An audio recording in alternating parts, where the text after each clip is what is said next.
gon' stop, Kali gon' skirt, Kali got a job, Kali got a word. 뜨거워 언제나 don't get burned. 넘쳐 흘러물 드는 buffet, 죽여주잖아 like a buffet. And talk about me, I forget to listen. At least I get the recognition. Heavy way up all up on you with the repetition. You in the pit, it's not an exhibition. I'm giving you more cause I'm better than 비염내 시험들 다 all of my numbers are everywhere. 부루마법 메시지 뭐 너 쪽이 눈이 나가보니 필요하대 너네들이 만든 돈을 go get it, go get it, go get it. 내 멋진 그대 너도 get it cause I got it different. No, I got it so deep down.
Vegas, Nevada for the first ever official TFT LAN. That's right, this is the TFT Vegas Open. 512 competitors flew here from all around the world. They're taking the stage to be able to compete for the title of the TFT Vegas Open champion, as well as for a $100,000 grand prize. They've got a lot of games to play. You're not going to want to miss it. Vegas is a good choice for a TFT event because people just say TFT is all about luck, but there is strategy, there is skill. It's kind of surreal, like, to see how far TFT has come. That missed weight cost you the top four.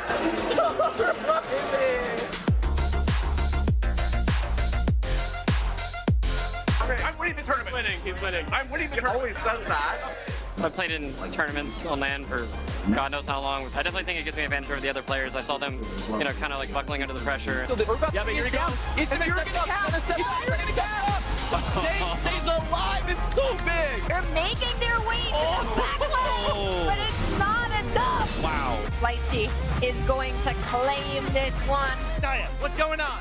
I'm lost. I'm dizzy. I don't know what to do. Rocky, what are your chances of winning this tournament? 0. It's crazy. When I first came in here, my fan interactions have been so funny. I've met someone, his name is Michael. He takes a picture with me. He's like, yo, are you nervous? I'm like, yeah, man, I'm a little nervous. Like, I'm not doing too hot right now. And he's like, oh, I'm not really nervous. I'm really worried about Setsuko. I actually qualified for Worlds. This guy is way better than me. I'm playing against people who are like, literally like some of the best in the world. Bridge from the Carthage does enough, but still. Mike is a one-punch man. Second place, it is going to end at that. Malala will claim first place. I won the world in set 3.5, so I did the hardest thing to do in TFT. People can stress because there is no world champ in the table except me. Once I get onto stage, it's going to feel absolutely amazing, and I'm going to be absolutely so stressed. I think I can make it. I can win. Being in the final is an overwhelming feeling, but feeling all the support behind you, like it's starting to pay off, you just feel proud of yourself and a lot more confident that you can do it. I can be the person who wins Vegas Open. I think it's 50-50. Either I win or I don't. I'm gonna do my best, and I'm gonna make sure that I have nerves of steel. The countdown has begun. The players are loading in. One more time. Las Vegas, are you ready?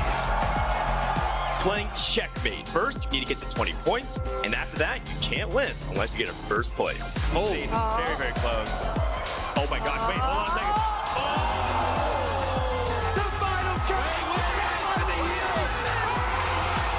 Kevin somehow playing spoiler. Oh my God, the big door tag. Ceiling. Oh no! Honda stays alive. Saying one more time, Ari versus Annie. Malala is running away with this one. He jumped before, but not today. Along with the team fight tactics, Vegas Open champion. It's a completely surreal experience knowing that I won the whole thing. I feel like it's been a long time coming. The fact that I was able to get it on the biggest stage is just insane.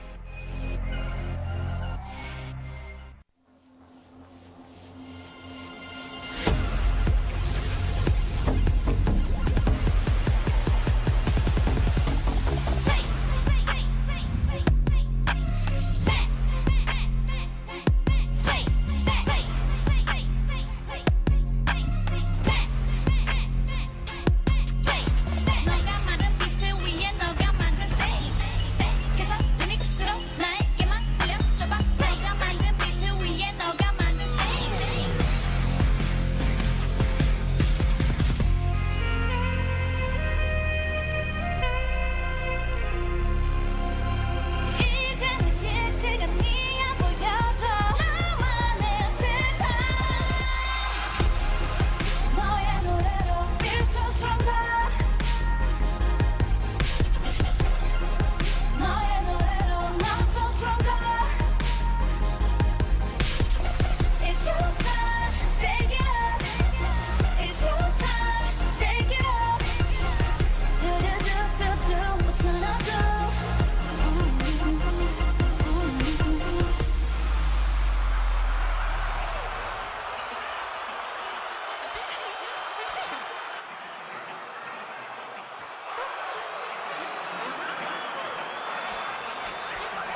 When I DJ at different shows, there is no greater high that I get than doing anything else.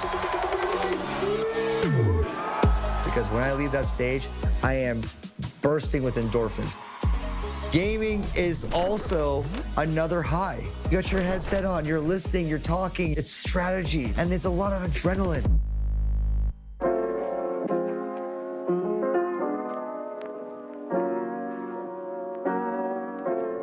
Gaming has always been a constant through my life, even before music. My dad, he was traveling the world, and I was raised by my mom, and gaming was like my haven. Right when I get back from school, I would go open up the Nintendo and play Zelda.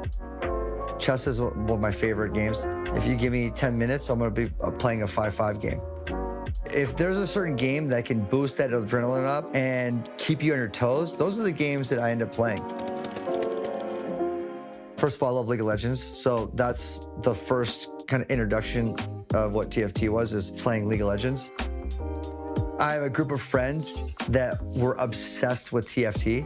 They would explain to me, it's just like chess. I'm like, that's my game. And then I started playing with them. Then the bug hits you and you're just like, okay, I can't stop playing. Riot reached out to me to make the remix for Remix Rumble. The first thing I thought about was like, I am going to brag to my friends. I mean, that is a big undertaking, and I absolutely love the challenge until they gave me the 4 songs. This is by far the most complicated remix I've ever done in my life. Like, nothing will come close to what I got from Riot. They're giving me 4 different genres.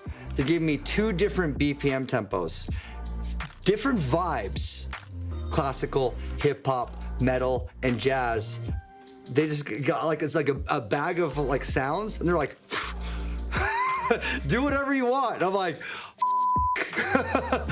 it was just difficult to go like, how do I find the balance between all these different worlds of music and to keep it, you know, in this traditional sense of how I would make a remix and make it feel like the Aoki soundtrack to the TFT world. You can't just mash it all together at the same time. There's an art to creating and building the web and the flow of the story, the emotion, the tension, the rise, the release.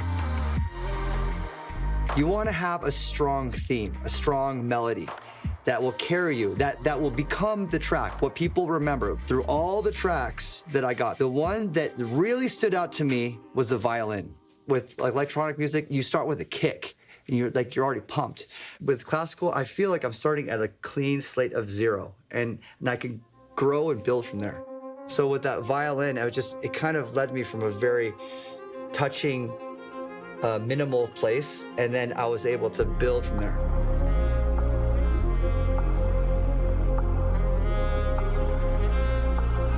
And I want the violin to stay ever present on this journey. As we go, we're bringing on hip hop, we're bringing on metal, and then we're bringing on jazz, and the classical is riding all the way through.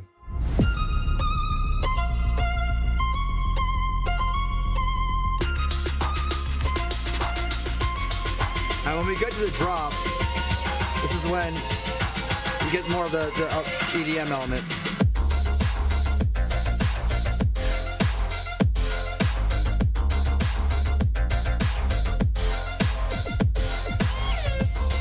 After the first drop, that's when I introduced hip hop and metal together. 2 different genres. You wouldn't actually think about how that would work, but the 808 bass underneath the metal guitar riffs actually sounded really cool.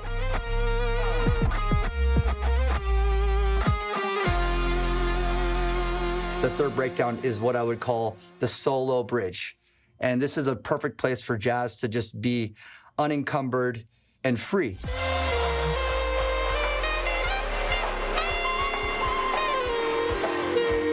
And you can, so here's like the solo of the sax.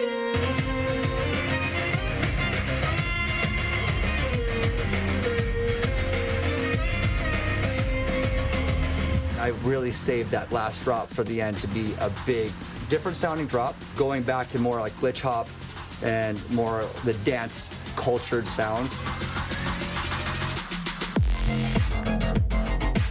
More of this glitch hop kind of drop, bringing the violins back in.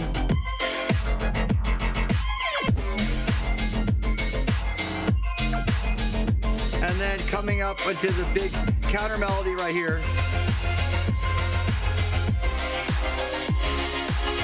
It's like the final boss moment, you know, just getting to that ending and that elation of beating the final boss and kind of basking in your glory and having these really big chords and big melody. And then, you know, I want to bring that violin sample back in here, which is where it all started.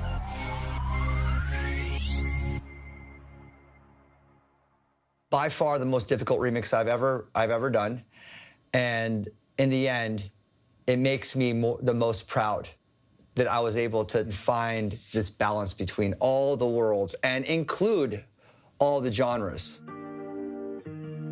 Before I found music, it was difficult to find where I could belong and build friendships and have a community. The gaming world has given so much voice and so much identity to the kids like me that didn't really fit in. They can go to gaming and like game with their friends, and it has a sense of community that is global. I'm really honored to actually produce this remix for Remix Rumble, to be a part of the community. Let's play, let's rock it.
One away from Vex, and whoa, hits both in one shot.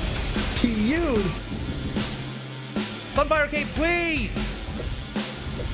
What the? Also, this Urgot, dude, he literally just heals to full. Holy, dude. That was insane.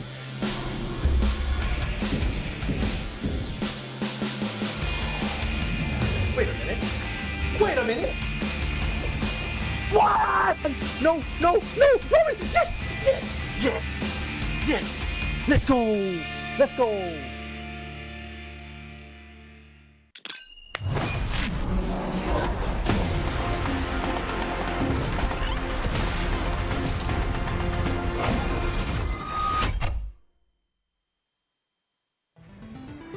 Welcome everyone to day number 3 of the TFT NA Regional Finals, where at the end of the day, we'll be sending 4 players to represent North America at the Remix Rumble Championships. My name is Nekkra and I'm your host this weekend, joined by Azael and Gangly to help set the stage ahead of our final lobby today with the who's who and the what is what. So Azael, Gangly, how are you both feeling and how hype is today gonna be? I'm feeling really good. I'm super excited. The games this weekend have been absolutely incredible. Back-to-back days. We had so many close lobbies, so many close finishes. Yesterday we had one of the highest cutoffs we've ever had, at a TFT event that I can remember. And it just feels like the competition is getting better and better and better. And now we're in day 3, right? So this is where the pressure is on for a lot of these players. Everything in set 10 is pointed to today. And the pressure is going to be immense. They say pressure creates diamonds. And today, in TFT, diamond doesn't do too hot. You're going to go bot 4 if you are a diamond. So this is the one time where the pressure you kind of hope doesn't actually turn you into a diamond. And instead, you'll thrive on it.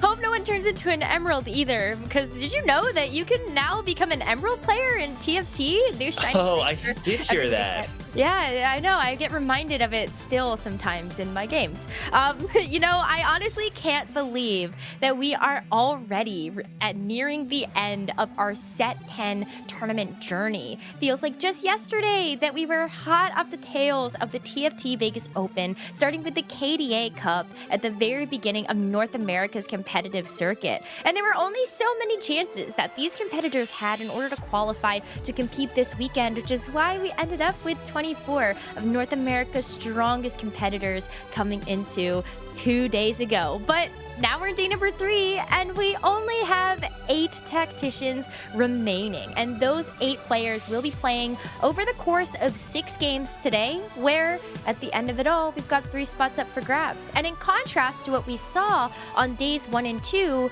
it's only 8 players. We're not reseeding anybody.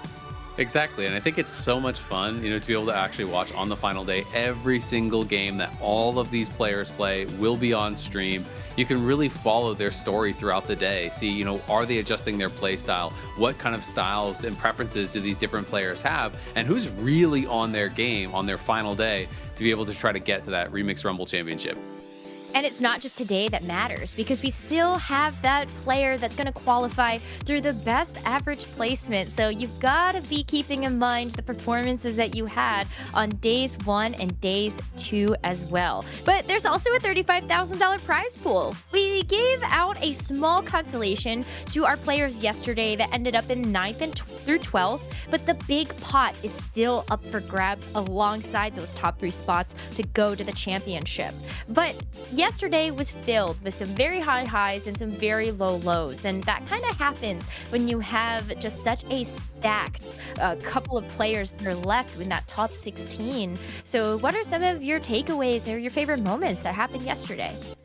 For me, the absolute standout has to be Prestivan, right? This is a player that going into game number 5 was significantly behind in the standings, right? And in those final 2 games was able to go 1-2 to slingshot their way back into that top 8, get 29 points, which again, like you called out, Azael, is the highest cutoff I've personally ever seen in a TFT tournament for a single day without any bonus points too, right? Which just goes to show how close the lobby scores had to have been that entire time. I love the idea that someone at regional finals, someone trying to prove themselves for a spot at the World Championship, that they have to do it in such a dramatic way to make it into the final lobby. For Prestivan, I think it's an incredible statement to go 2-1 and then make his way into today.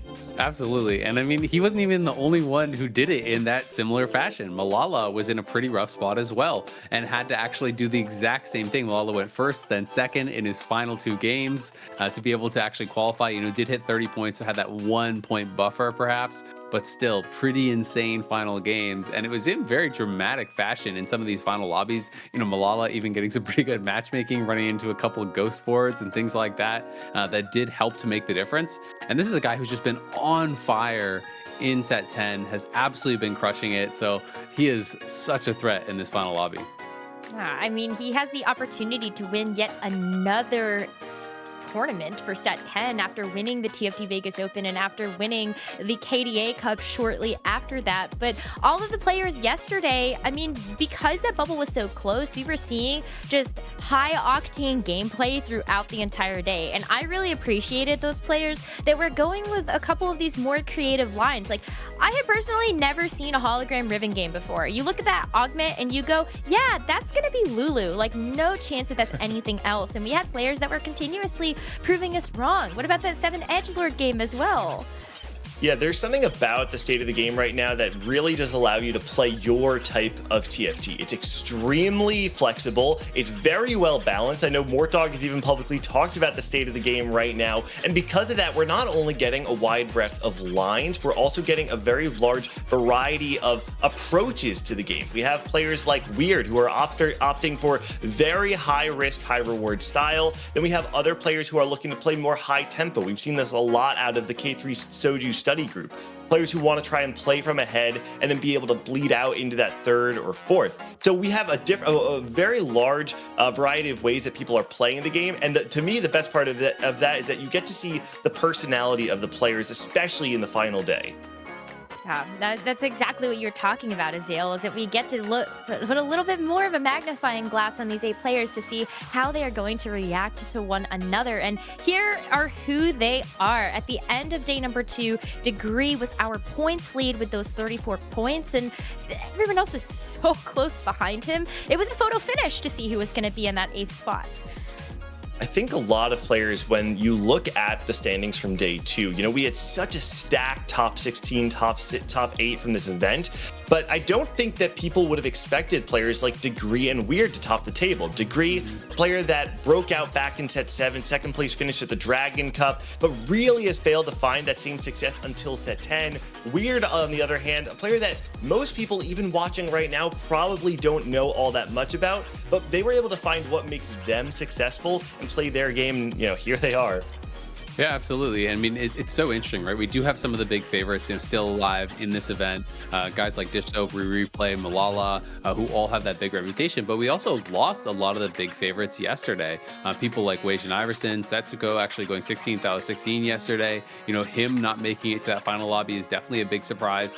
And, you know, it just shows the level of competition is just kind of rising and rising. And so many of these players, I think, really are stepping up. And it's kind of anyone's game. Yeah, I mean, I was even surprised to not see a player like Robinsons make it to a final day because it feels so unprecedented in a lot of ways. It feels weird to like not have some of those bigger names in this final day, but we have maybe one of the biggest names joining us on the broadcast right now for an interview, and that is Mortdog.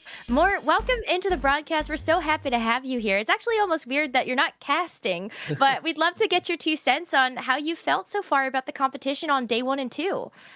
Yeah, thanks for having me. It's been pretty fun to watch. You guys kind of touched on it a bit. There's been a lot of viable comps and things like that. It's been interesting because like we started the set with the Vegas Open, which felt like, you know, everyone kind of learning and people who could innovate were the people who could come out on top. And now we've moved to the end of the set where the balance is kind of refined. Everyone really knows and everything. And now it's like really testing that other side of the coin. So that's been cool to see.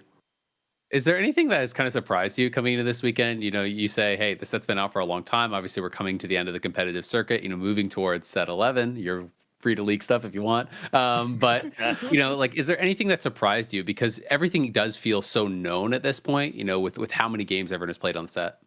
Yeah, I wouldn't say anything has surprised me. I think if anything, though, it feels like the first time where no one really can put their flagpole and say, like, this is the way to play, right? We've seen people be like, oh, it's definitely a 2-cost reroll meta, and then 4 costs and 5 costs do really well. And so it just seems like there's a bunch of different ways to play. And that's been, you know, not surprising, but nice and satisfying. So...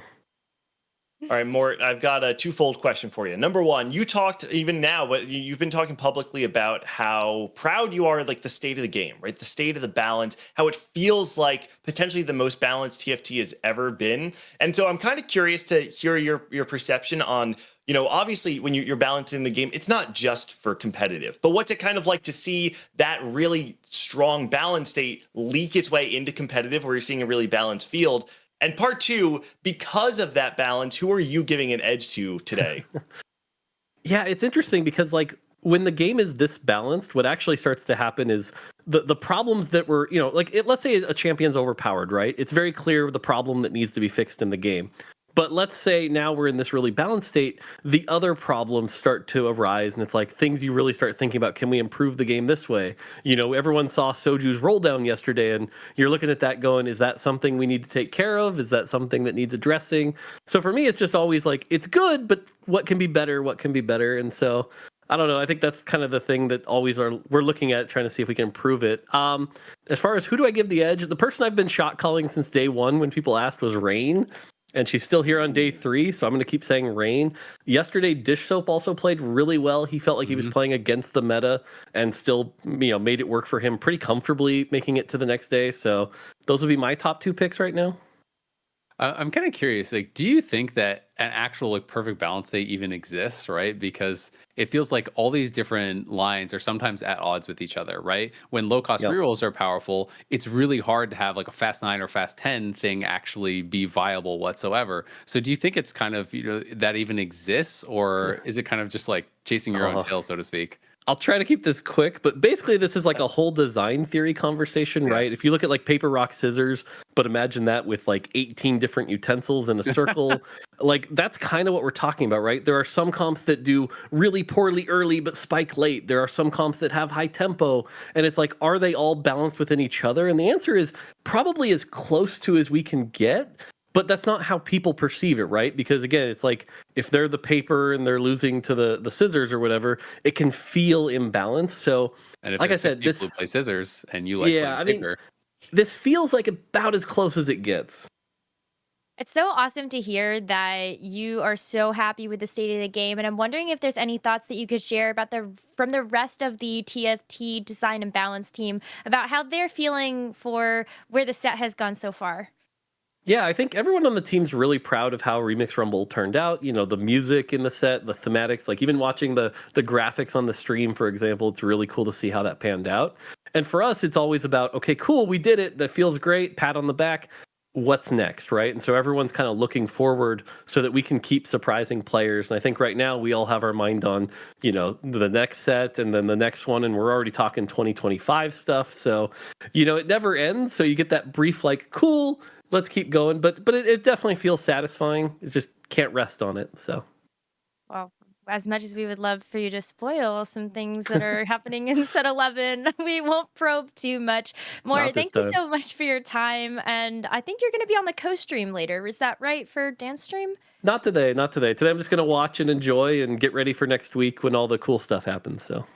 Well, thank you so much again for your time, and best of luck during the rest of the week, and hope you enjoy the championships. Thank you. Still have so much action ahead of us in terms of this day, and then fast forward to next weekend where we got the Remix Rumble Championships. Just love hearing from Mort and the rest of the design team, because as much as we look at Mort as sort of like the pinnacle and like the face of the TFT balance team, there's so many amazing people that are working behind the scenes to help out in that regard. Yeah, absolutely. I mean, it takes a massive team. Like he's saying, you know, they're already working on things for 2025. We're only a couple months into 2024. These sets take obviously, you know, a ridiculous amount of work to create and to get to this level. So, you know, it's kind of that nonstop grind, I think, in game dev for a live service game. It is kind of insane to think how much work goes into something that ultimately lasts 3-4 months, right? 4 months at the tops. It's kind of exhausting when you think about it, and I think it's worth taking a moment to just shout out the entire TFT dev team, because they pour so much into the game, and it's really cool that we get to celebrate you know, the incredible game that they've produced, even if it's only for a short amount of time before we move on to the next set. Spam the chat with thank you, devs. Please say thank you, devs, because we are so incredibly blessed to have such an amazing team that gives us the live service that we get for this game. But now we get a chance to see what these top players can do with all of the tools at their disposal. Is it gonna be the 2-cost reroll? Is it gonna be more of these 4 or 5 costs? We are several minutes away from getting to the action, but let's actually talk about some of the players that are giving their best foot forward for this weekend, and that's going to be our players that are currently in the top 4 for our best average placement, because there is a spot on the line for one of these players to make it through if they don't make it into the top 3. Yeah, absolutely. I mean, the gap has closed a little bit from day 1 to day 2, but I believe it's the exact same 4 from day 1 and day 2 who were the top 4 average placements. So these players have been really consistent, throughout both days of the competition. Replay gave himself a massive lead on day 1, where it was a 1.86 average placement, I believe, from that first day. Cooled down a little bit on the second day, so that has really kind of closed the gap somewhat, because he was over 1 full placement ahead of second place. Now it has slimmed down, but Replay is still in an incredible spot, where as long as he doesn't have a catastrophic day where it's just chain 7ths and 8ths, even if he's finishing middle of the pack and finishes outside of that top 3, he has a really good shot at going to Worlds just based off the lead in average placement. Yeah, the addition of the average placement spot to the World Championship is such a great addition. When you think about TFT as a whole, obviously it's a game of variance. There's only so much that you can do to control the cards that you were dealt. And when you have a larger sample size, like 18 games over the stretch of an entire weekend, all of a sudden, it's not just about the hand that you were dealt and the way that you piloted your games on Sunday, on the final day of competition. It's now it's increasing this bullseye to 18 games over the course of the entire weekend. And what we get from there is that we get to send the player who has the most consistent play over the course of 3 different days of play. I love this. It's my favorite addition they've ever added to the North American circuit. And to see players like this, I think, surprise some people, maybe to see players like Weird, and maybe I think a lot of people might be surprised by Rain as well. But we also get to see players like Prestovin and Replay, who are on the top of so many players' rankings, and they are going to be rewarded with a World Championship slot at the end of the day.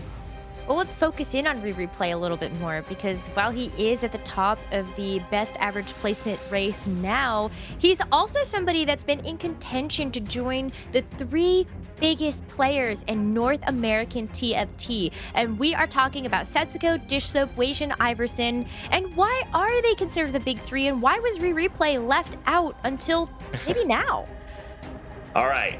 Buckle up, everybody. Let's break it down, the big 3 in North America. For the last 3 sets 8, 9, and 10, the scene has been dominated largely by 3 players who have had the best stats on average in tournament, and on top of that, the best solo queue performances. These players, Setsuko, Dish Soap, Weijin, Iverson. Now, in set 8, Replay, a player who had not been playing TFT for a long time, apart from a short stint back in set 3, comes out of the woodwork, makes these really deep runs, ultimately wins the World Championship, and then has a strong set 9 as well. So why is he not considered to be in this big 3? Well, the primary difference is that Replay, 1, has the lowest lows out of any of these players. I'm talking about a 107th place finish at the Freljord Cup, 61st place finish at the KDA Cup. But in addition to that, he does not have the prowess on the solo queue ladder that the other 3 players do. When a lot of players look at his games from ladder and they want to just get an eye test on him, they don't really feel like he has the same prestige as the other 3. Despite that, because of Replay's tournament results in set 10, he's actually now overtaken Dish Soap in average AVP over the course of the last 3 sets. I said at the beginning of the weekend for Replay to be considered in this big 3 because he doesn't have the solo queue prowess of the other 3 players. It's not about meeting their performance, it's about exceeding them. And you look at this graphic, Setsuko no longer in contention, Weijin, he's gone too. There's 1 more player, it's Dish Soap, and Replay has 6 more games to get him out of here too. And I think the craziest thing about it was you had this big conversation, you set it up on day 1, and then he immediately was just like, first. He's just absolutely crushing everyone in day 1. Has cooled down a little bit, but Replay definitely making a strong case for himself here to be able to get back to the World Championship, to be in that conversation amongst the very best players that North America has.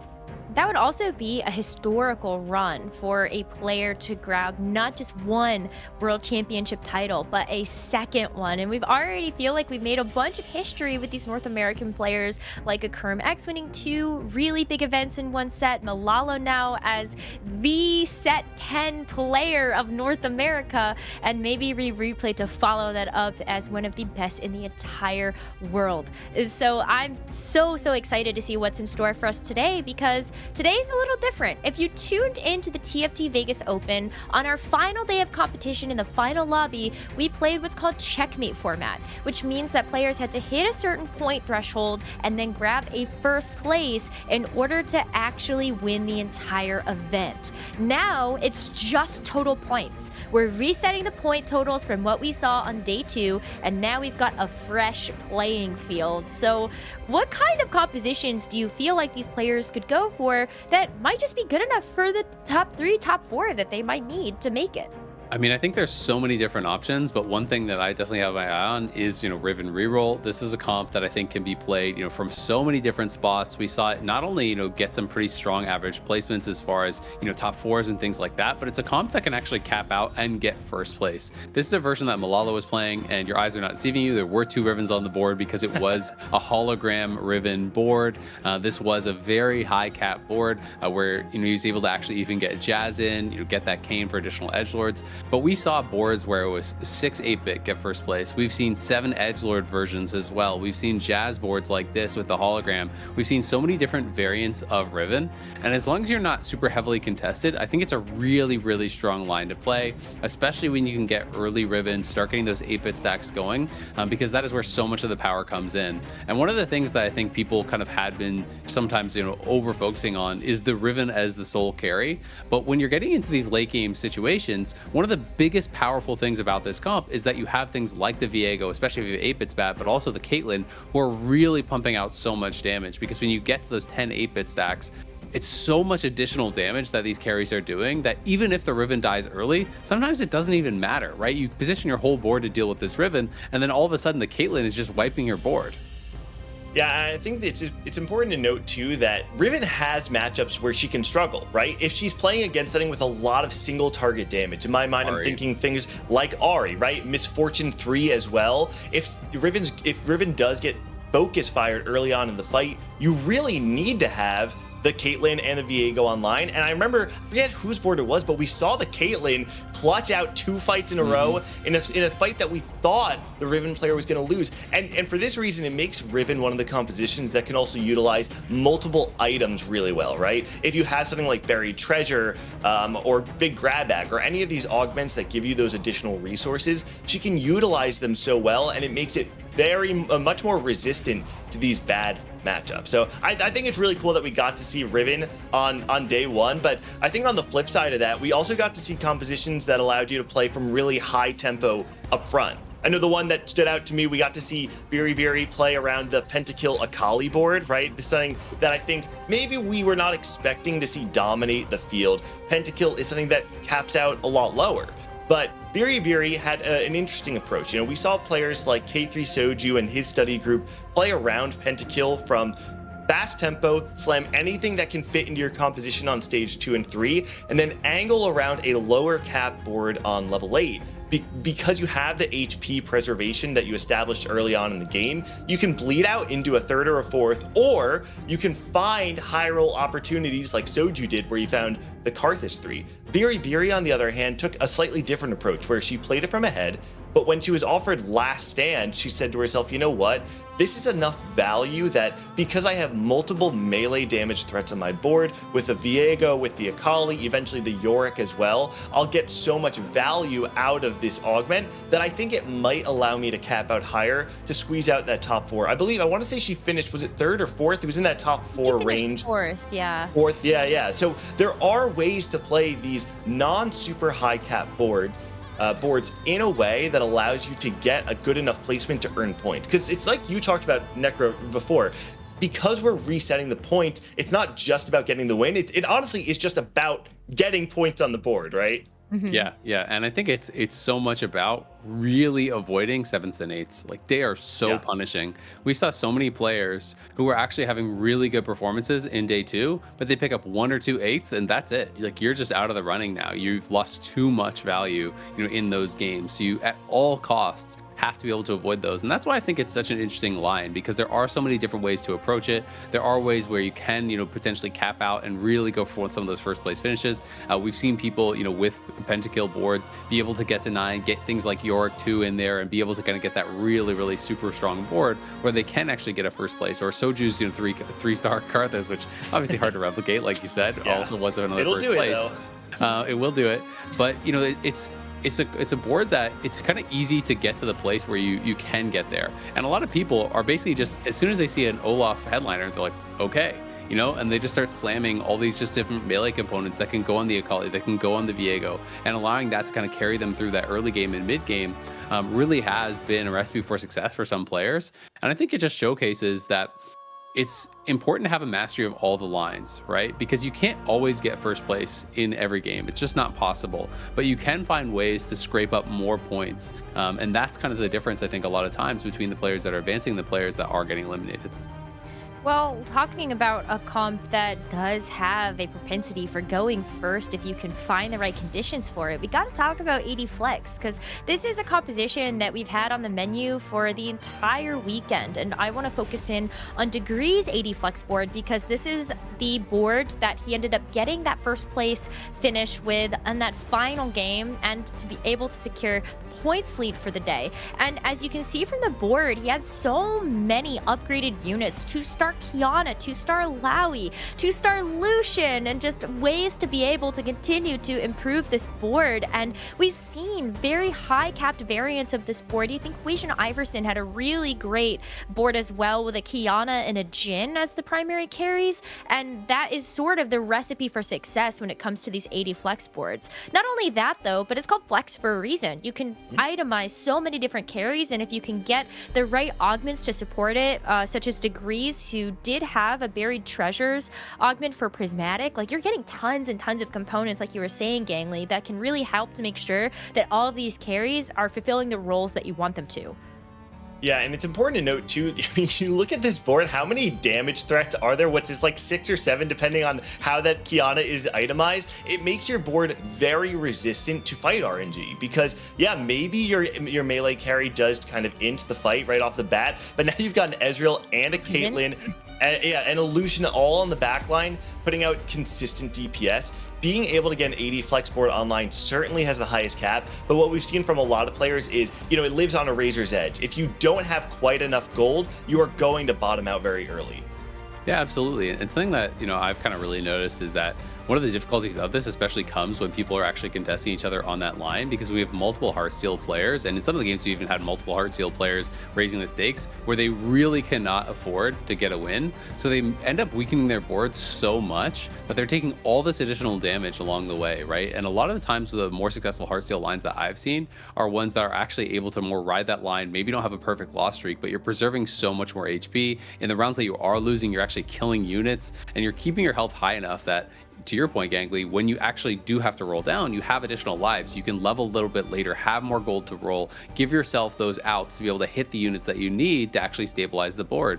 Because that stabilization is really what is key. It buys you the time to be able to get to 9, to be able to get to, even in this case of Degree, get to 10, and get those luxury units to where you can actually win the game versus just going 7th, going 8th, as we saw so many times across this weekend.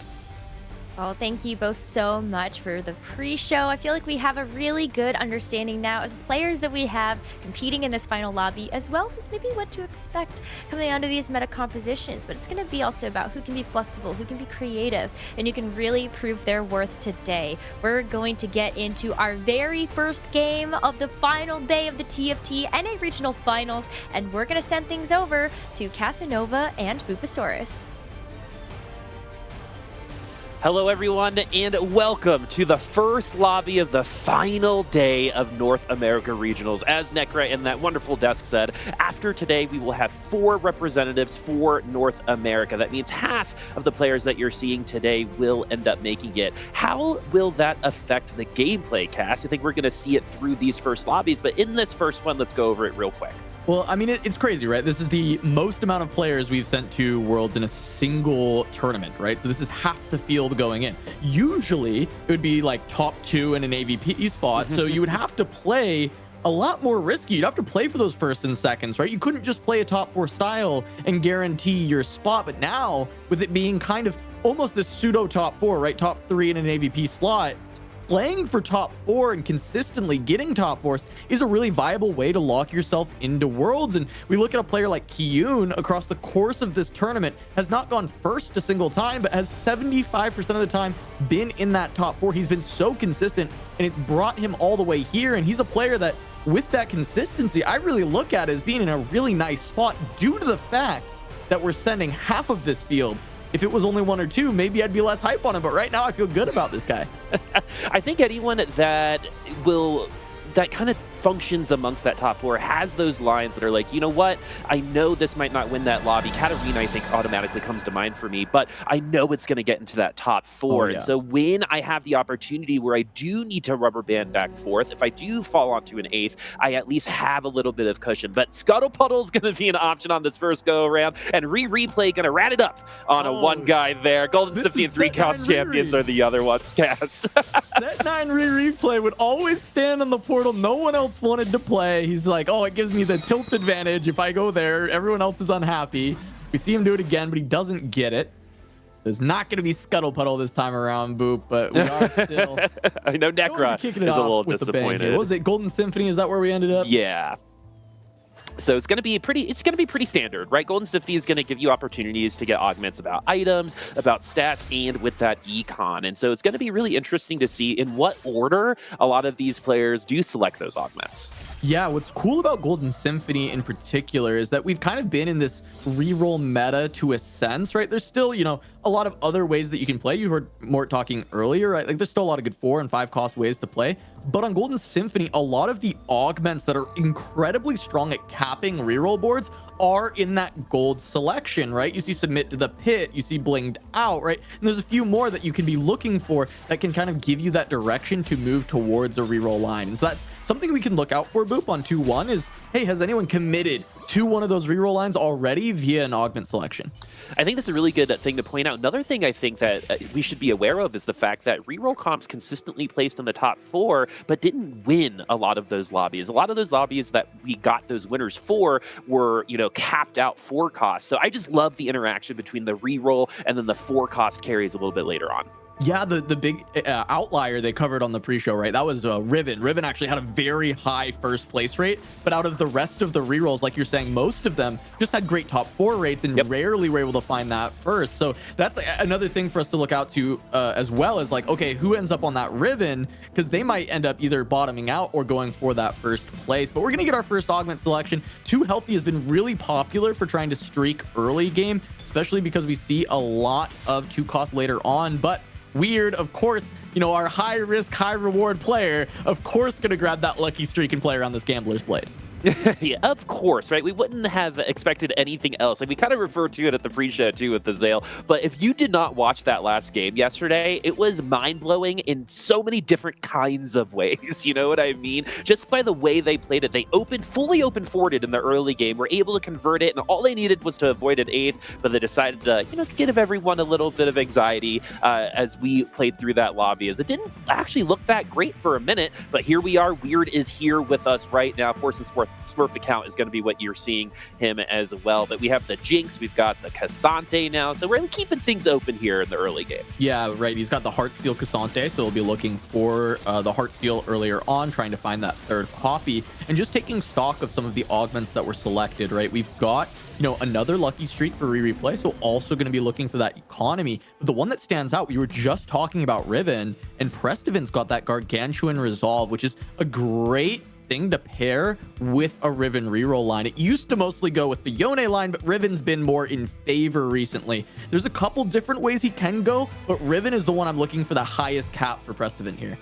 Yeah, and I think it kind of helps with what the weakness that they were talking about on the analyst desk of Riven, which is some of that single target damage. Sometimes those little bits of stats allow you to take 1 or 2 extra ults from that Ahri, for example, and then all of a sudden you have more time with that Riven. The wait for the Caitlyn to try to compensate any type of damage reduction from that Riven getting taken down is not going to be there. All right, well, now we're jumping on board with Dish Soap, and Dish Soap's actually been playing a very unique tournament. I want to talk about it a little bit here during the early stages. Is Dish Soap, out of the 10 games that were played on Legendary Flex, Dish Soap has 5 of them. He has been the player who has made it to that level 9 cap out the most. He has kind of played around that the most of any other player in this tournament, and he has found a ton of success playing around these late game boards, playing for a lot of tempo early on, and playing around cheap boards that are efficient and econing very heavily. And just seeing Dish Soap be able to succeed in that line where no one else has really found a ton of consistent success with is really exciting, because it does mean that he's relatively uncontested when he goes for it. It's just a matter of, can he get there with the lobby tempo so high in this stacked of a lobby? I totally agree with you, and that's, I think, a big reason why maybe the study group, wasn't as attractive for Dish Soap, because he got this line. And the thing about Dish Soap is it makes complete sense that he's going to be able to have that kind of statistic, right? To have half of the legendary flex boards means that we are setting ourselves up with such good opportunity in the late game that we can even think about going there. You've got to give someone like that credit, which we are, because we have, obviously we're considering him in one of those big 3, but maybe the monkey will finally be off his back after today when we find out who will be our regional representatives for North America. Remember, folks, this is just the first lobby, so if you're just tuning in, you're tuning in at a pretty good time, as we're running along with Degree right now, who has some KDA on the board, has that Vi, which has been definitely the most popular, I think, headliner in the early game that you cycle off of.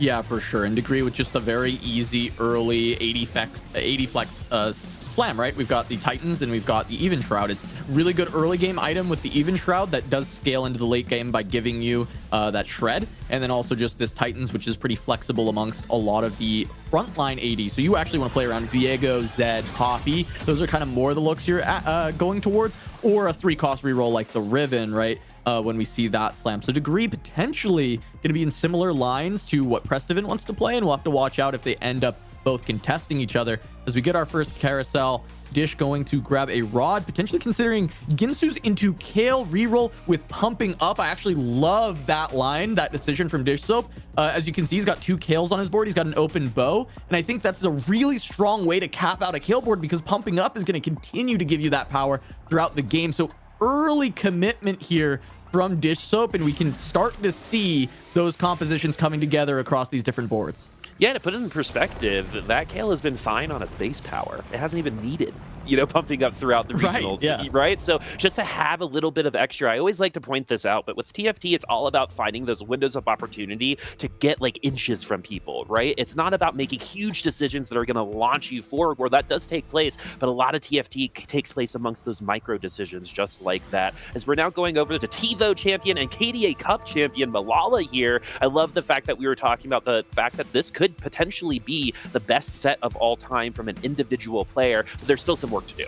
Yeah, and we're looking at Malala. He's TVO champion and also one of our 3 win streakers currently in this lobby.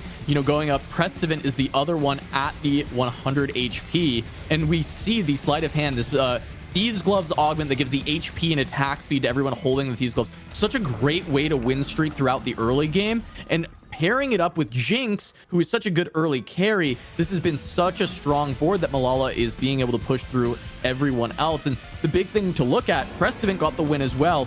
Will we get a win streaker through Krugs here? Malala versus Prestivan could be on the table.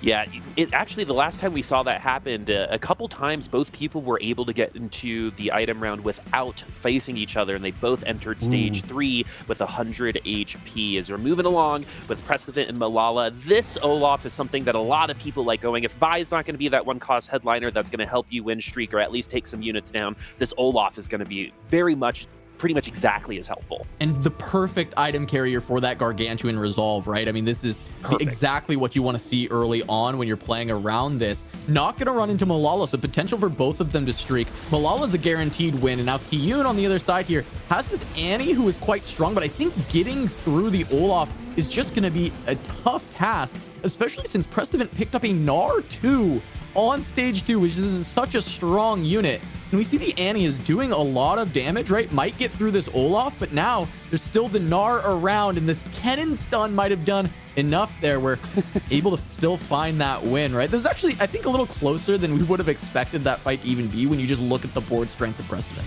I completely agree with you, but the thing is that Annie can ramp up, right? And I think even getting through that Olaf is a pretty good victory for that particular board, because I also want to point out the fact that in the late game, almost exclusively through the weekend, in almost every lobby, the late game's been separated by things like 2 to 5 points amongst 4 players, right? So maybe that Olaf kill just then could actually be an advantage a little later on. We don't know that specifically, right? But it could really be a big difference maker a little bit later on, as Kiyu now going to be looking for some items. Yeah, and taking stock of the lobby here, right? You can see Malala and Prestivant both were able to 5 win, whereas Weird and Dish Soap both able to 5 loss. So a lot of high economies coming out, right? 4 players in this game already going to be on those full streaks going into Krugs, getting a lot of extra money. And we take a look at Kiyun's board, right? We look at the items that have just been slammed, really heavily leaning towards the potential of playing around Seraphine reroll, right? This Morello's JG and having that Shojin slam. Usually you want that Shojin Morello's, and then you get the death cap from the super fan onto Seraphine. So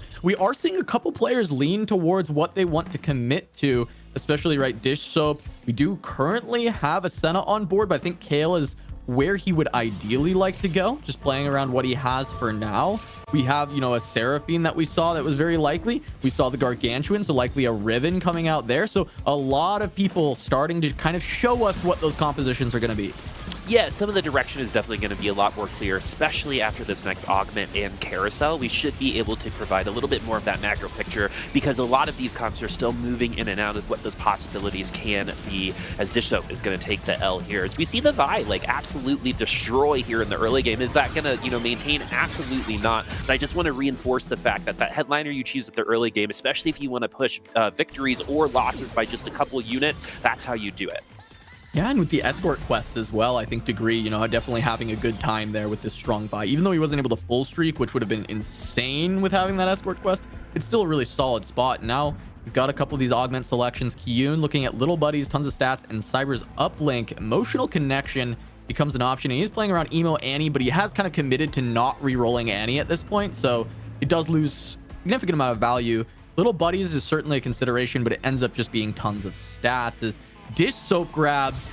Oh, this is such a good Kale augment. We have seen this time and time again.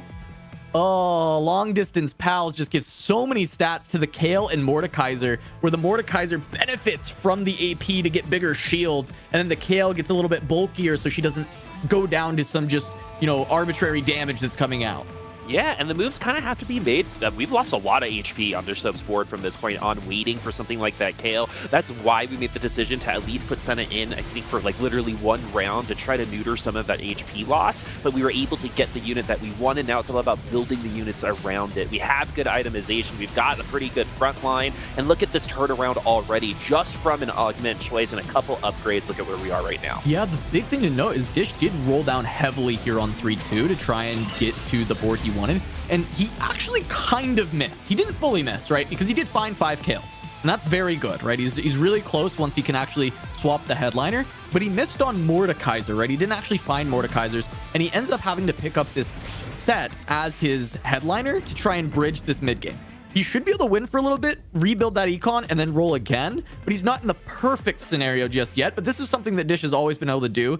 Pick up some things to surround what he actually wants to play, and then pivot once again into the real composition once he gets there. So really well done. As we jump over to Weird, who we've seen him raise the stakes quite a bit here, Boop, but I'm curious if we'll see it once again. He's making his way. You know, I know what the books would say, but yeah, this is going to be raise the stakes. And, you know, just to kind of finish off your point with Dish Soap, he's really good at making imperfect situations look perfect through his gameplay. So I wonder if that's going to also be the case here, as we have converted into the win. But we're now going to be raising the stakes. So hopefully it's going to be a loss here. It should be all right looking at the Annie and looking how the front line for replay is going to be hanging out just fine. But it's all about now if we can kill any other units. It does look like we're going to compete for one more. We will, and replay gets another thing of gold because of that Gambler's Blade.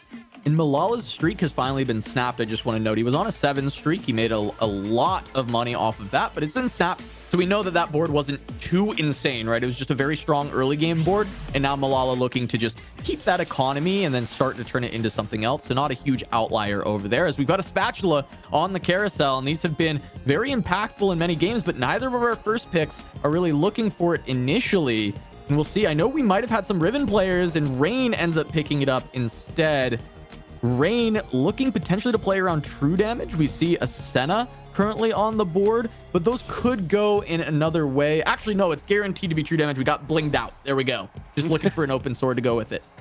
Yeah, and so this is going to mean that we're going to be able to lock in our true damage vertical aspect a little bit sooner once we are able to make that item. But right now we've got a pretty good board here for Rain. Must be pretty awesome to you to hear like the creator of the game be like, I actually think Rain's gonna go. What a cool thing to happen. Oh yeah, it is awesome. And I think more has some merit. Rain has been playing some really good TFT across this set, and especially as we've gotten very close to this tournament, right? And then in regionals itself, Rain, you know, starting out with her second place finish on day 1, having a strong finish on day 2, and now, you know, coming into this day 3, Rain looks to be in the best form we've seen her in since set 7, where she did go to Worlds. And I'm very excited to have the opportunity to potentially have Rain heading back there. And she's been doing it with a lot of reroll, and once again playing in that comfort zone, playing around a Senna reroll, and gonna have that additional true damage potential to add on top of it. It's Pandora's items. You're guaranteed to get your sword at some point to go alongside that spatula.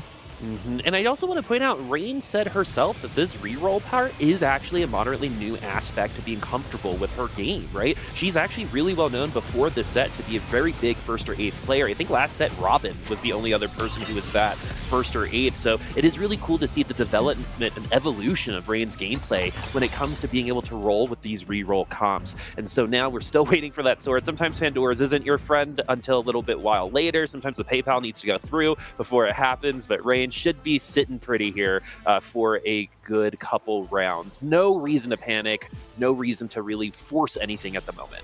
Yeah, she's just trying to econ back up quite a bit and then do another roll down. She's also using a different headliner than she actually wants with the Mordekaiser, just to supplement the front line for stage 3. And then we'll see that stage 4 roll down where she'll swap that back out as we jump on board with Malala, see what he's been doing. And he's got a cane that he just picked up out of his level 7 shop to be playing around 4 Heartsteel. He might be able to slot in 5 Heartsteel pretty soon here and still play around this Misfortune carry to try and play Win Streak Heartsteel for a little bit in stage 4, or even just play around a decently strong board. So really good 80 flex setup for Malala. Could commit to playing around the Misfortune, but he's got such an HP lead. I'd like to see him start pushing even more levels, play around those 4 and 5 costs.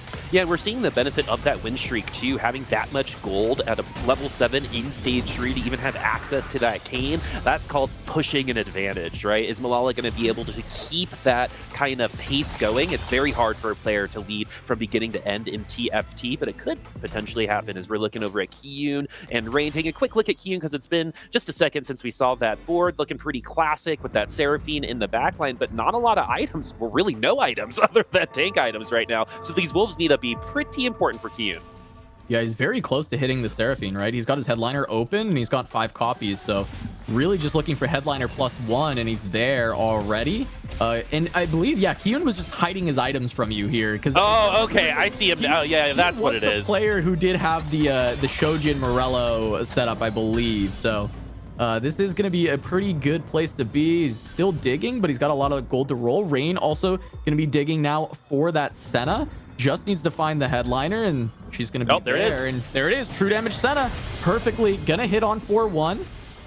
And there They we go. both There's the do. Seraphine for Kyun. So 4-1, both players going to hit their headliners, going to find these 2-cost rerolls and going to be trying to look to continue to win streak here. And there's a sword for Rain, so she's got her true damage emblem if she wants it. Yeah, Rain in a really, really good position. That comp is going to continue to get stronger as Rain has allowed that comp to get there. Seraphine now in at that backline, going to be focusing on the Mordekaiser. Not going to get those big clumps like you see against comps like with Submit to the Pit. So this Mordekaiser is actually going to be neutering a lot of that damage from that Seraphine. Look at how much it's been able to tank because of that Adaptive Helm and because of that ult that Mordekaiser constantly gets. We've gotten to this Kale to be able to ramp up pretty aggressively. It's on the Seraphine now, and that Mordekaiser is gonna have MVP for this round for sure for Dish. So this is the power of the long distance pals alongside with this is Kale, right? Because you're actually sharing the AP with the Mordekaiser. His shield gets to be bigger, sharing the tanky stats, and then also Kale healing him up consistently with that Gunblade. As we've got this big cash out coming from Weird. We're gonna have to talk about this, right? He's got the IE, he's got the blue buff, he's looking for the Ezreal. Skips initially finding a 4-cost carry. It's not good enough. Viego might be playable, decides against it. Poppy, another potentially playable one, gonna skip it. He wants this Ezreal. He has the gold to try and go for it. He will settle on Zed. Zed works really well with these items as well, and he has the Zac to pair with it for the EDM. Can he get 4 Crowd Diver online as well? Looks like no, but he does have some great items for the Ezreal and the Zed to get rolling. Yeah, and at least we were able to pick them up in some sort of fashion, right? So we're going to be able to play this. We have good items for Ezreal, even though it might not be a headliner. A good old Ezreal, too, still going to be pushing a ton of damage, especially if we have a Radiant IE along with that Zed. It's combined, Zed should be able to kind of butter up the units that he's on, so when that ult goes through from that Ezreal, they should fall, too. And we've seen a lot of Zeds wrap around into the back line. Like we've seen Ribbons and takedown carries immediately as the first ult from Ezreal does clip that Misfortune, but it's going to be pretty easy win here for Weird after that transition. Yeah, this 4-2 board is going to be pretty disgusting. He's also got a duplicator, so even if he just finds one more Ezreal, he could just make it so both his carries are upgraded, fully itemized. And because he has Gunblade, the Zed actually gets to supplement the front line quite a bit. Not a lot of these boards are having enough burst here on 4-2 to instantly destroy his front line, and so that Gunblade's getting actually quite a bit of value as we still are going to head over to Prestivant, who has not hit the 3-star yet, but does have the Riven Headliner online. Has the Riven Headliner, has a fancy Jhin in the back as well. And we also have long distance pals. So this is also something that we've seen on those other boards. It's also an augment I feel like high level players utilize just so much better than some of the lower ranks do, because they kind of understand the stats inherently and how they interact with the game. Degree now has the Caitlyn, and Caitlyn has kind of popped off over the last week. There have been some thrilling rounds ending with Caitlyn against some other types of units. And with these items, well, they might not seem very traditional. I do think they work out. Yeah, I think the big thing here is Degree was looking for Zed or Ezreal when we look at the items that he had built, and ends up getting stuck on the Caitlyn because now he's out of gold, right? He took what he could, and it's allowing him to at least stop the bleeding a little bit here, right? He was on a loss streak. He's down to 31 HP, but the Caitlyn can at least stabilize because he rolled a lot of gold. He found some other upgrades, the Alawi to try and help supplement the front line. And these are not the best Caitlyn items ever. I think eventually he still would ideally like to pivot out of Caitlyn. But for now, it's going to work really, really well. And he's still going to have a strong stage 4.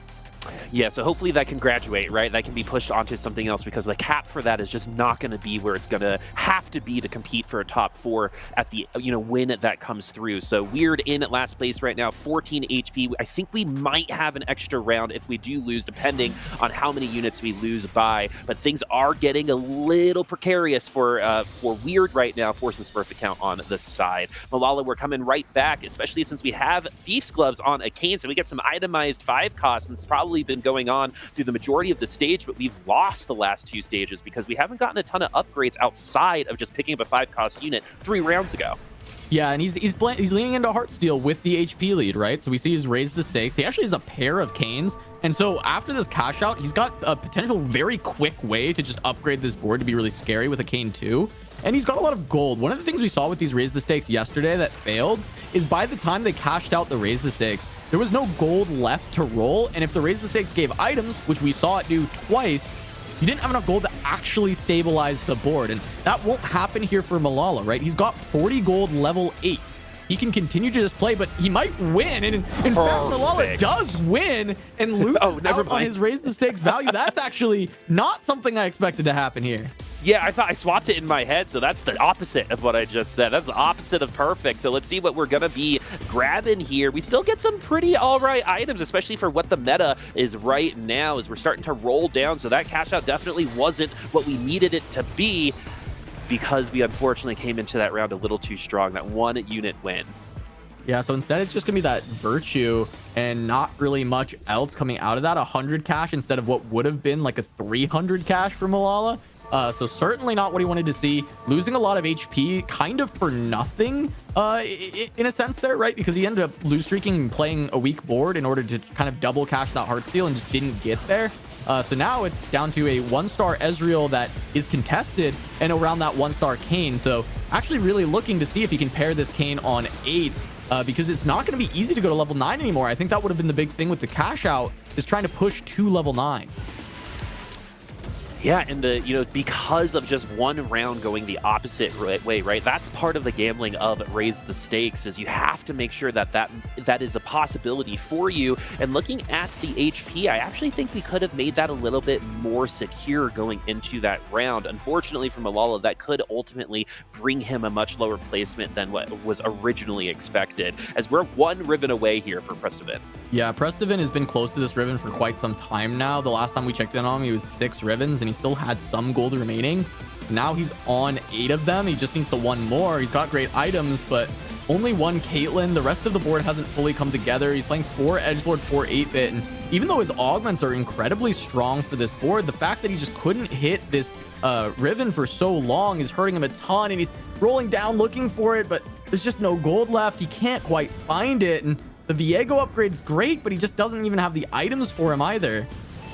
Yeah, it's not the raffle that you want to win right now, right? You want to win the Riven raffle at the moment. You know, these upgrades are nice consolation prizes, but that's not the grand prize that we're looking for right now, especially when we're so close and we have such little HP. Like, we only really have a round, but we could get wiped in order to get that Riven 3. As we're moving back on over to Weird, who is on Elimination Station right now, was able to upgrade a lot of that backline. We have an Ezreal 2 and that Zed, so this is a pretty scary comp, but it might be able to get sniped for another really high-powered comp at the moment. Is it going to be the Seraphine, though? The Ezreal does clip him with that ult, but the Seraphine seems to be doing just fine right now, Cass. Yeah, but the Zed staying alive with that Gunblade, trying to heal up, and we get the big stun into the combo with the Ezreal, right? That's that crowd diver hitting the backline, buying some more space. And we did see that the duplicator was used by Weird, and that was for the Ezreal, right? Such a contested unit, but he just had to find the second copy. That was all that was necessary to get to this Ezreal 2, and his front line is quite good. The Zed-Zac combination, that pairing is just so incredibly strong, and being able to supplement it with a set 2 and having this Yorick, at least for stage 5, a Yorick 1 still being quite good.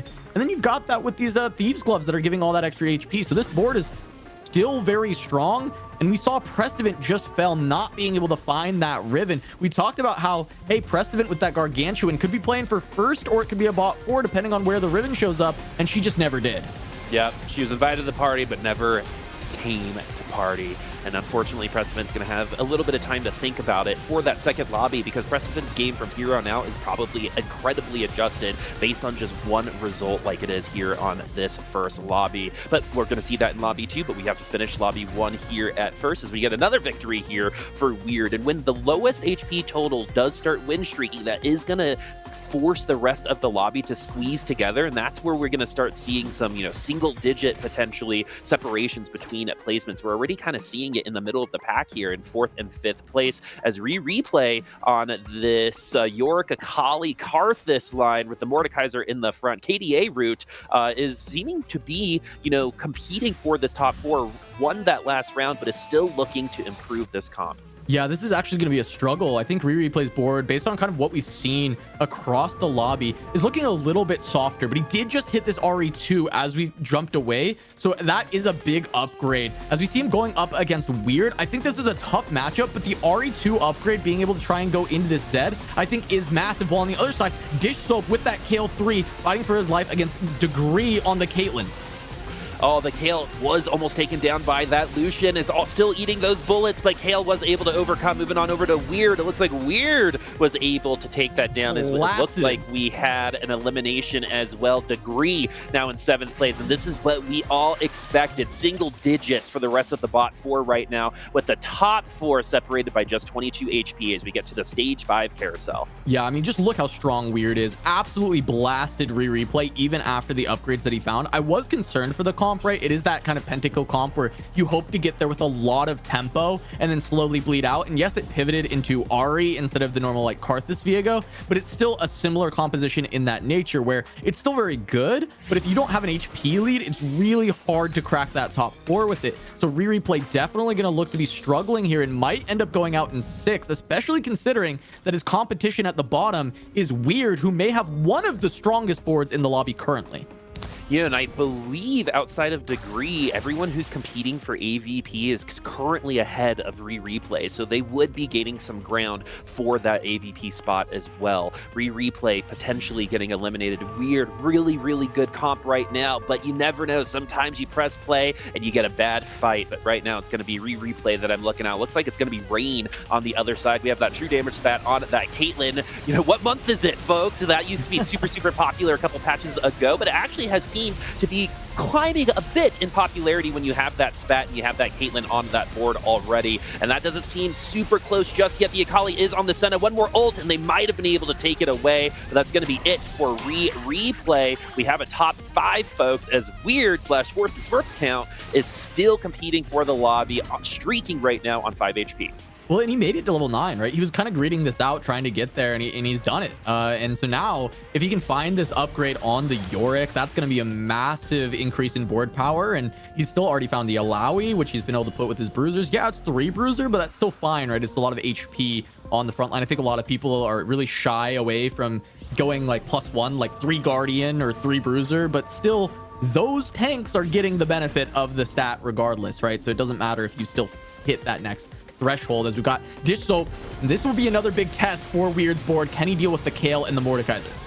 Yeah, it's double Rage Blade, so that Kale's going to start ramping up a lot quicker than maybe some other versions that we have seen, though the Ezreal does hit the Kale. A lot of damage is going through, and Zed is on the Kale now, and that wasn't even really that close as Dish Soap will fall. This is that crunching that we expected with Weird having that win streak. Yeah, the big difference of Mordekaiser 3 versus Mordekaiser 2, right? Zed just ate him up, just deleted that Mordekaiser in the front line, and because of that, the Kale doesn't have time to do the thing that the comp does so well, which is make the Mordekaiser go infinite by healing him consistently with the Gunblade. When Zed kills him in 2 hits, you don't really get much value out of that Gunblade. Well, speaking of a pretty interesting adjustment here, Malala at almost 60 gold will have it after this round. Got to the Kane 2, now has that Poppy Headliner. Some pretty good items on it. And while we missed on Raise the Stakes and we won our first, I think, won one of our rounds after we raised the stakes, this comp is still competing for that top 4. Maybe that HP differential was enough to secure it. We did win that last round too. You can't count out something like this Caitlyn, Ziggs and Kane, as this is moving into, a little bit more on that legendary side Yeah, he of went things. to 9 and found the biggest upgrade that he had available to him, which was an Alawi 1, right? Just getting some more frontline, getting that bruiser onto the board. So really, really good for Malala, finding exactly what he was looking for to increase the power of this board. As Dish Soap not able to get the Mordekaiser together. So having strong augments, great items, but not getting the full potential of the comp by not being able to find that 3-star. All right, is this going to be Dish Soap's last round? Is it going to be outside of that top 4, depending on where Weird is going to end up? That Kale is trying to break through that front line. The Karthus ult goes through, but now the Kale has fallen. That wasn't even that close. Is Weird going to be able to take this? Yes, it's not even going to be close on that one either. Weird definitely seeking that first place in the first lobby. There's no better way to start, but Rain is the one that is in the way. So 1st and 4th right now on a streak, and Dish Soap finishing in 5th, which honestly for first lobby, I'd be pretty all right with. Oh yeah, and I mean, considering the spot, right? It was a pretty good Kale spot, really good augments. He found the Kale relatively fast, but his first roll down was pretty much a big whiff, and he just kind of settled on a decent board to get him back to another roll down and then put the comp together. So considering how the game played out, I think a 5th is pretty solid, and you'll take that and run with it, as really it's been kind of the weird show, once again showing us that, you know, first or eighth style that he initially became known for, and he's actually making it work once again, because right now this board is still looking pretty unstoppable as he faces Kiyun looking for another victim. Is this going to be, as you said, another victim for Weird to put on the list? Lucian is starting to get that ult off, and the backline is already starting to take a lot of damage. It doesn't seem like there's enough throughput. No one's going to be able to front to back this comp for Weird, as that's going to be another easy win. And Malala looks like, I think when I walked over there, yes, it's going to be fine, as we have a top 3, 23, 9, and 5. So Rain also losing on that last round.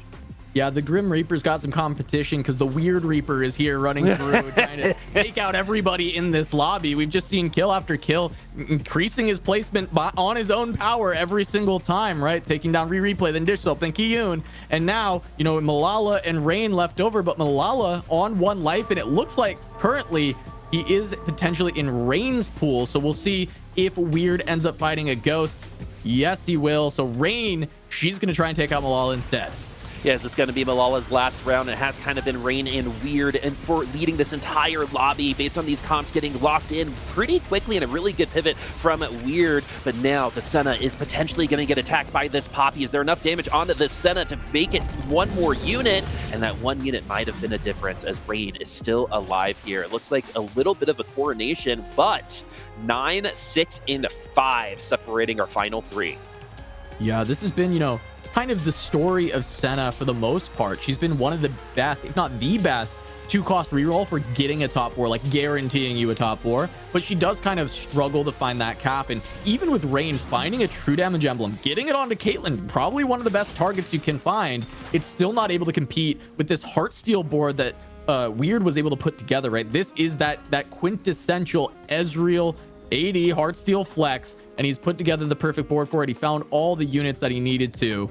And really, it just comes down to, can he handle Malala, who has also been able to push to 9 and been able to find this Kayn to some of these upgraded units. It's a very, very close fight between the two. I think Rain is going to struggle against either, and it might be a fight to see who gets the best matchmaking, and Rain finds the Ghost. Rain finds the Ghost. Is Weird going to find another victory here and another elimination for the Grim Reaper of this first lobby, but now it's all about that Zed trying to break through that front line. So far, this has actually been a little bit more competitive than some of the other rounds that we have seen, but they cannot get through the Zed until right now. But is that enough? Was that quick enough to break it down? No, even though 1 carry falls, the other ones are going to back him up just fine, as Rain also wins that round. That's assumingly Malala in 3rd place now. Pretty good 3rd based on the whiff on Raise the Stakes, as we have our top 2. And I also want to bring back, Cass, the fact that this Zed was chosen during that roll down, and that could have been passed up to try to find an Ezreal.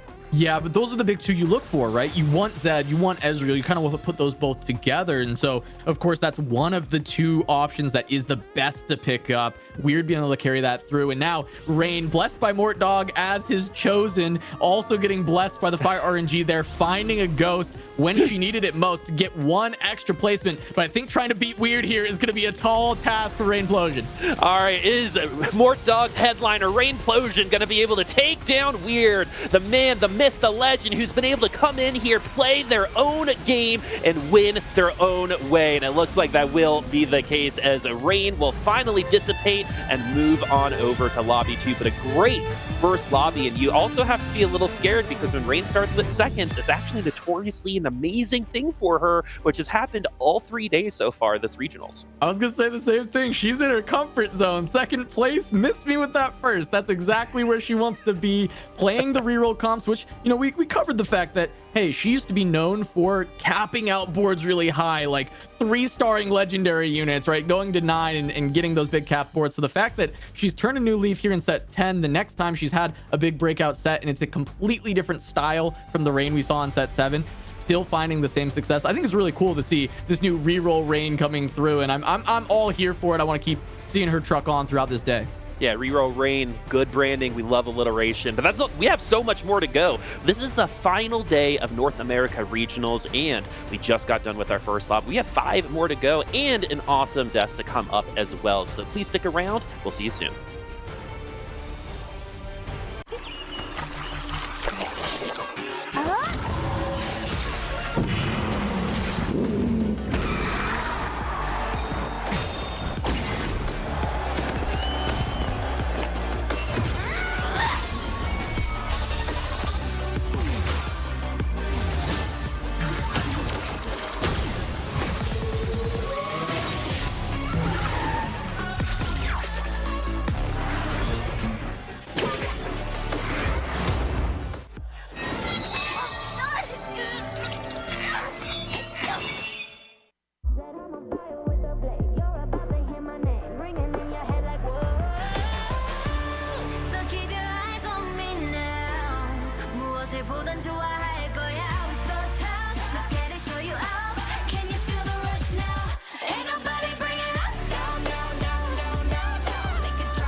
죽여주잖아 like a buffet. Forget to listen. At least I get the recognition. Heavy way up all up on you with the repetition. You in the pit, it's not no exhibition. I'm giving you more 'cause I'm better than. 비없는 시험들도 all of my numbers are happy. 부름하고 message 뭐 너 쪽이 눈이 나가보니 필요하대 너네들이 만든 돈들 거 get it, go get it, go get it. 내 멋진 그대 너도 get it 'cause I got it different. No, I got it so deep down.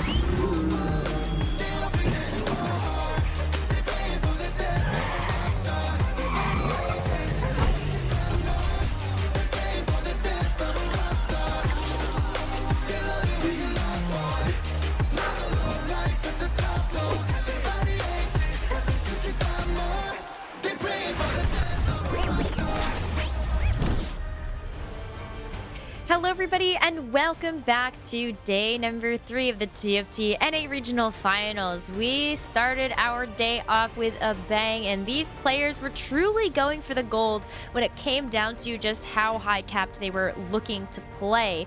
Like a lot of 80 flex, but I'm even just kind of looking at like the Riven reroll. Precedent just could not get that online. Sometimes that's just the way it goes, though, right? I mean, you opt into a line, you know you're playing either the Riven or the Yone, which we really have not seen Yone at much at all. The Gargantuan Resolve from 2-1 does mean that Precedent's looking to play in that 3-cost reroll line, and ultimately he doesn't hit, right? I don't know exactly what his spot was leading up to it. But what I do know is that he obviously did not have the resources or, you know, the variance on his side to hit that 3-star Riven. If you miss, though, that's just what happens when you play a reroll. On the other hand, though, we had 3 different 2-cost rerollers, right? And I know, Azael, you've even talked about this on the cast, how when you opt into a line that is uncontested units but contested cost, it makes it actually more consistent to play that way. Exactly. It's actually super beneficial. It may seem a little bit counterintuitive to think about, but the reality is, so they're all going for 2 costs, but they're all going for different 2 costs. And what that does is actually takes a lot of the 2 costs that you don't want to hit out of the pool, because people are picking up all the Sennas, all the Seraphines, all these additional units that you don't actually want on your board. And so that gives you a much higher chance of actually hitting. Whereas in this game, Precedent, correct me if I'm wrong, I think he was the only 3-cost reroller in this one at all.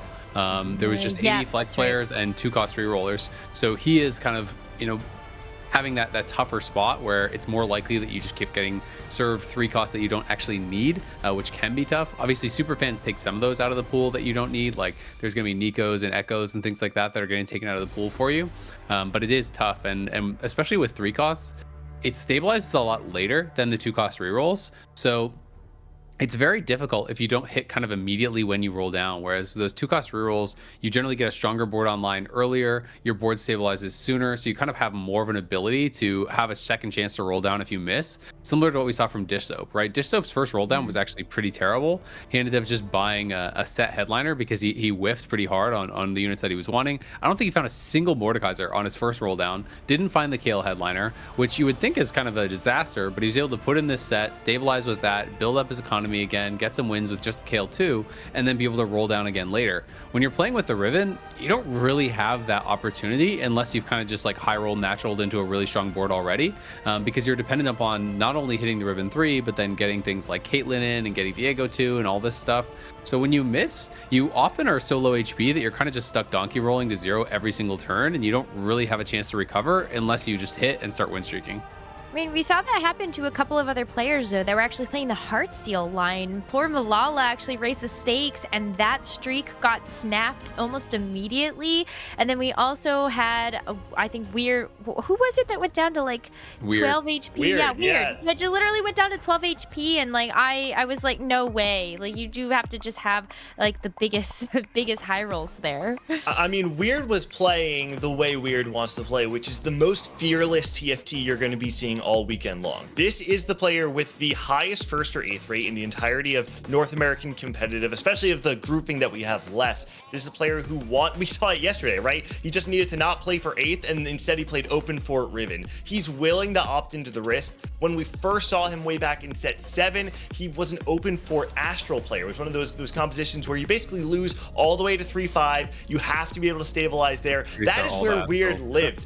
And we think it's scary, right? Like, I know, Azael, you made a joke saying, like, no, he needs to have a little bit more fear, but that's the weird zone. I wasn't joking. I wasn't joking. I was serious. This guy's insane. There is like, I think there is a certain point where you're being too risky, where the risk is not worth the reward, right? And I do feel like he is kind of going over that line sometimes. It's a little bit crazy. You know, getting your cash out at 13 health, you just need one bad cash out, one bad, set of matchmaking against a really high roller, and you instantly lose the game, right? You know, if Precedent, for example, if he had hit his Riven 3 at a reasonable time, and that's your first person that you run into after a cash out, you're gonna die. Like, Riven 3 crushes a lot of those AD flex boards until they really cap out and really become incredibly strong. So I do think he is playing so risky. Even when he lost a round after he cashed out at 13 health, lost a round, went down to 5, then still greeded to go 9. It did work out for him, and you have to give credit to him being able to evaluate board strength, and maybe his read was, I can't lose to any of these other boards, so I can greed it. But ended up going 9, ended up being able to cap out the board higher than anyone else because he got these really greedy plays and didn't die, and it gets him a first. But it is crazy. It is so risky the way that this guy plays. And I just want to call out really quick, though, a part of that inherent risk was also that he wasn't the only loss streaker. Disto playing, pumping up, full loss streak early game. Weird, absolutely willing to take risks. Question is, do you keep that game plan? Maybe you mix it up for the rest of the day. Only time will tell. I don't know. My heart is pounding a little too fast watching Weird play this game, and maybe he will continue to have that payoff for him. Only first game down. We still have 5 more to go, so let's get into that second game back with Boopasaurus and Casanova. Thank you again. I actually really love what Azael said there. Sometimes you actually should play with a little bit of fear, because a player like Weird Cat. No? Okay, tell me why. Tell me why. I'm in the weird world, and I want to stay here. I love watching this. Now, wait, do I agree with Azael that you should have some fear? Yeah, absolutely. Do I want Weird to have some fear? No, because I love watching this guy play. It is so incredibly exciting to watch him go for it, because every time it's like, ooh, we probably should, roll here, and then he doesn't, and it's like, oh, maybe he should level here. No, he doesn't. It's like, maybe he can't raise the stakes. He will, and I just love watching it every single time. It reminds me of when I was in math class back in the day, and all my work was wrong, but I still ended up with the right answer. You know what I mean? That's definitely the vibe that it's given. But we have another one guy. This time it's going to be Malala on Crescendo. Obviously, the player is trying to avoid a prismatic augment here.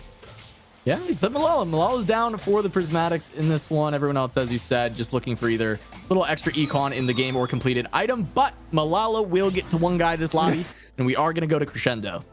The star of set 10 gets a one guy opportunity. It just seems appropriate. Comes with the belt. I know, right?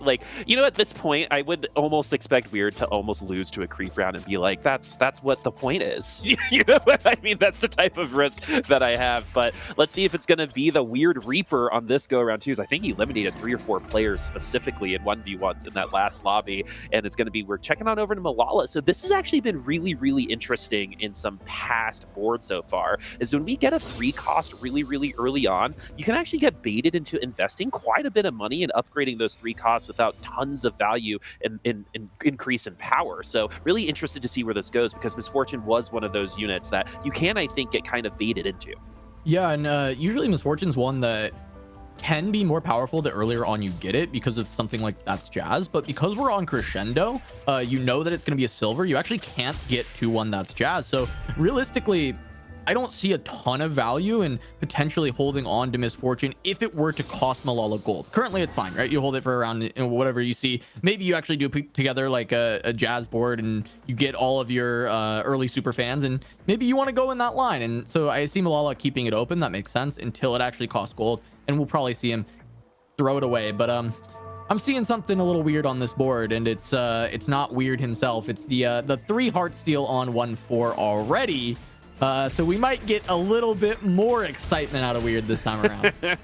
Or we would have a traditional Heartsteel situation. But, honestly, we come in, we expect the meta, but it's always, moderately refreshing to see someone kind of throw the rule book away and be like, this is me. Right, I'm the greatest showman. All right, now it's going to be a silver augment because of Crescendo. So all of these augments are going to be pretty predictable, and they're going to get way more intense as we move on. Pandora's item, something that is pretty solid just overall. We saw Rain bring that to a second. What's it going to be, though? Yeah, I mean, it could just be Pandora's to just get the best in slot 80 flex items. You already have Heartsteel, right? Like, you just kind of go for exactly the items you want. You get your IE, you get your blue buff, you get your red buff, right? Like, you just kind of slam the items exactly as you want them. And I think, especially as a silver, I think Pandora's is quite good, right? The others, you know, you kind of have to worry about randoming that full item over and over again, and it can be a little bit tricky. But when it's just a component on silver, you just get the benefit without much of the kind of awkwardness of having to play around the augment itself. You know, and sometimes it does delay kind of when you need it, but eventually it will roll into it, as we're going to see Weird go up against Rain. This was the top two from that last lobby. Again, Rain's pocket, you know, comfort is being in second place and coming from there. So that's already the perfect start for Rain Implosion.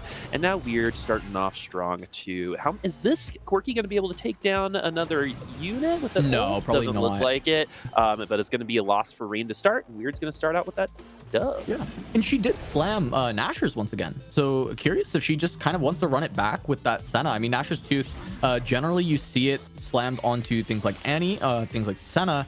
Seraphine, not so much. So it kind of almost locks you into really wanting to go for that Senna, or it does mean that Rain would be playing around 4 costs later on. But considering how she's played most of these games, I fully expect Rain to try and force her way into the Senna line. Yeah, it almost kind of feeds into that strategy that we were talking about earlier of, you know what, if you start in the top 4 and you just finish in the top 4, you'll get top 4, right? And so maybe the Senna, like you said, I think has the highest top 4 percentage of the reroll comps right now. So that's probably a pretty good direction. Forcing it can be a little bit of a risk, but the players here are the top 8 players in North America at the moment. So I definitely have faith that someone like Rain can make that happen.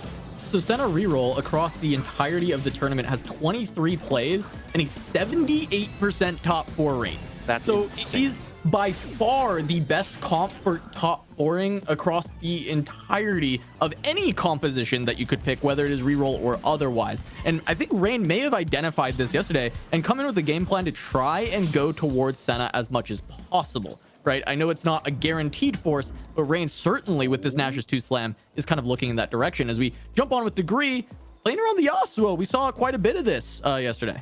Yeah, I mean, it had varying degrees of success. Obviously, the Yasuos that appeared earlier did a little bit better.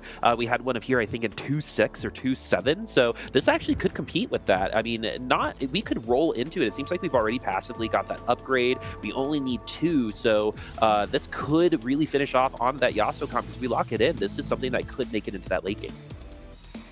All right, so it is going to be fighting against Malala, and the big thing with this is Degree trying to find some of these early stacks, right? I think, like, if he can find those and then also find the Yasuo early enough, it's going to be the big decision maker, right? Because the biggest success that we saw out of the Yasuo comp was when it wasn't actually reroll Yasuo. It was just 3-star Yasuo. It was just you kind of naturaled the 3-star by 3-1, and then you turned it into a really good late game edgelord comp. And Degree's kind of on pace for that, right? Only 2 Yasuos away. So certainly this could happen by stage 3 for Degree and be in that kind of situation of Yasuo comps that was very successful yesterday. All right, let's take a little bit of a gander around what everyone seems to be hanging out with. It looks like we have a little bit of a disco opening potential for Dish Soap. Actually, one of the only people who tried that comp, unfortunately, I think through EU in an A, its average placement is rough. At this point, I think if you land on it, it's because you're kind of forced to. It's not even in a position to where you can one guy the comp and get tier 3 units and still compete, because it just takes so much time to really finish it out. So of course, it's probably not going to finish on that way. We still have it, you know, on the board, so maybe the option is still open.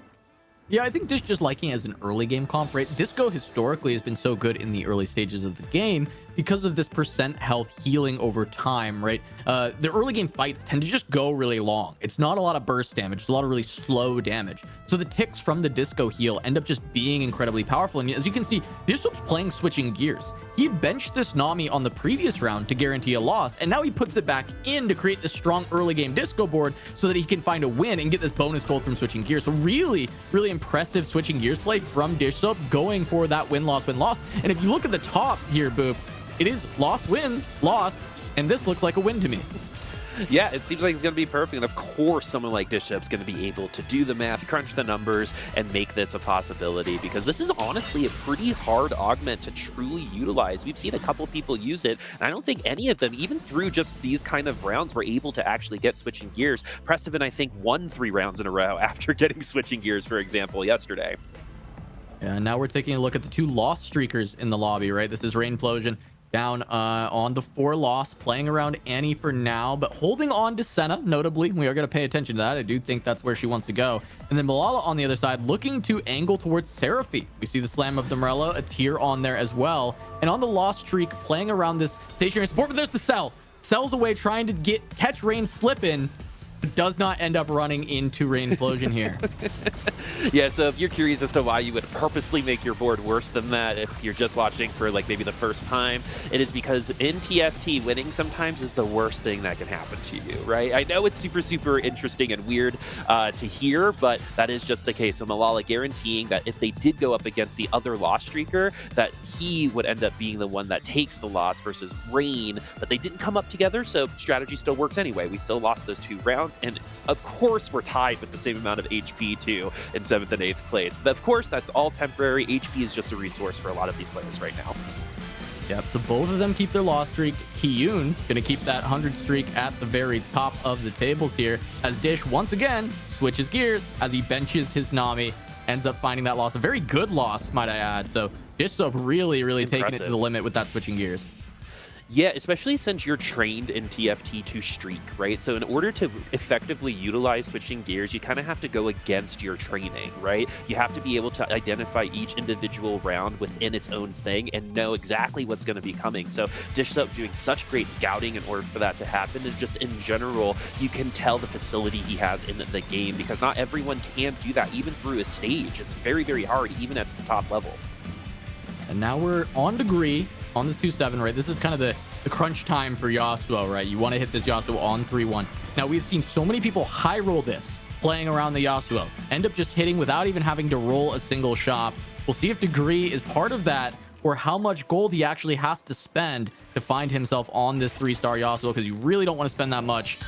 Not seeing it immediately. I like that he teched in Punk to reduce the cost of his first reroll, trying to save a gold here or there, but not finding it immediately. You know, Casanova, it might be your fault. You might have manifested that, to be honest with you. You know, everyone else has done it, right? Maybe degree is going to be the difference. I know. But I try to set up, because Crowan does this thing a lot of times when we cast together, where we set something up and then he says, and he'll hit it on this shop, and then the shop happens and they hit it. But it's I don't his have the special same power. touch. As someone who has also had that experience with Crowan, it's wild how frequently that happens. Azael actually, I think, does that a lot too. But we're going to see no more Yasuos come through, but maybe we're going to be able to take a little bit more of those stacks into the next round. It doesn't look like it. That Yasuo got stuck on that Nico. That's a bad loss.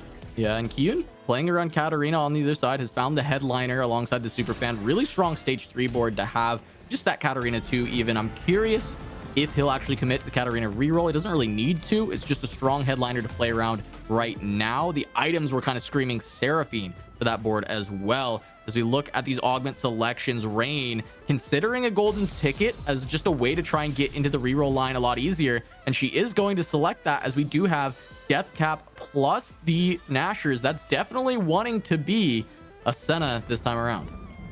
See, and this is the issue that can happen when you do force such a highly, you know, placing comp, right? It's not always going to take place. You're not always going to see that headliner. We've rolled a good amount of gold, and we haven't even been able to pick up, I think, that many Sennas just in general. So that could potentially mean that Rain gets to that Senna 3 a little bit later. That means that Senna is potentially just going to not appear, as we're starting to put the Kale in just for now. And it looks like we've put in some consolation prizes on the bench in a just-in-case kind of situation. Seraphine was most definitely, Senna was most definitely the intent here.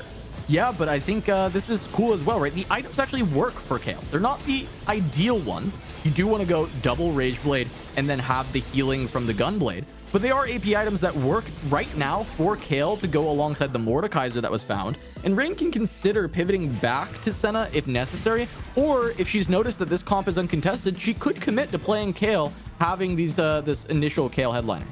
Yeah, you got to keep yourself open, right? Sometimes forcing that comp, being a little bit of being a little hard-headed could actually keep you from realizing that, hey, the Kale's just there too. While those items might not be super best in slot, like you said, Cass, it could still bring us some good results. Remember, top 4 here is really, really valuable, especially if you've already top 4'd in that first lobby. But Precedent now needs a good result. Starting with that 8th is brutal in the format like it is today. Yeah, for sure. And Precedent is, going big, right? This is a raise the stakes being played for Precedent here. He's got only the 3 hearts still in, but still trying to make some extra money. Has a good amount of HP, right? We're looking at, 75 HP for Precedent. So he's in a reasonable spot to take a few losses here and get a pretty large cash out. We jump on with Kiyun, who is full streaking. 7 streaks for Kiyun right now, going up against Malala's Bard board here, and then upgraded Gnar as well. So this is a pretty strong board, but the healing that comes through for this Katarina is just so massive that it's incredibly hard for the Bard to actually take her down. And Kiyun continues this win streak, and as you see, he does end up buying this extra Katarina. There is consideration towards re-rolling it, and for the first time, it's a crowd diver Katarina. The problem we keep seeing is all these country Katarinas just falling off, but crowd diver Katarina is actually very strong. Yeah, and you can see it in the results, folks. The Katarinas have had a very, very hard time over all the last 2 days, but maybe today is going to be the difference here in Lobby 2 in North America's final day of regionals, as this is going to be our Stage 3 carousel. Where's Dish Soap going to go? Kiyun full streaking, and we've seen people convert this HP advantage, like say in Stage 5, you start losing consecutively, but you've developed such an HP advantage, you kind of fall into the top 4 anyway, as we're going to raise the stakes. Based on what we've seen, I would assume so, as Degree is going to go with the Yasuo. Who is this person? Be consistent in any way, shape, or form. I would say this was probably not the time to raise the stakes. Precedent has raised the stakes as well. You're going to be contested in that, and you actually have a reasonable board to put together. But because it was weird, I was just like, oh, he's going to go for it. But yeah, exactly. The energy is there. Yeah, as you called out, Degree did hit this Yasuo 3, though, but it's 3-5, and loss streaking throughout the stage is really tough. It makes this Yasuo a lot worse of a composition, and we've seen this a lot of times with Yasuo as well. We saw the successes yesterday, but we also saw the failings throughout this tournament. And while I think Degree should be able to find some wins for the rest of Stage 3, try and get a couple stacks, this Yasuo is going to fall off so incredibly quickly. Yeah, and it could be literally halfway through Stage 4, right? I think we got at least, 4 to 5 rounds where we could definitely compete for those wins. But especially after our 3rd augment and a little bit more items, it's going to be really, really tough, because then some of our highly capped boards, the Heart Steals, will start pivoting and get to potentially legendary flex boards that are going to absolutely compete and potentially destroy a comp like this. Again, the time we did see the successful cast was when it was picked up at like 2-6. Yeah, exactly. 2-6, 3-1. Those are kind of you need to find it as early as physically possible to actually make it work. And we're going to see if Degree can actually continue to find these wins. We haven't seen a ton of upgrades popping up on the side for anyone else, but Kiyun's board is still really strong, and he's finding a lot of streaks. And Kiyun, once again, full win, running into Precedent, who's trying to lose for this Raise the Stakes Heartsteel. Kiyun's going to go 10 wins, streaking entirely through Stage 2 and Stage 3. He is so incredibly rich that I'm not sure Kiyun knows exactly what he wants to do with this spot, because certainly you could re-roll for the Katarina, but also you could just try and push levels because you've used this giant HP buffer, and you see him sitting there with 80 gold. He's not spending the money yet. He hasn't decided exactly what direction he's going to go, and we'll probably see after this PvE round Kiyun start to make a real decision.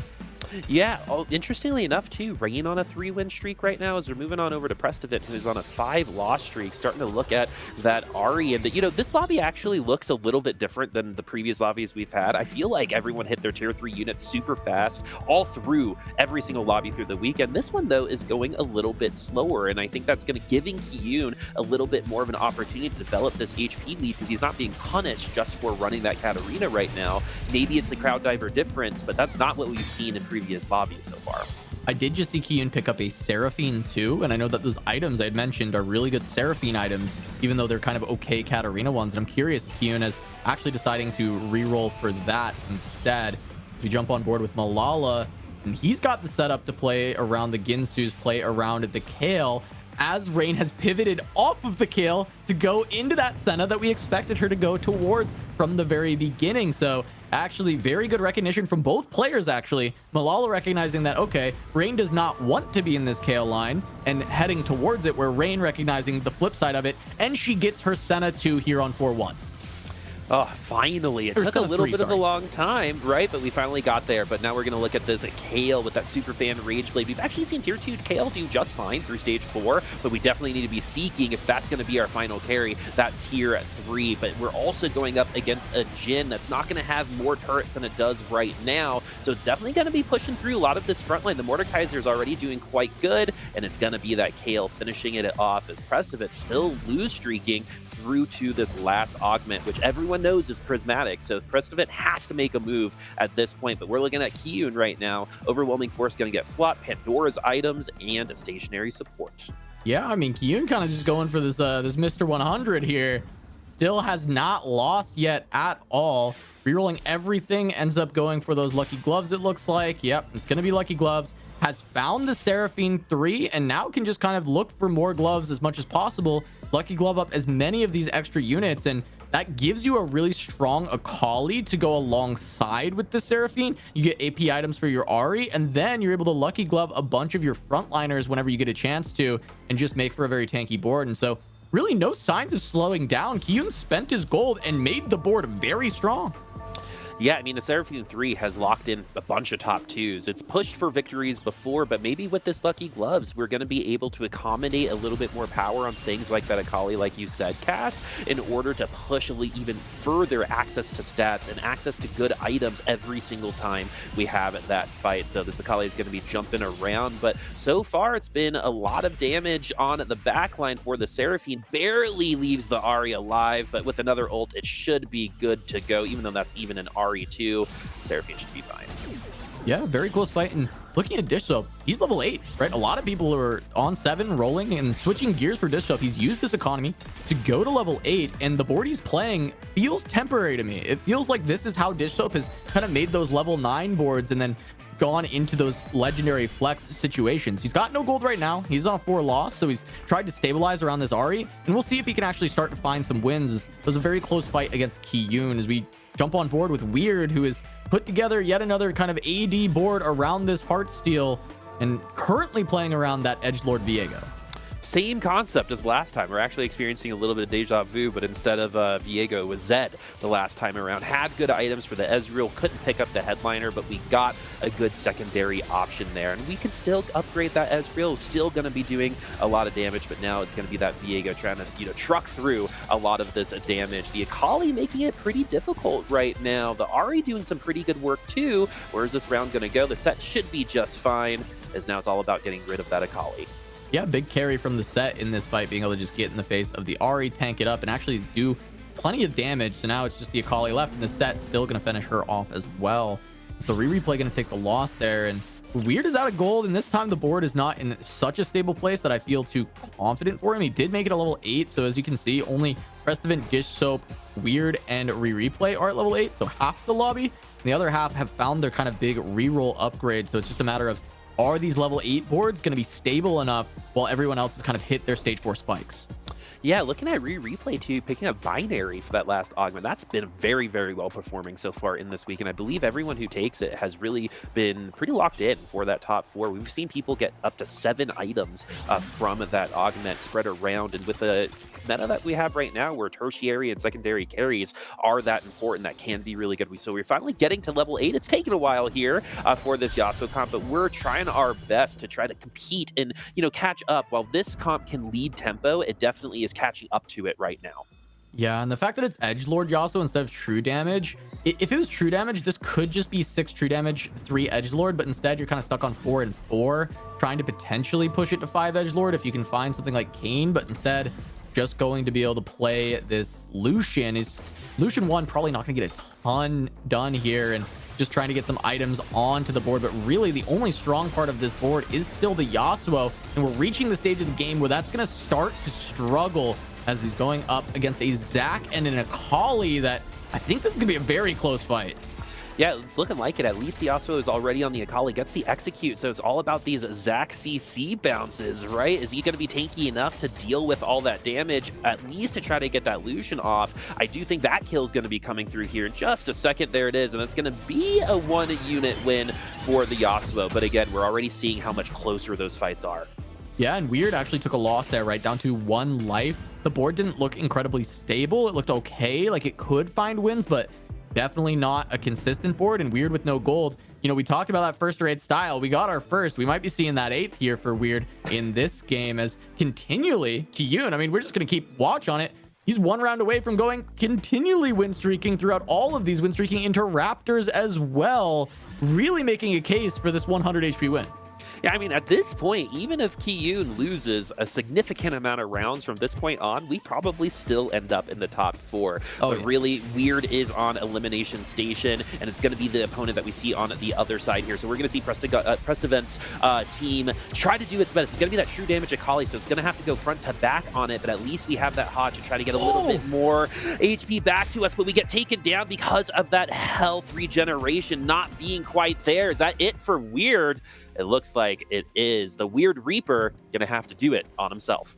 Yeah, and you see just that cast from the Akali taking out the Ezreal, sniping it while it was still fighting with the Viego, and I think it made all the difference. So huge play there as we're now seeing Dish Soap go on a big transition here at level 8. He's actually not going to be able to find a way to push to 9. He recognizes his board is not strong enough, and he's just trying to salvage what he can and try and make it as far as possible. He notices the HP is dropping quite a bit, so if he can increase the power of his board, he can try and lock in a 4th or 5th. Yeah, at this point, just single round wins against opponents could be the difference between even 2 to 3 spots right now. So say we push up against Replay, we win that round, then all of a sudden a top 3 becomes even more attainable. But now we're going to see this pivot go through. It's going to be the Poppy in the front line, Cass. Yeah, so Dish Soap finds Ezreal. It looks like he wants to play around just this AD flex as well. He wants to play Ezreal and Zed and use the Poppy as the frontliner for it. He's got the support item to give that extra bulkiness to this front line. This Poppy's going to be a beast, but his backline is pretty weak, so he still needs to find upgrades there, and he's not even on an Ezreal pair, and I think that's the really hard part for Dish Soap. He's just looking for the best way to try and salvage HP, and now we're seeing Malala hit, but he hits too late. He hits too late. He did not get the Kayle in. He has Kayle 3 on the bench, and that might save Prestivent a ton of HP as he goes into this fight. Oh, that could be a big gift for Prestivent here. So let's see what Prestivent's going to be able to do through this fight. It looks like it's going to be a Prestivent win, and that could be the difference between not getting that Kayle 3 on the board. The good news for Malala is that we do have HP. It doesn't matter that we're going to lose this particular round, allegedly. And so now we're going to be keeping through, but now we have that Kayle 3 on the board. Unfortunately, that does leave Prestivent with a good amount of HP still. Now look at the HP totals from 2nd to 6th right now. Yeah, and there's the Kayle 3 right that comes through, and Dish took a pretty massive loss. We saw that his backline is just not online. He has a very strong front line, but he has not been able to find a solid carry, and there's a Caitlyn too. So actually that might be the way that Dish Soap can turn things around, as we saw that get picked up. And it's just a matter of looking at these bottom players, right? Degree on that Yasuo, I'm pretty sure he is gone. No one is losing 20 HP before that Yasuo board, and then it starts to really smush between Malala and Rain. Ooh, really interested to see where that's going to go, especially that Kayle 3 against that Mr. 100 on the top side. But now it is going to be Degree fighting for his life. The Yasuo is able to get onto the back line, but goes back to the front line. So I think we're going to be fine. Got a ghost. He gets to live another round. Yeah, we're going to be fine. So it's going to be another round. And let's see where the other HP totals are, because Degree really wants Prestivent, Dish Soap, or Rain to lose and drop below them in that HP total. So maybe we can squeeze out a 6th and a 5th instead of that 7th. Yeah, Dish Soap lost again, right? He tried to salvage this board, tried to hold on the HP, but he just couldn't find carries that worked out well. And now he's on a 3 loss at 11 HP. Replay at 15, kind of in a similar spot. And you see Dish Soap, right? He's playing this Caitlyn, but he's playing Caitlyn with Ezreal items because he could not find the character that he wanted to play around. Ooh, it looks like we have a couple boards that, had opportunities, but were unable to find them, right? I think Dish Soap really wanted to push for that level 9, is the one that's most often doing that, but unfortunately, we could not get there. Same thing with Degree. We got the Yasuo incredibly late, and this is just what happens when you get that Yasuo late. Both players could potentially be eliminated on this round. Right now, I'm looking at the Yasuo, definitely keeping check on a Dish Soap score too, as that Caitlyn ults, and now the Karthus does too. But the Yasuo is looking like it's going to be onto that back line. Has it done enough? It looks like it could be, because that Kayle is starting to fall. Will that Kayle be able to ramp up? Yes, it does. It takes down one of the units that was on there. Now the Yasuo is on the Kayle, but is there enough ramp up on that Kayle to take down that Yasuo? Another execute goes down to Malala. Falls, so Yasuo still hanging on, but those are by just the skin of Yasuo's teeth. They both live, and Replay actually falls, right? From 15, very healthy, took a big hit. Kiyun finally loses a round. So someone has been able to dethrone him, but he's built such a big lead, it's going to be hard to actually beat him in this game. However, to agree with the Yasuo, holding on for a 6th from the spot that he ended up in, honestly, not a bad performance, and potential to still outlive Rain or Dish Soap if he can find the right fight. Oh, and we also have to remember that Replay getting a 7th here has completely opened up AVP, I think. So that is going to be a big fight as well between the top 4. We have a Jazz Emblem on the bench, so we're going to add that on once we need those stats for that fight. But is Dish Soap going to be able to survive? We will be facing Rain or Degree, which will be an elimination round for all of those participants. If any of the bottom 4 right now face each other, those will potentially equal into a double elimination. Stage 5-5 could change the entirety of this lobby in the way that it looks. Will it be Dish Soap, the man, the myth, the legend, who people consider one of the best players in the world, going up against Rain and this Senna? The Senna, like you said, over 70% top 4 placement on that comp. However, winning it has been a little bit more difficult, and the Senna already broke through the front line, does not get targeted by the Caitlyn in time, and it's going to be Dish Soap taking the L and the elimination. But watch Degree, though. Does Degree end up winning the fight? No, it looks like Degree has lost this one. Degree will take a bigger hit. So Dish Soap, 5th into 5th, honestly, still totally a fine spot. Totally fine. Right? That's okay. His Degree is taking the 6th. So I think Dish is probably not happy with 5th into 5th, but he certainly can't be feeling too bad about it. He knows that what he just needs to do in these next few games, it's not like a huge comeback has to come through. Just playing, 2nd to 5th, 3rd to 5th. We talked about this. This is a way that you can still make it in when it is around these top 4. As Prestivant still holding on, finding 5 wins in a row, playing around 80 flex, but playing specifically around true damage Akali. This Ezreal is a new addition to the board. It was entirely off of this Akali that this streak came through. All right, it's going to be Rain on the other side. Is this going to be it? Is Malala going to fall potentially to the Senna? We really need this Kayle to ramp up. If you're a Malala fan, we finally do get onto some of our damage healing. Frontline gets eviscerated by that Karthus, and now the Kayle is on the Senna. Can the Senna do any more damage quick enough? No, as Rain will fall in 4th place. Pretty good round. That Senna came in pretty late. We had a transfer over in between with the Kayle and the Senna, but I think a 4th is still pretty solid for Rain here. I mean, Rain still, again, recognizing that this Senna comp is so incredibly strong. She fully whiffed, ends up playing around a Kayle in the mid game, and then re-rolls down for Senna again, just knowing how good that comp is at making top 4. It seems that we have learned from Rain today that this comp is fully forceable, and it can get you those consistent top 4s, and she is proving that right now, trying to lock herself in a spot at the championship. Rain Explosion has represented North America, did quite a good job when Rain participated in Worlds 2, and now we're potentially going to see her go right back. Kiyun was Mr. 100 through the majority of this game, taking some L's. This is where we would expect that Seraphine comp to start, kind of losing some steam against some of these stronger capped boards, especially against something like Malala over here, where the KDA formation just pretty much makes it so Seraphine's weaker against that board specifically. Yeah, that's actually a really good call out. It does make it weaker, and we'll see if they end up against each other or who ends up going for the kill here. This is going to be Malala versus Kiyun. We're going into this fight, and you'll see this spread come into effect, right? Seraphine, everything does clump a little bit in the front line, but even then, she's only hitting 2 targets instead of the full board, and she'll never be able to hit the backliners in a very efficient way. And so this buys even more time for Malala, even though he's only on the Mordekaiser 2, it's still enough that he can just get through, chew through everything with this Kayle and find the win. Now, the problem is Kiyun is going level 10 and going to continue to cap out this board. He's 50 gold, level 9, and so there is a lot of room for him to get stronger than Malala.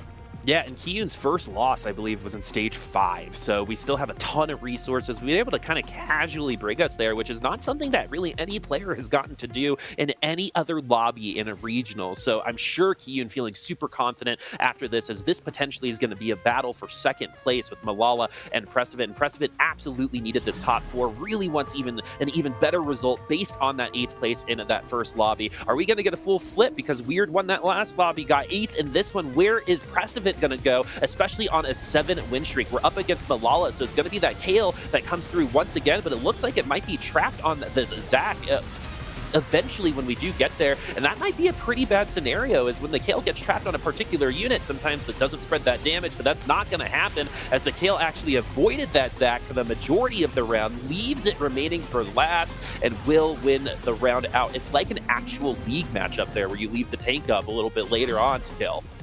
Yeah, I mean, it's looking rough for Prestevit right at this point, but it is a big bounce back from that 8th place, right? A top 3 here is phenomenal, and trying to deal with this Malala board and the Kiyun board, I think reasonably. Prestevit probably was expecting to go out earlier, getting stuck playing around True Damage Akali, kind of the least sought after on this 80 flex line. When you're kind of looking through these 80 champions, you really want Ezreal, you want Zed, you want Caitlyn, and then True Damage Akali is like, okay, I guess I'll play around this unit if I have to. And Prestevit really made it work and is made it to this top 3, and we'll see if he can end up getting even a 2nd place going up against Kiyun, while Kiyun is still a little bit weaker.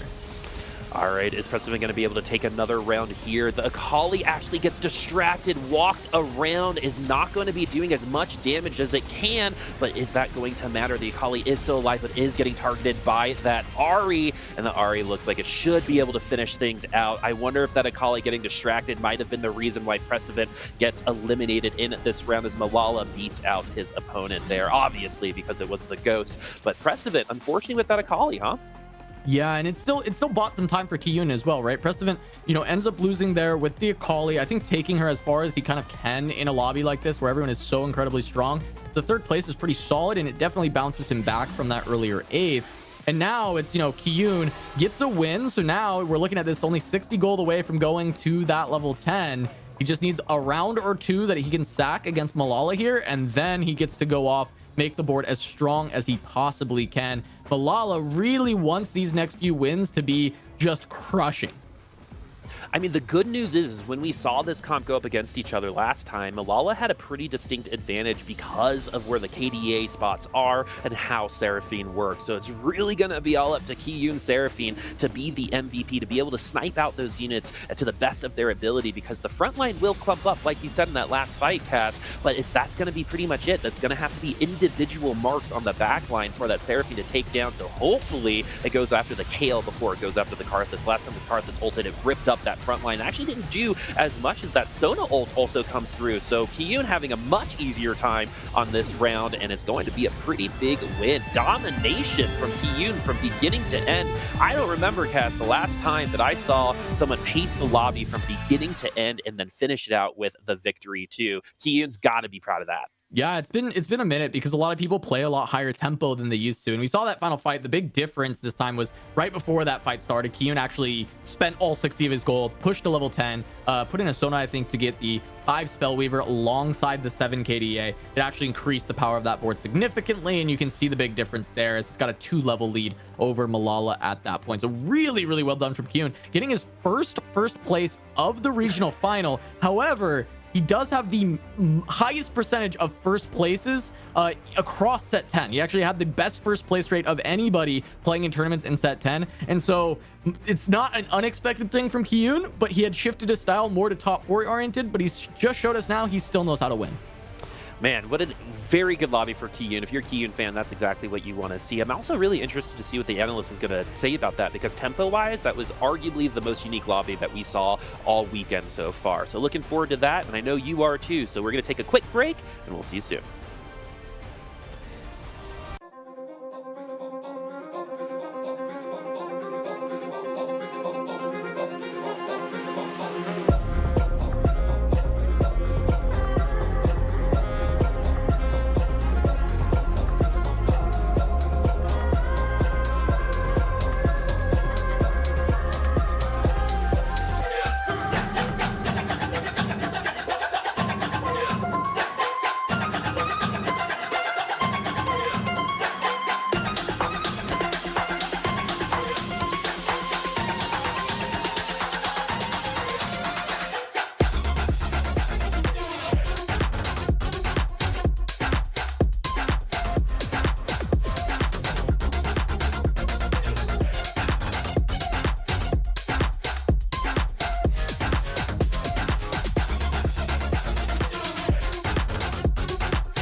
Welcome back, everybody. We are now 2 games down in our 6-game gauntlet to decide which of our players in North America will be representing our region at the Remix Rumble Championships. And now that these 2 games have finished, we are seeing some patterns. Kale, Senna, and Seraphine have now been played in both lobbies by different players. So I'm curious to know your take on, do you think that's going to be an actual consistent trend between all 6 of these games? I think so. I mean, especially it's been interesting because there's been basically, correct me if I'm wrong, but I can't think of any games where people are contesting each other across all of the games over this whole weekend. Everyone just seems to just agree, okay, yep, you get Senna, no problem. Okay, yep, I'll take Seraphine. Sure, okay, you can go Kale. Like, there's been just 0 contesting of any kind on 3-cost or 2-cost rerolls the entire weekend, which is kind of interesting. But if the players are just going to be kind of kumbaya and just like, yeah, you take this, I'll take this, well, there's a really good chance that they're all going to hit every single time, right? Because you're taking, again, so many of those 2 costs out of the pool. You're really narrowing the pool of units that you can actually get. So it's become very, very successful, but it is just interesting to me that no one has been contesting each other whatsoever.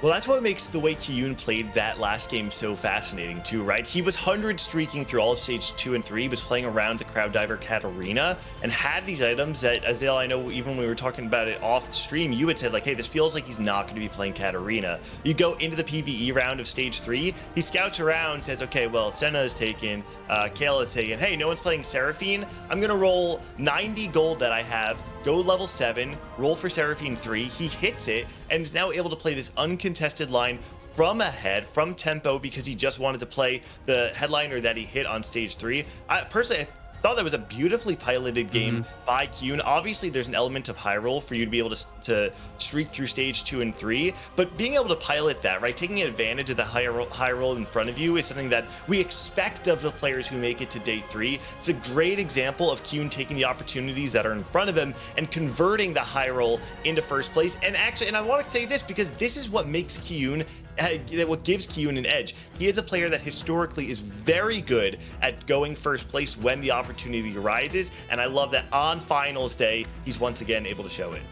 Yeah, and I think it's really cool that he did it in kind of an interesting way, right? Because I know if I was in that position where I was able to early streak like that, and I'm at 90 gold, I'm at 100 HP, I would not have actually been going for one of those 2-cost rerolls, and especially pivoting to one that he had basically like no copies of it on his bench, right? I would have just been thinking that you're going to push levels and you're going to play around like Pentacoli or something like that, right? He had Shojin, he had Amarillo, so I thought he was actually just going to play around Pentakill units, you know, go 8, start rolling for a 4-cost headliner. But I think that the way that he did it was really intelligent, and especially because he knew it wasn't contested, he knew that so many of those other 2-costs are already out of the pool. There was a pretty high chance, I think, to hit it. The high roll part obviously is just being able to 12 streak or whatever it was he did before that, but still, I think he navigated it really well. Awesome to see these players just continue to adapt to one another, and that's why we're so lucky to still see these 8 players battle it out over the course of the next 4 games. But we're going to be taking a short break so those players can get a little bit of rest. And when we come back, it will be time for game number 3.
Hello everyone, we are here in Las Vegas, Nevada for the first ever official TFT LAN. That's right, this is the TFT Vegas Open. 512 competitors flew here from all around the world. They're taking the stage to be able to compete for the title of the TFT Vegas Open champion, as well as for a $100,000 grand prize. They've got a lot of games to play. You're not going to want to miss it. Vegas is a good choice for a TFT event because people just say TFT is all about luck, but there is strategy, there is skill. It's kind of surreal, like, to see how far TFT has come. Oh, that missed weight cost you the top 4.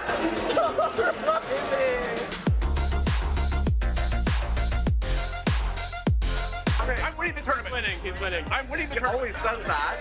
I've played in tournaments on LAN for God knows how long. I definitely think it gives me an advantage over the other players. I saw them, you know, kind of like buckling under the pressure. Yeah, but here he goes. He's gonna step up. Game number 3 for the TFT NA Regional Finals final day, and I'm here with Gangly to bring you through this next game of action. But before we do that, Gangly, I feel like we have to have a little bit of a check-in in terms of where our players stand in the AVP race, because at the beginning of the day, Replay was still on top with a 3.0 average placement over the first 2 days of competition, and that's sort of not the case anymore.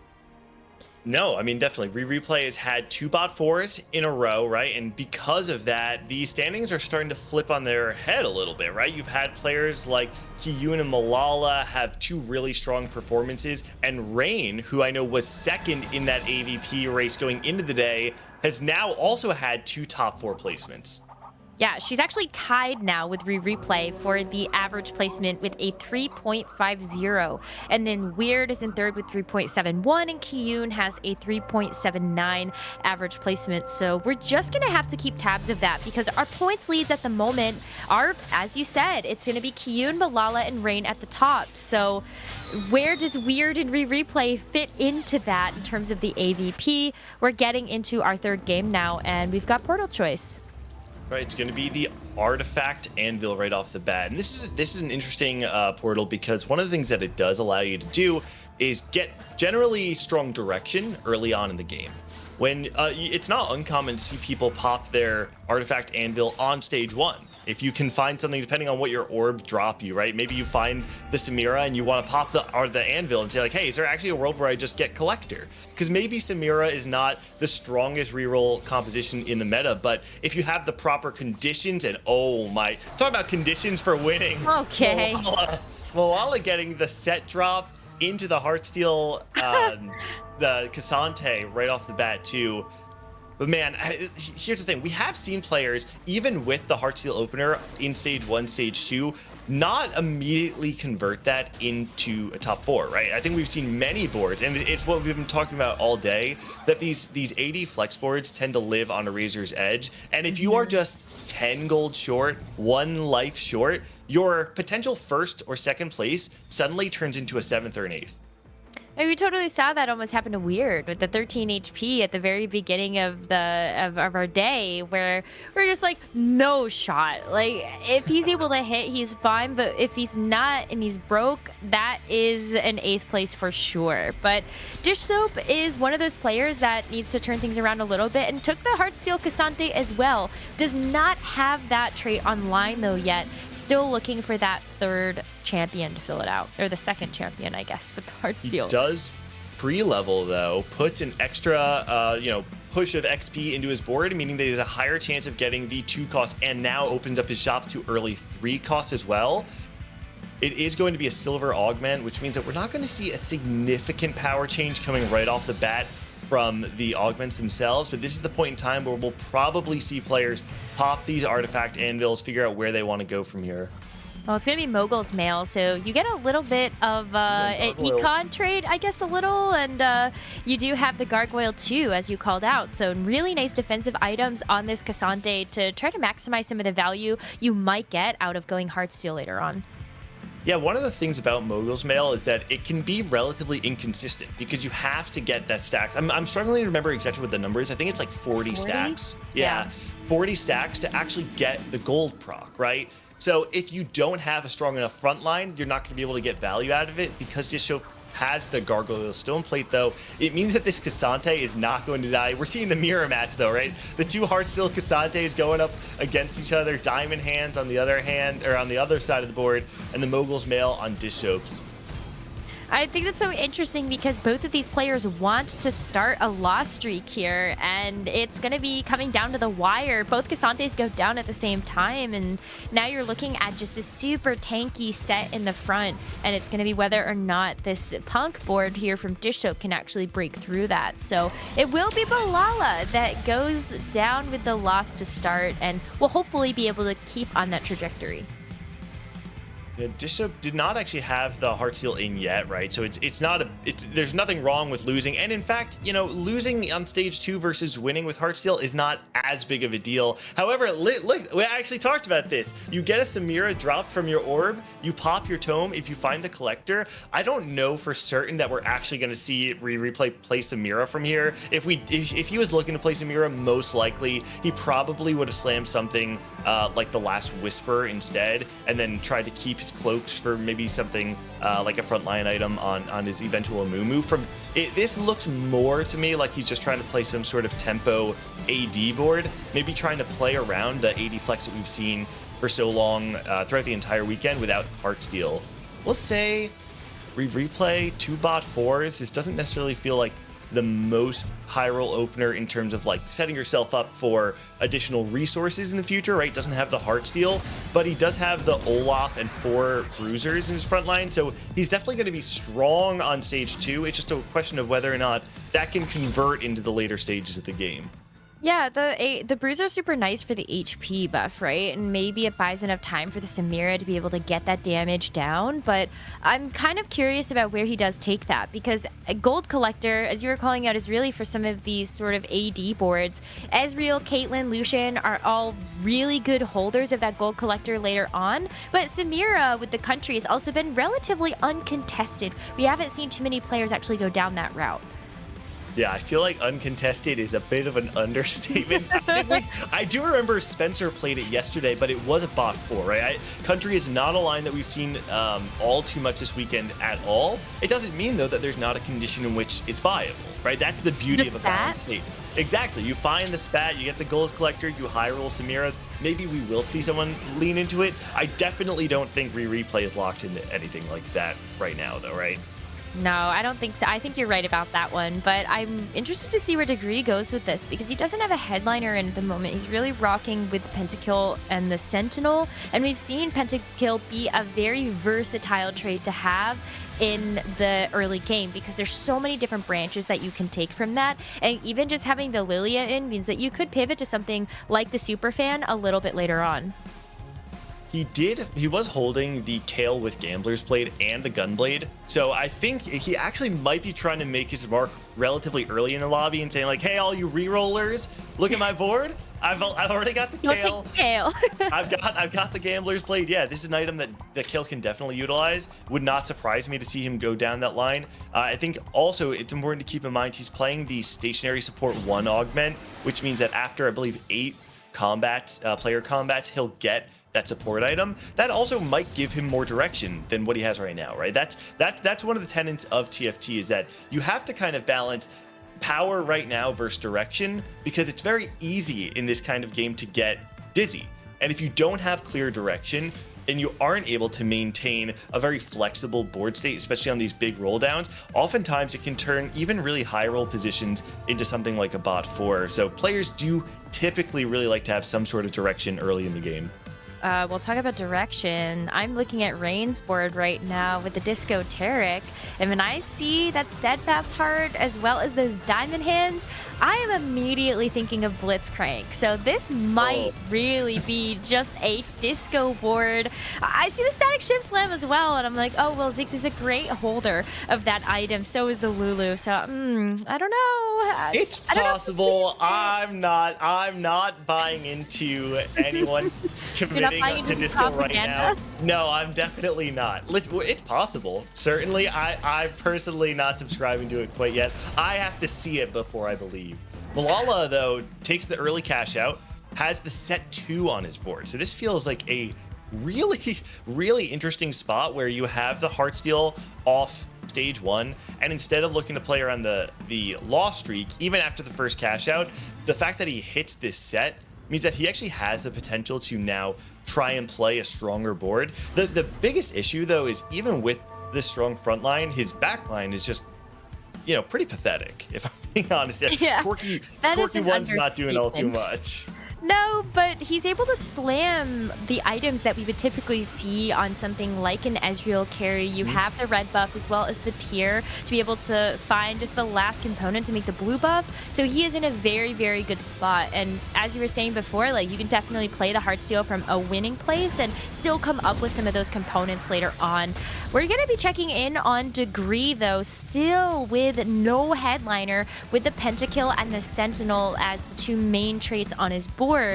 And maybe he's able to find the headliner, but this is where I kind of go back to the question that we asked on the desk is, if you are T-posing with the Kale and those items, does somebody decide at that point to go, you know what, you're not allowed to have the Kale, and in fact, I'm gonna take that reroll line? If someone happens into it, I think it's absolutely possible. But we say that, and just like that, never mind. finds the Kale, right? I mean, this makes sense, right? This is obviously high roll. This feels great for Degree, but this is where he was pointing his comp from the very beginning. And I think that even without hitting this, he has been saying to the lobby, signaling like, hey, I really want to play this Kale. If you want to opt into it, you're opting into more variants than if you just left me alone. And that's the nice thing about being able to signal that early is like, yeah, maybe you do open yourself up to a little bit of risk because you're playing more narrowly, but you also reduce the risk by making sure that everyone else who wants to reroll is going to be taking those other 2-cost rerolls instead. I wish players in my lobby were that respectful.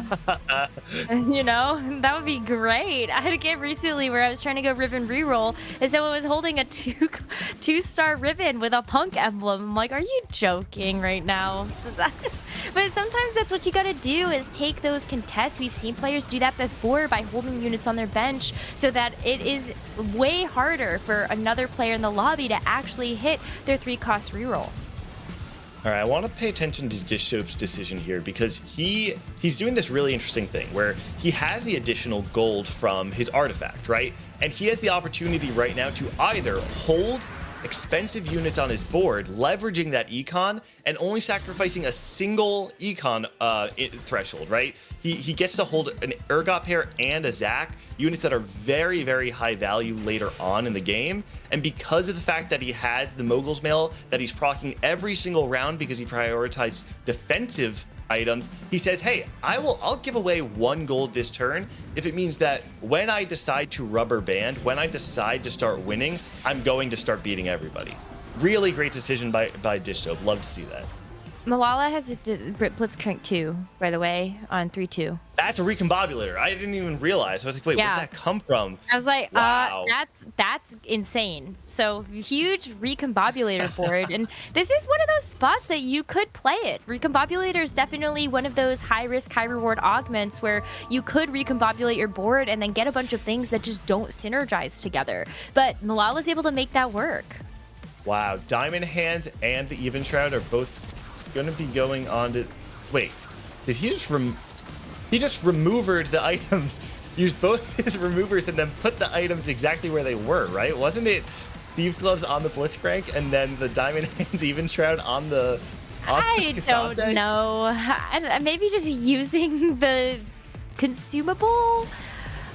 I'm not sure. What, Someone's gonna have to go check bored? the replay on that one, because I don't know why Malala would have made that decision. But Dish Soap is working through the raise the stakes, as we saw, so maybe getting a really nice cash out in the end of that, and Malala's still finding some direction here. Malala having the set of a lifetime in set 10, right? The winner of the Vegas Open has the win at the KDA Cup final day at the Heartsteel Cup. And I think Malala's run contrasts Rain's, I think, pretty beautifully. Rain is one of those players who had really high highs back in set 7, winner of the Jade Cup, made it to the World Championship where she went all the way to the final lobby before falling short in a 7th place finish. And since then, has really just not recovered to the same form she was once in. This is a beautiful Cinderella story for Rainplosion, who is back in set 10 in the form we once saw her, has made a great run all the way to the final lobby, and now is actually, after the first 2 games, in a decent spot, sitting in the top 4. She's been doing phenomenally, and even when you take a look at that average placement, she is tied with Replay for the 3.50. So even if for some reason she has a couple of bad games, maybe the rest of the people that take those top 3 spots will allow her to be able to win out on the best AVP. But as we head into the carousel here, this is going to be another rod pickup, and I'm sorry, Gangly. I think this very well could be a disco board. You want a lot of rods to be able to make something like a TF work in that backline. Yeah, she did take the rod. I'm like really not down to buy this until it actually happens. She did pass up the TF. It did have a sword on it though, so if she's looking to play TF, killing the swords apart from a single Sojin's a little bit tough. So maybe there is a world where she's still playing TF, but I'm like really not down to buy this until we see it. I just wanted to keep planting the seeds of doubt, you know? Wow, look at this line though. Weird playing what it seems to be is the Kai'Sa reroll, playing it on 7, not with super fans even online. I don't exactly know what has led Weird to be playing this board. It's not the variation of, okay, no, it looks like it's probably not actually going to be Kai'Sa reroll. He just maybe happened upon this, was playing from tempo, and now at 3-5 was able to level and just play 2 Kai'Sas because he has the headliner big shot in place. And from here, it actually does look like he's probably going to be looking to play on level 8 around the Ezreal based on the items we're seeing here. I was gonna say, you see the Infinity Edge and you see the red buff, and you're like, oh yeah, that is something that Jin or Ezreal actually would really love to hold. So I will be keeping my eyes on what sort of 4-cost headliners all of these 80 flex players are gonna go for. Dish Soap is gonna lose again, and he's super healthy. Like, this is a very nice spot to be able to raise the stakes in. He did have Little Legends, right?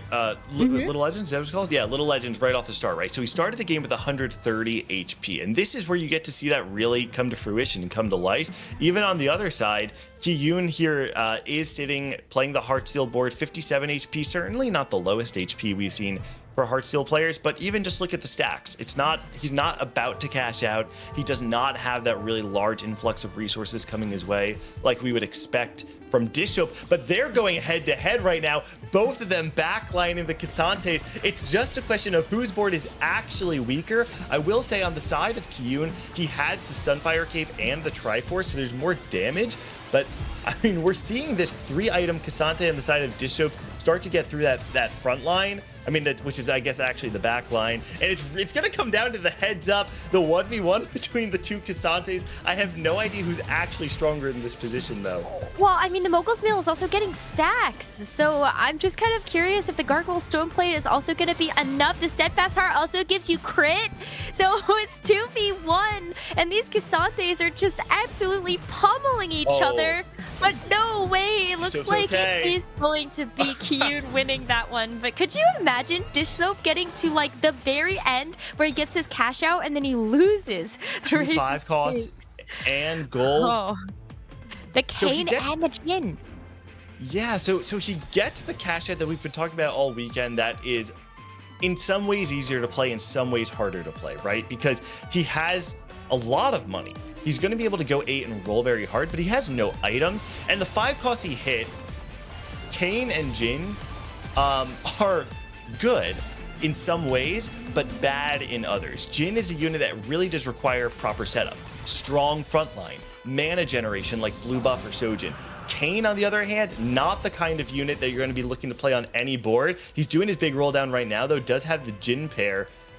Finds a Zed headliner, really nice pickup, but other than that, nothing is upgraded yet. He's not out of the woods yet. Finds a strong frontliner in the Zac 2 as well. Outside of that, though, from here, he's just looking for supplementary damage, right? Things that if the Zed is going to die, how else can he deal damage to the other side of the board? And he finds the 4 Crowd Diver. Has the Kiana and the Yone online right now, which means he's going to be able to at least get additional resources onto his unit via that Kiana. And if he can find some other items that maybe play into this Zed a little bit more, I think he'll be in a decent spot. I think so too, and you saw the Lucian pickup as well, just to be able to hold it on the bench, so that's another way that Dishsoap can play flexibly around those backline units. It's sort of kind of, yeah, like what can he 2-star first and try to make sure is super strong. And we're gonna get a Prismatic Augment to finish out this lobby. It's an immediate reroll on the hologram there, but I'm sort of looking at the Pandoras and wondering if you take that to try to make sure that your items are super good. I'm thinking, I was gonna say, I'm thinking Radiant Relics for a similar reason, but it's a little bit faster, right? Whereas Pandora's, you'll get good items. You have to wait. And because of the shape of the game Dishsoap has been playing, I think for him, he's kind of done losing. Like, I think he's a little over it, right? At this point in the game, he wants to figure out how he can start winning, despite the fact that, and gotta call it out, his HP is looking great.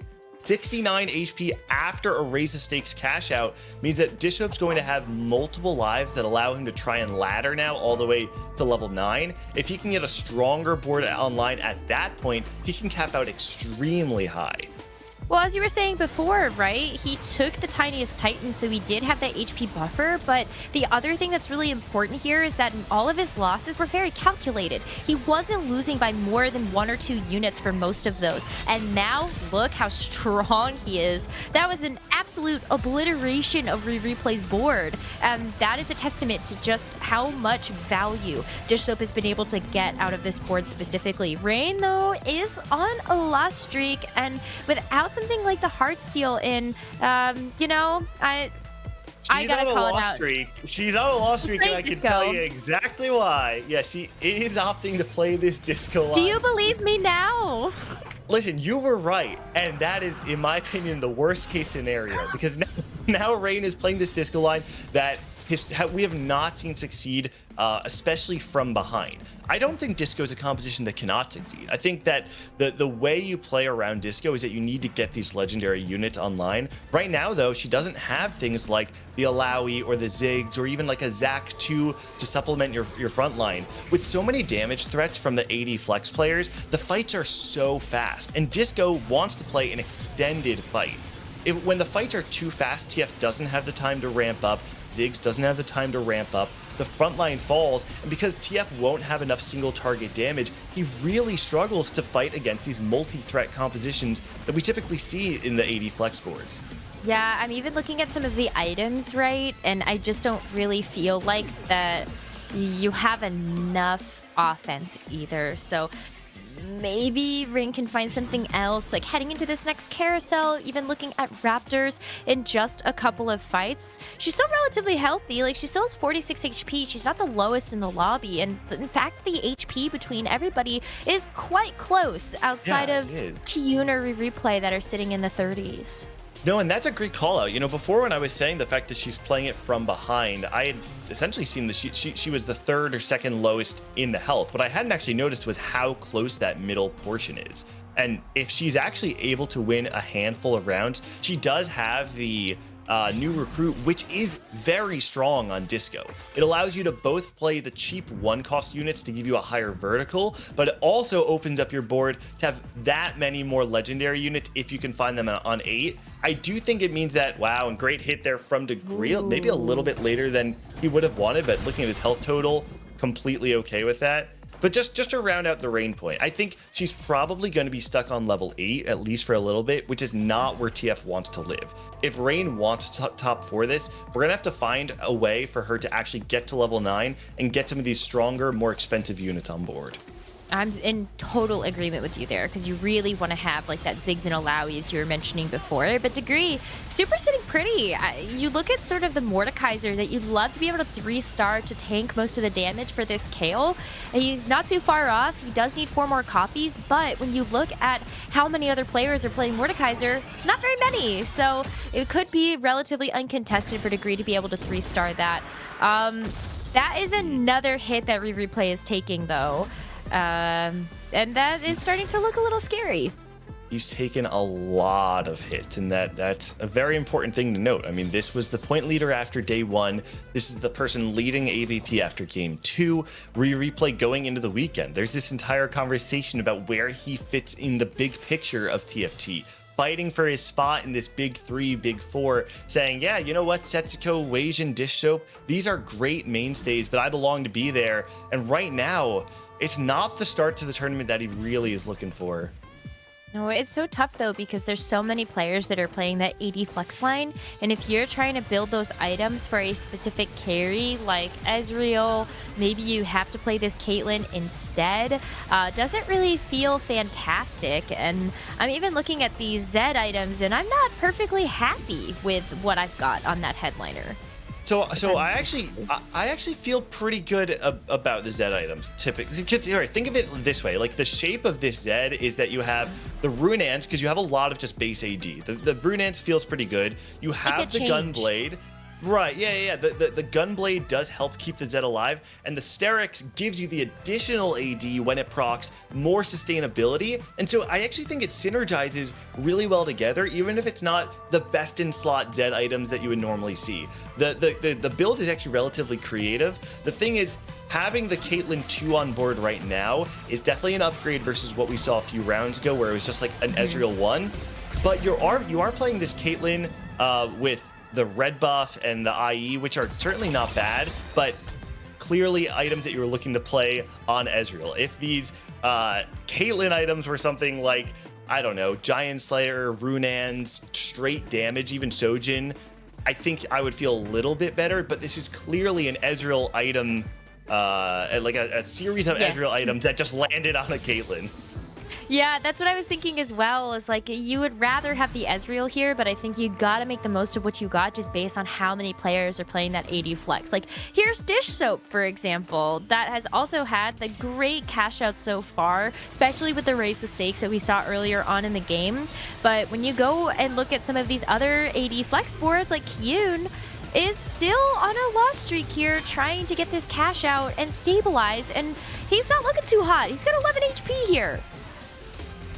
No, Kyun definitely in trouble. And man, this fight was looking really good for Replay until that Ezreal got onto the Caitlyn in the backline. Once that Caitlyn was gone, there was not enough damage, and you really need the single target damage to try and take out that Zed. That's one of those fights that there's probably a positioning thing that Replay could have done to save that fight. But those are the margins you're playing on, right? You can't afford to leave it up to RNG. You have to try and make optimizations, maybe even sometimes splitting the difference between your matchups, because one positioning change could probably have one replay that fight, and at the end of it, he goes down to just 1 life. Yeah, so it's definitely a do or die, and for Replay, like, he really can't handle taking another bottom 4. Otherwise, we are going to continue to see those gaps get closed in terms of the AVP race. But there are so many AD Flux players. Like, let's just take stock of that for a second. We've got Dish Soap, Weird, Malala, as well as Replay and Kyun. And then on the other side of things, we've got Guard. Oh, goes down. Replay goes down in 7th. Wow. This is a horrible start for Replay, who's leading average placement going into the day. Now certainly not in the lead because he was tied, I believe, with Rainplosion going into this game. With Rain now outplacing him, definitely going to be a position where Rain can now try and seek out that AVP slot. And she's playing this disco board that we've been talking about and has now hit level 9.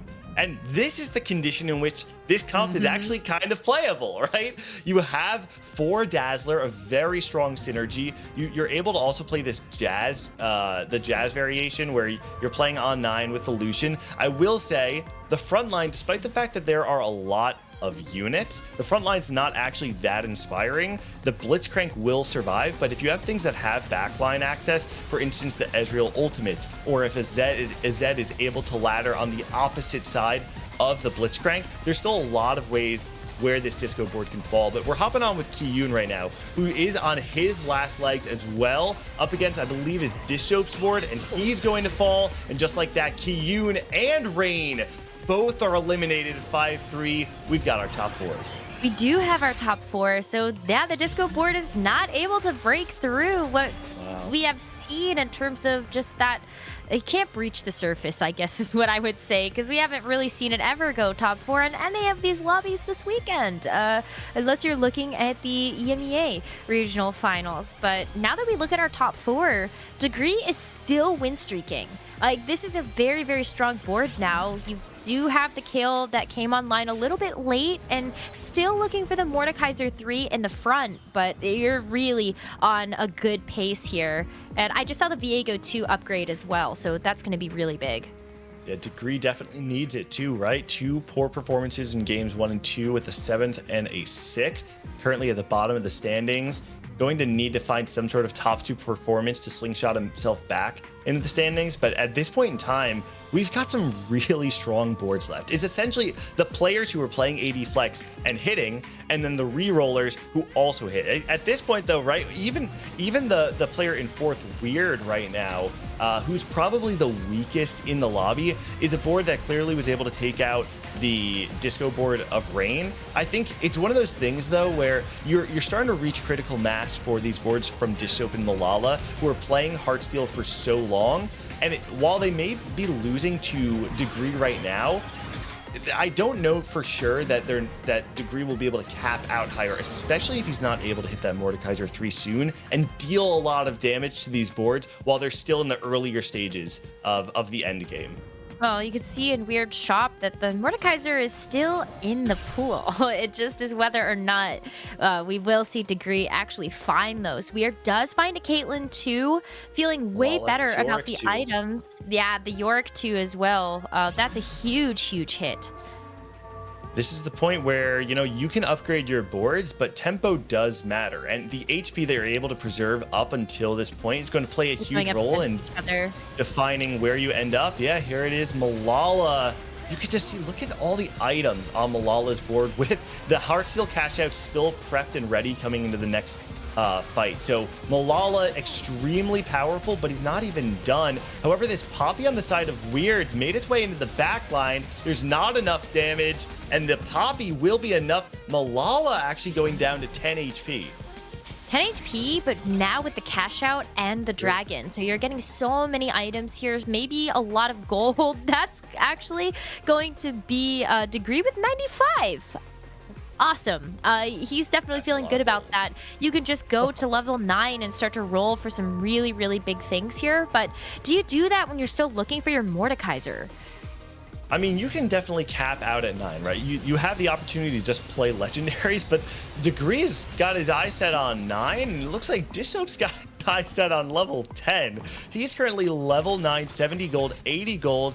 He is going to instantly go 10.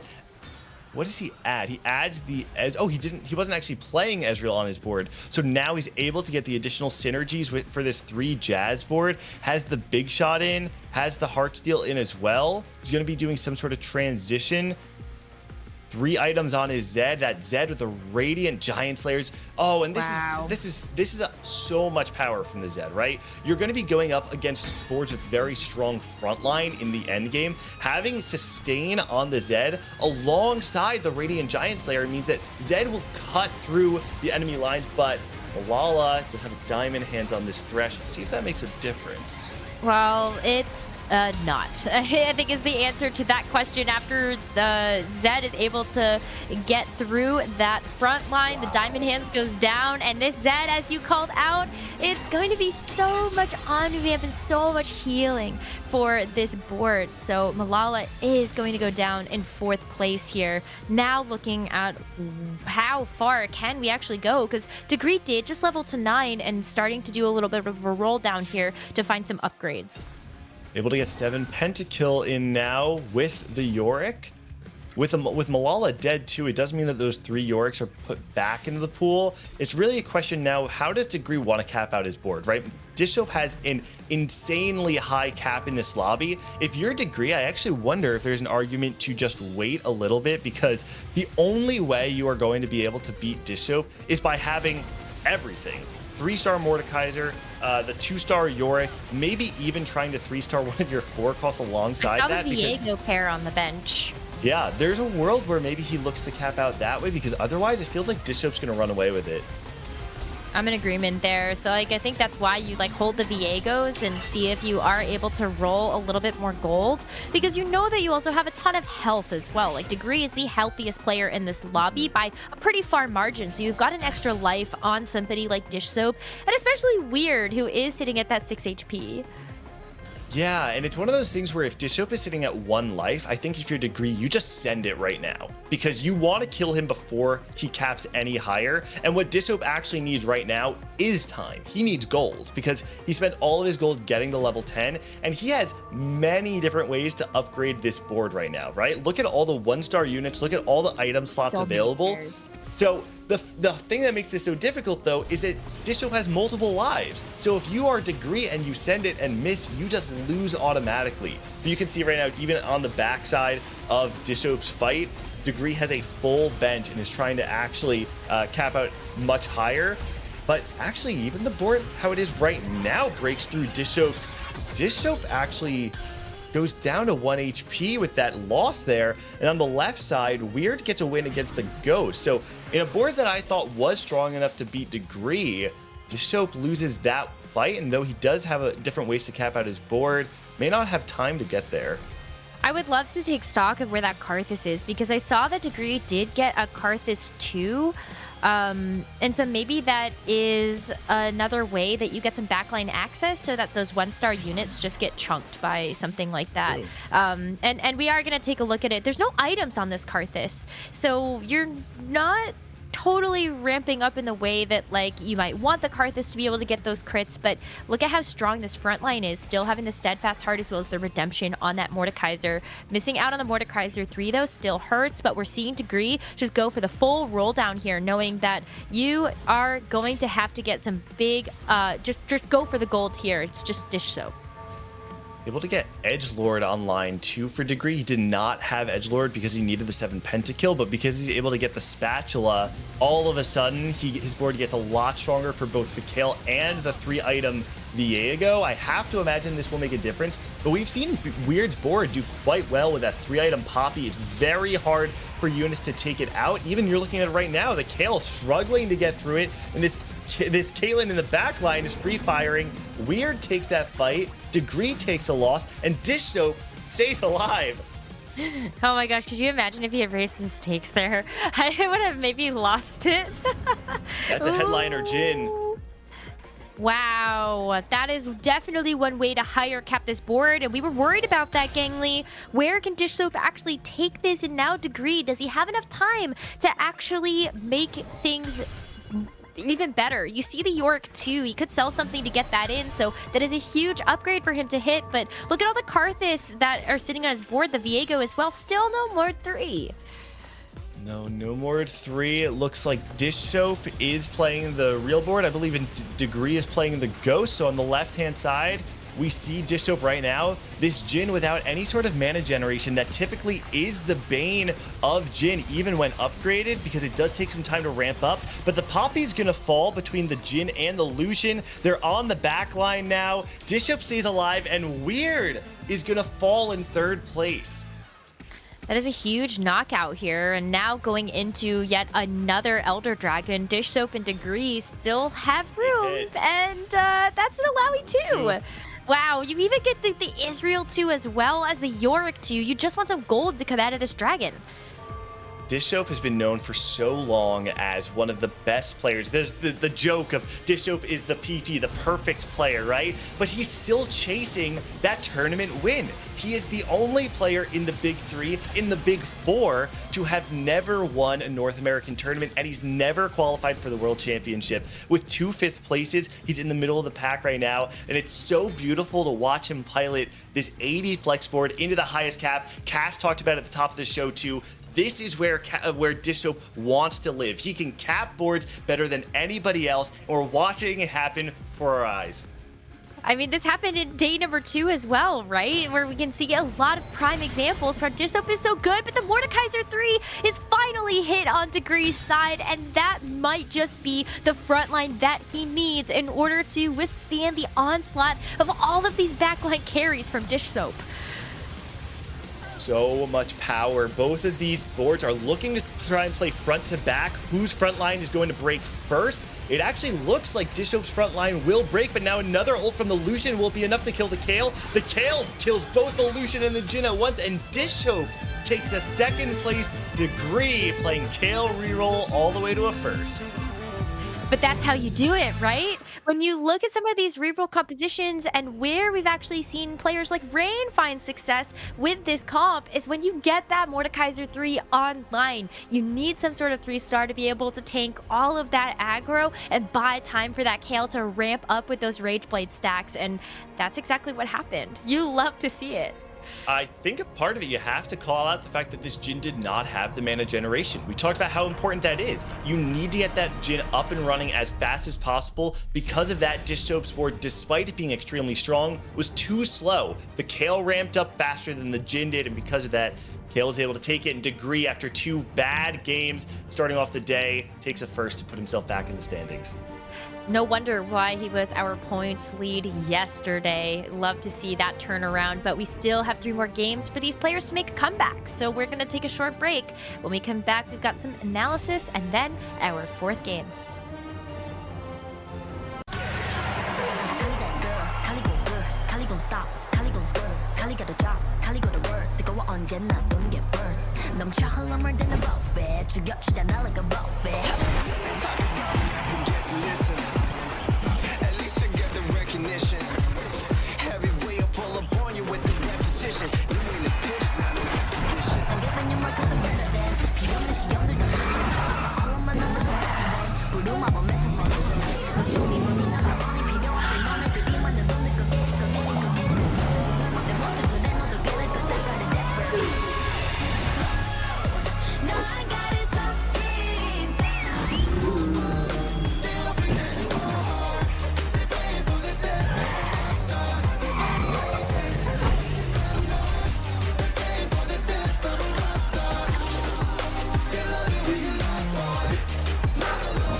Hello, everyone, and welcome back. What a great lobby we just saw. It is Boop, Azael, and Casanova. Nekkra and Gately will be back for the next cast. So let's go ahead and get started because a big movement has happened because of how today has gone. Unfortunately for Replay, that AVP, which started at 1.83 in day one, I believe he's currently in third place. So Azael, what does that kind of mean for Replay's day for the rest of today?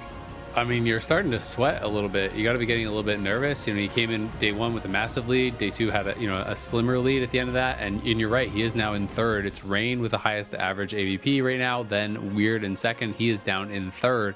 And other people could actually catch him. So Replay needs to kind of stop this slide and fast. You know, start getting at least some of those kind of middle placements. If he can even get things like fourths and fifths and whatever, and people like Rain and Weird actually do qualify in the top 3 spots, then he could still qualify in on AVP, but it is getting very difficult to see him getting into those top 3 spots and just qualifying directly. Yeah, that's the big thing to look at, right? You need Replay at this point. He needs kind of these people who are above him to make it in, and from there he still needs to kind of aim to get 4th in this tournament, 5th in this tournament. He's not going to be able to get it with the 6th or 7th. He didn't have that big of a lead in AVP to start with. It was a large lead, but it's not one that can overcome more than just being 4th or 5th place. Yeah, and we've been talking about the big 3, big 4, and whether Replay belongs in it. And I think one might assume that we might be taking away from that legend with this, but if he's able to come back and make it into the top 4 or compete for AVP, in my opinion, that's the mark of someone who is great. But, let's go ahead and actually zoom out a little bit more, because I think with portals in this particular set, they've been a little less impactful, of course, than in set 9, but that doesn't mean they don't affect the game at large. Yeah, absolutely. I mean, I think that there's a lot of interesting choices in this one. We were getting those relic items, and everyone basically was going for economy based items, right? Like every single player in the entire lobby, except for Kyun, got one that generated economy in some way. So I think Kyun definitely would be pretty unhappy with that, especially because he was actually going for a Heartsteel start, so probably would have loved to bump up that economy even more. But it's just been interesting to see, some of the ones that pros really do like to go towards, even if they are more kind of like higher variance ones, and other ones that they seem to always avoid, right? Because I was surprised earlier in the weekend to see things like Prismatic Symphony grabbed, even though I consider that to be kind of like a higher variance, kind of crazier portal, when a lot of the ones that don't even seem that high variance, the pros will never even touch. Yeah, the big one here was like multi-talented was offered, and then instead people go to the artifact anvil because it's like perceived as less variance. And just as you said, right, everybody is offered econ. It's not the highest chance that you're offered econ except Hyun, and because he's stuck with that, he ends up like scraping out a 6th, which was honestly pretty impressive considering how the game looked as it was going. Yeah, and so as we're looking at the standings now, we got Mr. Vegas himself, Malala at the top, Rain leading AVP, Kyun. I think that game too was arguably one of the cleaner games that we've seen over the weekend. But I actually want to talk about Dish Soap just real quick, because honestly, that round, that second place was down to a Kazante versus Kazante positioning battle there, Casanova. Yeah, his early to mid game was really, really solid. I loved the fact that he took the Tiny Titans when he recognized he had the Heartsteel headliner straight out, so you can kind of play towards that very easily. Just needs to find one more. And then in the mid game, Kyun was the other player playing Heartsteel. He scouted it out. They both scouted each other. Kyun tried to grief the streak, but Dish Soap was able to weaken his board enough that there was that Kazante 1v1. And then it was all about trying to convert to that late game. And we did see some interesting choices back and forth there, Azael, once we got there.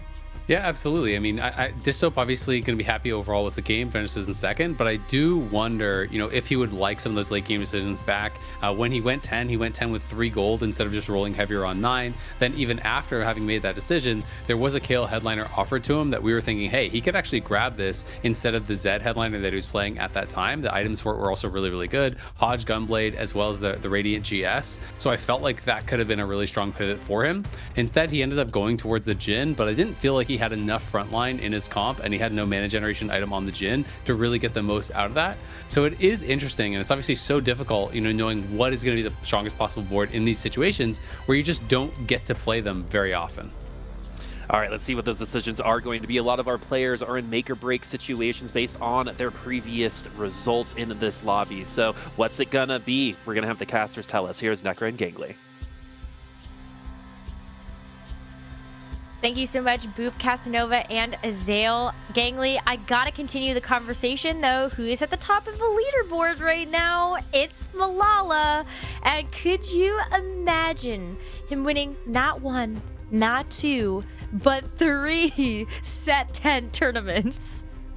Malala's in a very unique opportunity to be the most decorated player in a single set of TFT. We have had players win multiple events in the same set, right? I'm thinking Setsuko set 9, Kuramek set 9, Spicy Appies set 6, but we've never seen someone win 3 events in the same set. It's an unprecedented opportunity that Malala has found himself into, and I want to kind of caveat it with the fact that right now the standings are extremely close. He's at the top of the standings with only a 2-point gap between him and 3rd, and then a 3-point gap between him and 4th. So even if you're on the outside looking in right now, you cannot give up. Malala may be in the lead. The thing is, he may not even be in the lead after this next game. Well, yeah, I mean, we've got Prismatic Prelude, and so when you see a portal like that, I feel like all bets are off when it comes down to sort of the variance that we can get with a portal like this. What do you really go for? I've been asking everybody this when we see like a Prismatic Augment first. What are you hoping to see? Like, do you usually, as a player, pick like a supportive augment, or do you try to pick something that has to deal with damage? That's a great question, because I think that's ultimately what determines what kind of TFT player you are, right? We've talked about it all weekend, how this patch in particular lets players show how they want to play the game. Personally, I am the kind of player that I would rather just have combat power, because I am afraid of missing, and so when I miss, I'd rather be stronger, because I'm kind of expecting to. If I take the econ augment, I'm missing anyway. That's just me. Some players, though, I know, like, for instance, Weird. Weird is one of those players that I would expect them to take the kind of augment that would opt you into more high variance, right? We've seen them take things like the heroic grab bag on golden, on the golden portals. On the prismatic portal, though, you know, who knows? Maybe we see him take something like the cruel pack and try to reroll a 3 cost or whatever it is. But I think that those kinds of things, when you go into a prismatic lobby, it kind of does force you to either play in your comfort zone, or on the flip side, show that you're an innovative player that's able to play through pure intuition, and even with the higher variance of the game, make the best of it. I don't exactly know what we're going to get out of this, but I think it's going to be really important to see what each player actually takes. Let's find out, shall we? Malala is offered Caretaker's Chosen, March of Progress, and the Twin Terror is instantly rerolled. I'm not a super big believer of the Twin Terror nowadays, but I think March of Progress is a really, really great augment to take as one of your first ones that you get, because you're kind of just like, I'm gonna let the game sort of do the leveling for me, and it's sort of an econ augment in its own right, where you're not spending the money there to level, and you still know when you're actually going to be able to hit your specific 2-3 cost champions, you know? Yeah, I'm wondering if, you know, based on the fact that Malala does have this very clear Pentakill start, has the Pentakill Olaf, the Mordekaiser, and the Gnar already on the board, if this is going to be a straight sort of Kale reroll. I mean, obviously it's going to be some sort of reroll, right? And the lines we have seen have primarily been the Senna, the Kale, and the Seraphine. From this position, he does have a very clear line into the Kale. I don't know exactly if he's going to hard commit to that, or if he's going to keep his options open. The other thing to consider, though, is he actually has these 2 Heartsteel units on the bench, too. So he can kind of flex these Heartsteel units into giving him additional economy, and because he doesn't have to spend any gold actually leveling, it means that he'll be able to slow roll and play the game a little bit more slowly than other players, because he's building up that econ significantly easier than other players. Oh, you're gonna have to keep scouting eye, though, into the middle of stage 2 to see if anybody else is gonna try to contest you for something like that, you know, reroll. Dish Soap does get the Tarek, but also just some really strong champions to try to go for a Heartsteel start a little bit later. March of Progress as well, though. That's what I'm looking at. Yeah, which means right off the bat, we've got 2 players saying, I'm rerolling. The other one saying, no, I'm rerolling. We're gonna have a spot. Yeah, exactly. The question here, and this is what we talked about a few games ago. We actually have not seen players contest each other on the reroll lines, but with prismatic augments, there's a handful of different augments you can get that will really push you in that direction. I'm looking at Replay, who has Shopping Spree. It's not uncommon to see players look to play around level 7 rerolls with Shopping Spree, but also players like Rain, who have Pumping Up. Because of this, we've got multiple players who are trying to play some sort of, when you think of the curve of their game, they're going to be spiking significantly harder in stage 4 than they are right now. Because of that, that means 4 players who are essentially sacrificing early game tempo to make it up later on, but only one of them can actually get the win out. That's 3 players looking to play for win out at some point in the game that will not have the opportunity to do so. Yeah, because that's when we look at the 2-cost reroll options, you're looking at Seraphine, Kale, and Senna. And we did just see Dish Soap and Malala Spider-Man pointing at each other with the Kale sitting on the bench. So you can't be thinking too much about maybe trying to contest that Kale line. But what are you kind of thinking here about Kyun's board? This is Samira 2 on board right now with a 4 Bruiser. If you can get some sort of Executioner, all of a sudden this board is already very strong, but once you get Executioner in, it is infinitely stronger. Kyun is playing around the spoils of War Augment right now. So what he's trying to do, we're talking about the opposite, where a lot of players are sacrificing early game board strength to try and make it up later. Kyun is saying, I believe that my board is strong enough right now that I'm going to be able to increase the tempo of the lobby, kill units, get gold, get resources, and because of that, I'm going to be able to streak my way through stage 2, stage 3, and then have enough resources to hit this either the Samira 3 or maybe transition in some sort of level 8 board ahead of the tempo. With multiple spatulas on this carousel, Kyun certainly has the opportunity to try and play around some sort of country line. But is he actually going to be afforded the opportunity to take a spatula? No. The answer is no. No. I feel like when you look at all these reroll compositions, a lot of them would love to have some sort of emblem to help complement the traits that are supporting that particular 2-cost reroll. And so you look at the people that actually took those spatulas, you see Dish Soap, you see Prestivan, and we'll have to see if Rain can make something done here as well. But when I take a look at a board like this, Rain has been trying to play a lot of those 2-cost rerolls, and you see the Senna on the bench. Yeah, great call out. She certainly has. She has the opportunity to potentially make, true damage spatula. We're seeing it come through right now. So Rain Plosion has the Senna already. And we talked about the importance, too, of kind of signaling to the lobby, right? Degree did it earlier in stage 2 of the last game. It said, hey, everyone look at me. I'm playing Kale. Rain doing the same exact thing even before she finds the Senna headliner on stage 3. She's trying to tell everybody in the lobby it is not worth contesting me because I've got nowhere else to go from here. Yeah, I think at that point too, if she's able to get a couple extra copies of the Senna on her bench, then it vastly reduces the chances of anybody else being able to hit that Senna later on. But now you're also sort of playing this arms race between all these 2-cost reroll players. When you look at some of the augment choices that these players had taken early on, like specifically looking at Dish Soap with the March of Progress, do you wait then for someone else to hit their reroll composition so that you have a higher chance later to hit all of your 2 costs? Who gets to have that 3-star online first?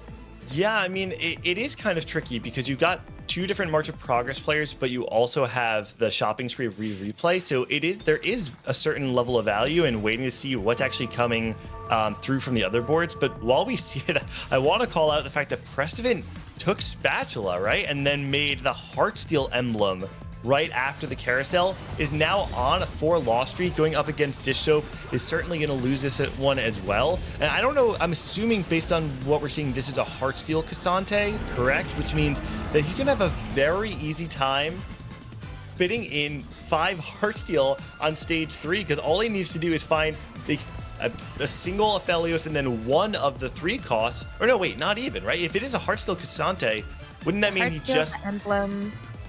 And then 3 units. Okay, yeah. So the headliner, the emblem, you still need 3. Yeah, you were right.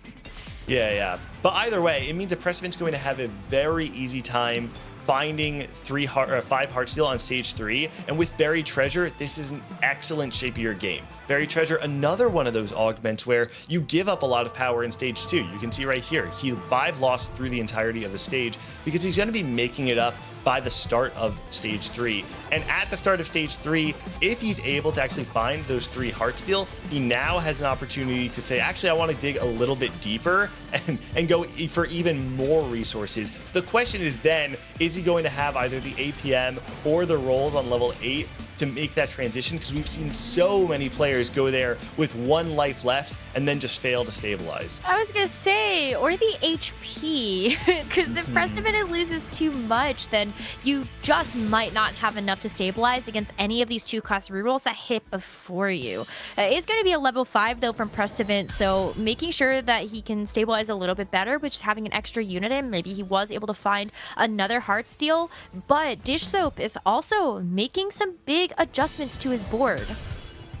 Yeah, finds the Kale Headliner, has the opportunity to make the Pentakill Spat and the Gunblade, but doesn't have Ginsu's Rageblade, an item that is very, very standard in this comp. So there's actually a world where Dish Soap just does not slam the Gunblade until he feels like he's able to actually get the Rageblade online. Instead, it's an item carrier. Morello's, yeah, Morello's plus IE. I'm not super familiar with this line to know if this IE does mean that he's just straight up opting into a 3-cost reroll instead. But I don't think this is actually going to be the Kale reroll then. No, this is also the Edgelord Kale, and you don't always... Like, I think it gives you a little bit more versatility if you have the Pentakill one, because you can cap a little bit higher. But you did get the 8-bit in, so at the very least you have the 8-bit starting to stack, as well as the Edgelord. And now I wonder actually if you go 8-bit Riven in that spot to try to go for the 3-cost Riven and give her the IE. Yeah, with the open spat, I mean, IE is definitely not a bad item on Riven. You have so much base AD that it can be very strong. It's not typically best in slot, but at this point in time, Dish Soap wants to be able to, play from some level of tempo. Having the Indomitable Will, though, as his second augment, definitely signals to the lobby, I'm not playing Kale. I'm going to be playing some sort of melee carry. With the Riven online, though, like you're calling out, excellent transition point from Dish Soap. Now we look at Rain's board, who has been able to find an Echo Headliner instead of the Kennen. So you've got the Sentinel. Maybe would have wanted the true damage there just to be able to have the 4 true damage online, but you're still looking at the having the Senna carry instead. But at this point as well, can she hit that? Well, I don't know how many Sennas are actually on the bench there. Hard to tell. Yeah, there are a lot of... I feel like I have a lot of questions about a lot of boards happening right now, and it's hard to keep track of all of them because I'm looking at things like Replay, who's still holding on to this Vi, and with Serix Gage and Even Shroud also looks to be playing around some sort of melee carry. On the other side, we saw someone like Degree playing Harmacist Silver Veil, but then having the Vex Headliner and playing around a backliner. So it feels like, and Degree had rolled down to 10 gold. So I'm not sure if Degree was trying to play around the Katarina and just missed, but definitely did not feel like the optimal position. So at this point, with these players who do seem to not be exactly where they want to be, it opens up the opportunity for players like Malala, who are in a pretty reasonable stage 3, and Weird, who has a strong board as well, to kind of take advantage of the low rollers or the players who don't really have a comfort spot. Because if you're able to either leverage tempo, save HP, and take advantage of that slower play we're going to see on stage 3, it makes it a lot easier for you to find yourself a top 4, even with a suboptimal board on level 8. I think with Malala's spot, it actually feels really good. You have March of Progress, which is one of the best augments to have with an AP line, and you saw a couple of copies of Seraphine, still pretty good items for the Seraphine as well if you want to go Seraphine reroll, but nothing that's too inflexible that you couldn't go for something like a Lulu reroll instead. It just sort of depends on what you hit, and there were a couple of copies of the Lulu on his bench as well. Taking a look at the standings right now, Prestivant and Rain rounding out the bottom half of that. Keep in mind, again, Rain does have Pumping Up and a lesser duplicator, so she is clearly angling to play around a stronger stage 4 than a stage 2. On the, we're seeing right now, Weird has the opportunity to raise the stakes, and it seems like he's considering it.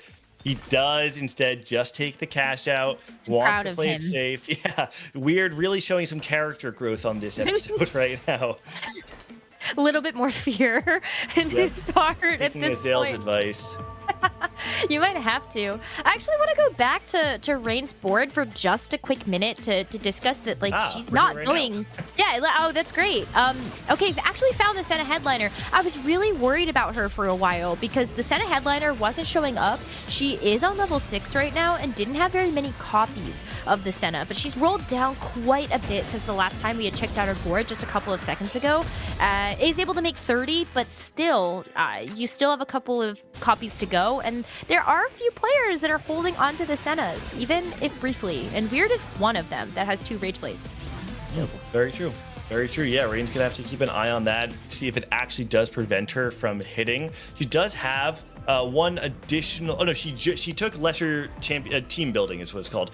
2 lesser champion duplicators that will come on 3-2, and then after 7-player combat, you'll get another one. So if you think of it, you know, she currently has 5 Sennas, but in a way she has 7.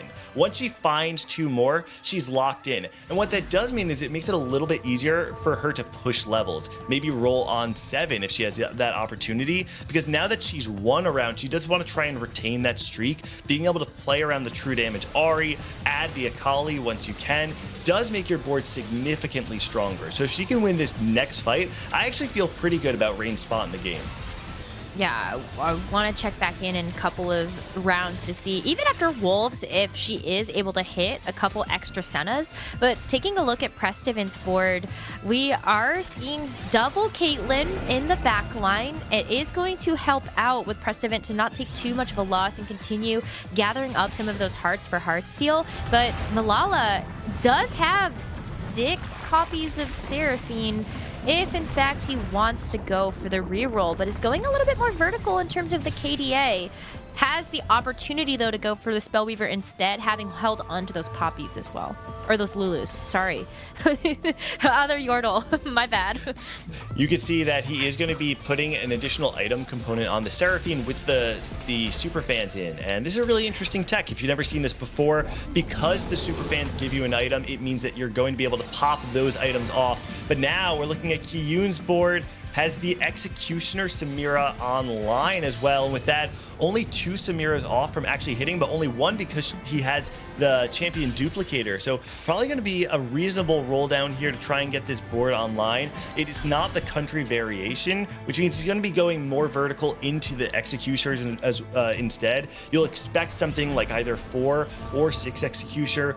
Despite only needing 1 Samira, though, does not hit on the roll down. Thankfully, though, got plenty of HP to spare and really good items. The Giant Slayer and the IE mean that this Samira is going to be pumping out damage. And once you get 4 Executioner online, if she's able to actually just free fire and the front line holds up, she will take out pretty much any front line that you're going to see through the early stages of stage 4.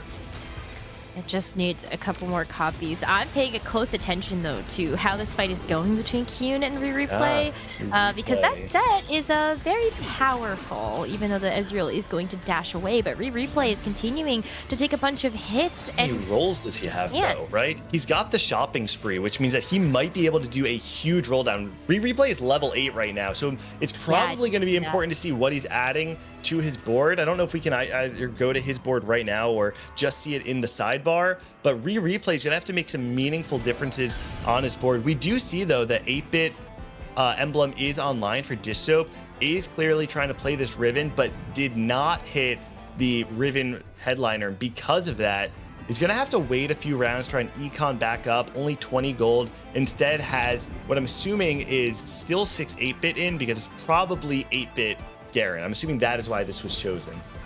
Yeah, and on the flip side of things, when you look at Kyun's board, we did not get a chance to actually see the Samira hit either. So still sitting at that 2-star Samira. And Replay's board here is looking I don't know if you want to take a Zac, is kind of how I would put that. I don't think the Zac is bad. It's just that Zac, when you don't have Ezreal 2 Z2, right? It's a supplementary unit on this board, and it does make you really strong, but it's certainly not the reason you're going to win fights when you have 1-star units. Replay, unfortunately, just missing. And I don't know if that was that he didn't have enough gold. I don't know if it was just a tragic roll down. All of a sudden, though, this is looking extremely scary for replay. He's going to have to hit very hard right now. Well, he's got the 2-star set and still has a couple of rerolls left to work with, but is keeping the EDM Zac in the front without very much else to try to supplement that. Well, Okay, that's good. 2-star Good hit. set. Yes, that's a great hit with those items as well, but you're still looking at how you can best support this comp, and you're still at a 1-star Lucian and a 1-star Ezreal. Oh man, I mean, it's a really strong board, but the fact that he still has multiple shopping spree rolls and just no gold is really sad at 23 HP. He really needs to be able to stabilize his board right now. And yeah, the Zed is going to be a huge hit, but you know, you have a prismatic augment that should guarantee you this. So you're not necessarily stronger than you normally would be, although it is strong enough to beat Rainplosion before she hits Senna 3. After this round, I believe she'll actually get that second champion duplicator. With that, she'll have the Senna 3. But man, it is not a great spot for replay unless he can actually just pull a rabbit out of the hat right now. What's really interesting is seeing just how many reroll players haven't hit.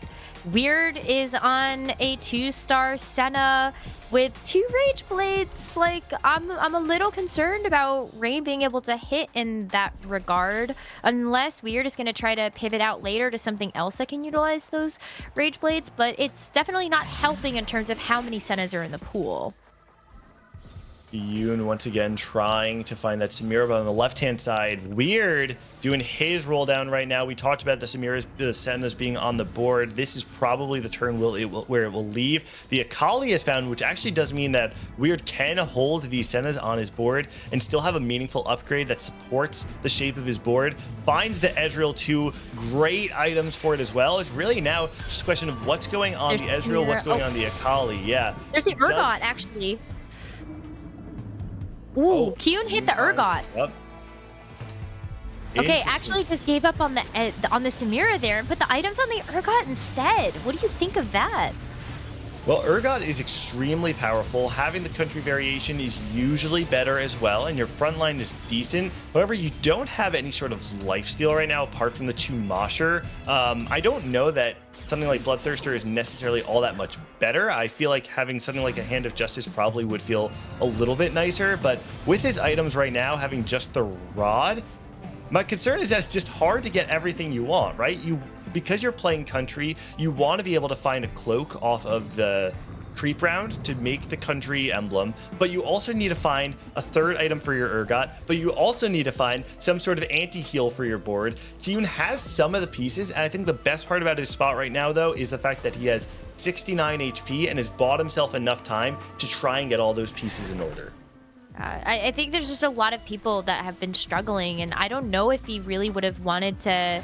I think he still would have wanted to be able to find the Samira, but think about how much gold he had rolled down on and didn't have it. Now we've got Dish Soap going up against Replay. Replay still has yet to find the 2-star Ezreal or the 2-star Lucian. Wow. And looking at Dish Soap's board, you've got this 8-bit Riven or the Edgelord Riven online, and that Lucian is going to fall over. Replay now taking yet another big hit. Can't stabilize here. Gangly, this is not looking good. No, this is catastrophic for Replay. And 8th place here would drop his average placement significantly. The fact that he took shopping spree and was just not able to find any sort of stabilization on level 8, I mean, this is horrible, but you can actually see he's 60 gold and has shopping spree rolls left. He actually had the opportunity to dig deeper, and he chose not to. I think is he trying to go 9 from here? Because if he's not, I don't know why he wouldn't have just rolled in the previous round. I mean, you still have the shopping He is, spree, he's so going there 9. you go. You called it. You go 9 here, but with the reroll, what do you find? There's the 2-star Ezreal. You had a better chance now going that level 9, but what else? You're still broke. So, okay, here's the thing.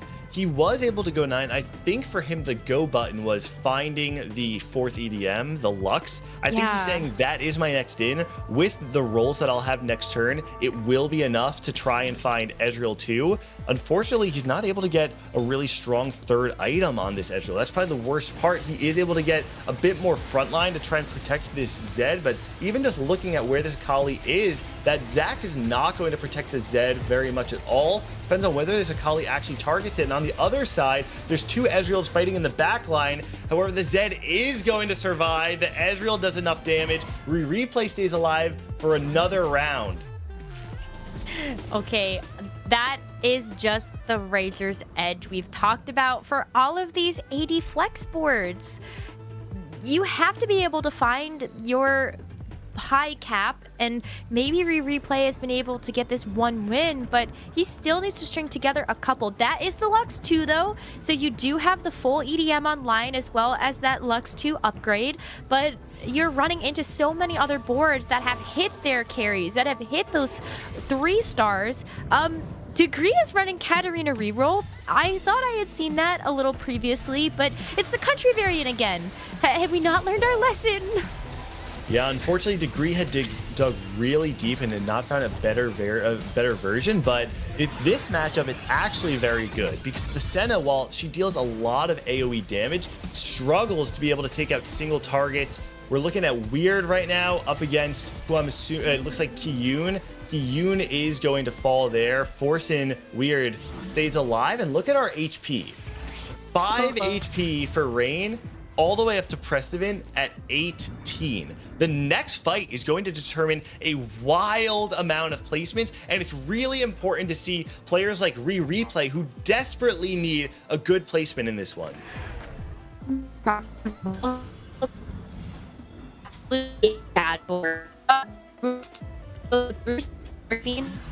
Lulu, and this is what you want to see coming out from a 5 KDA and 5 Spellweaver board. Seraphine reroll can be really powerful if you're able to get that 3-star frontline, and that Nico is going to buy so much time for the Seraphine to be able to dish out that damage. Meanwhile, though, we've got to check in on our 2 players that are on Elimination Station. We've got Rain that has this 3-star Senna online, but look at how much this Riven is doing. It's just shredded that frontline, and Rain is going to get eliminated. Degree is able to hang on though, but Replay has taken another hit. No, oh my goodness, Replay goes down in 7th. Oh my goodness, just like that, Replay, when it looked like he might have stabilized. Unfortunately, the 2 HP difference would have kept him alive.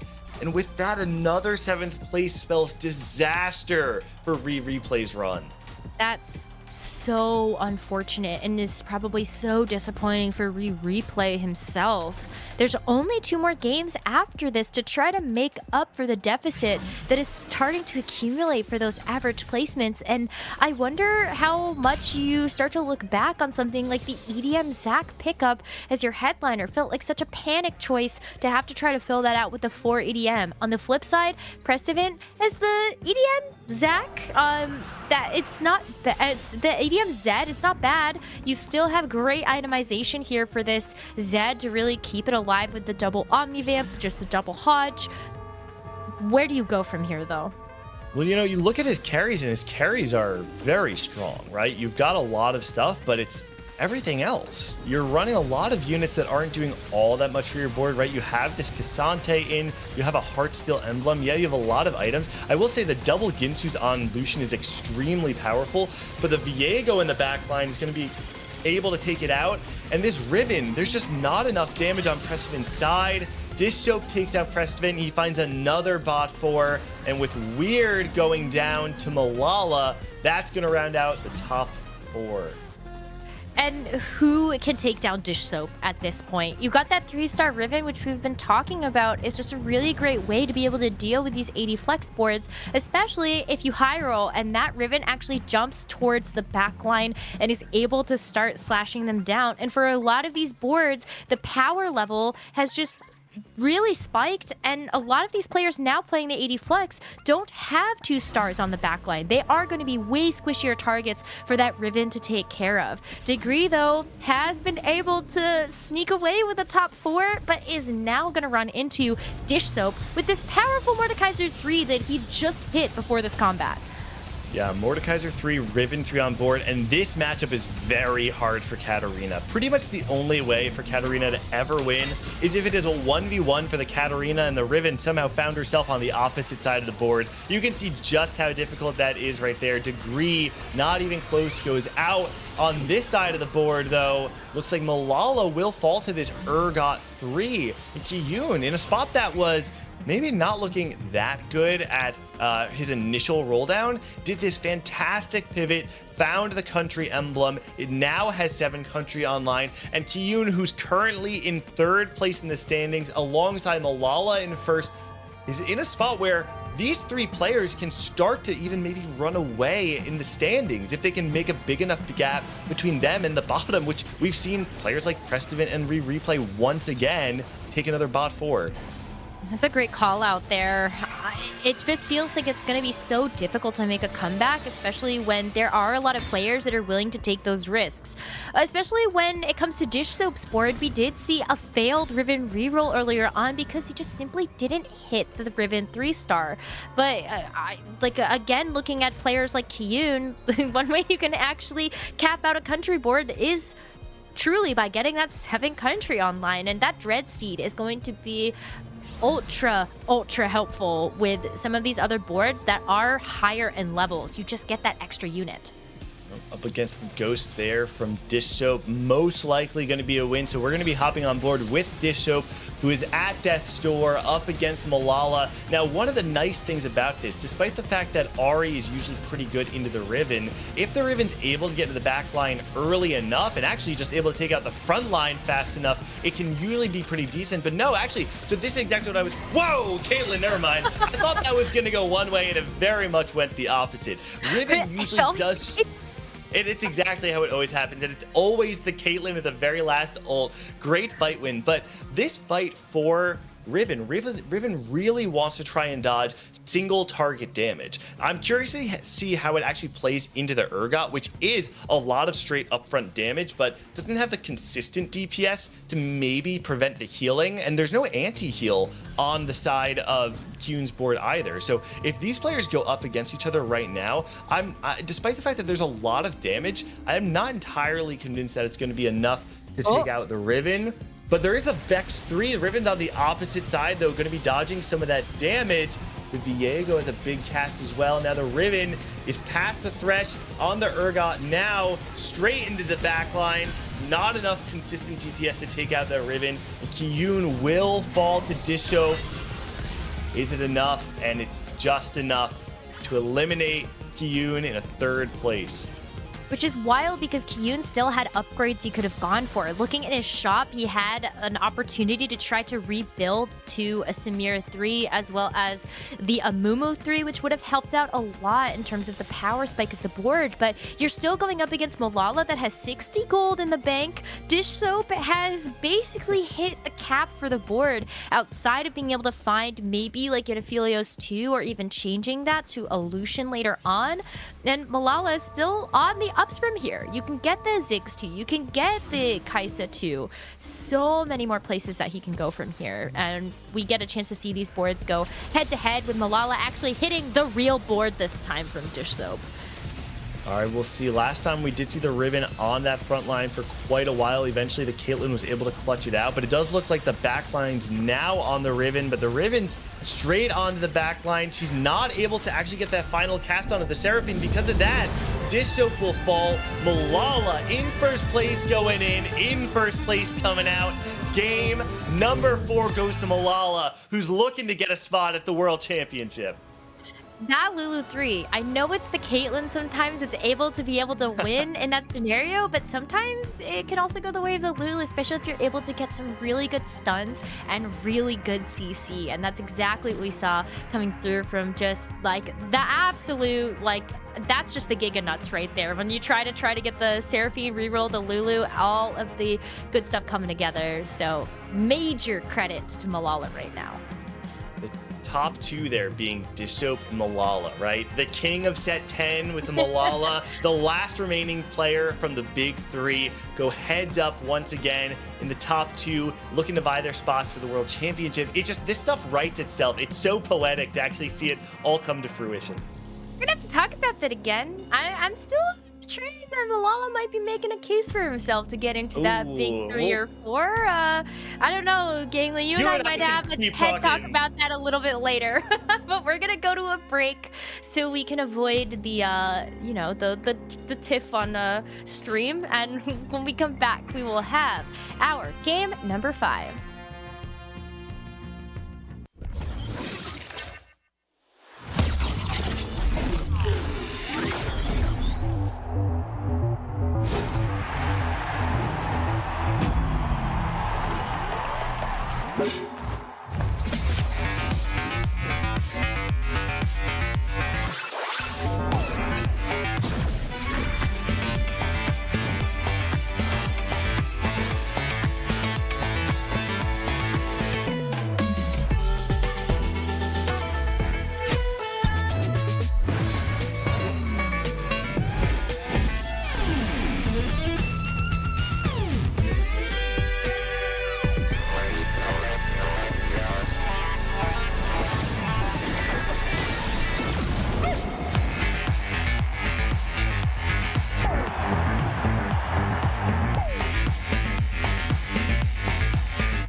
Welcome back to the last day of North America Regionals. Thank you so much, Nekkra and Gangly, for that amazing cast, but it's going to be Casanova and Azael here with me. We're just going to talk a little bit about the people, because there is someone here who potentially is going to be doing something that no one has ever done. Malala, in my opinion, and I think that is kind of shared, could potentially have the best set of all time. What do you guys think? Let's start with Cass. I mean, really, the thing is it's just true, right? He could have the best set that anyone has ever had. We've talked about people winning 2 tournaments in a single set, right? It happened twice last set with Setsuko and Kurum, but now there's a chance for Malala to win 3 of the tournaments out of 4 that could have been happening so far within the North American ecosystem, right? He won TVO, he won KDA Cup. Yes, Heartsteel he missed, but coming to regionals, he could win and go to the championship and almost have in a strategy game as close to what a golden road is, because it's really, really difficult to win multiple events in a row.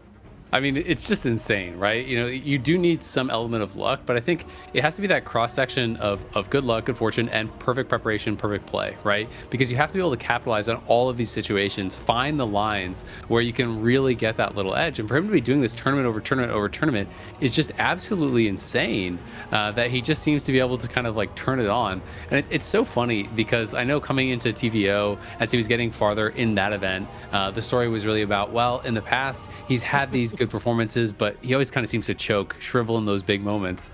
And that has been the exact opposite, I feel like, throughout this year, throughout this set.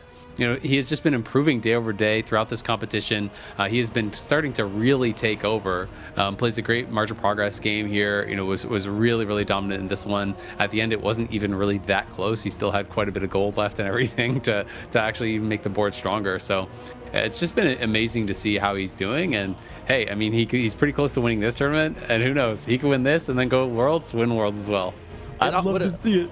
My favorite thing though, Boop, I just gotta sneak one thing in. I gotta get one more thing in. My favorite thing about Malala is after he won his 2 tournaments, people were saying, oh, this Malala guy just gets gold opener more often than anyone else. Well, what's the excuse now? Now that things have changed, now that there's been patches, what is the excuse now for Malala?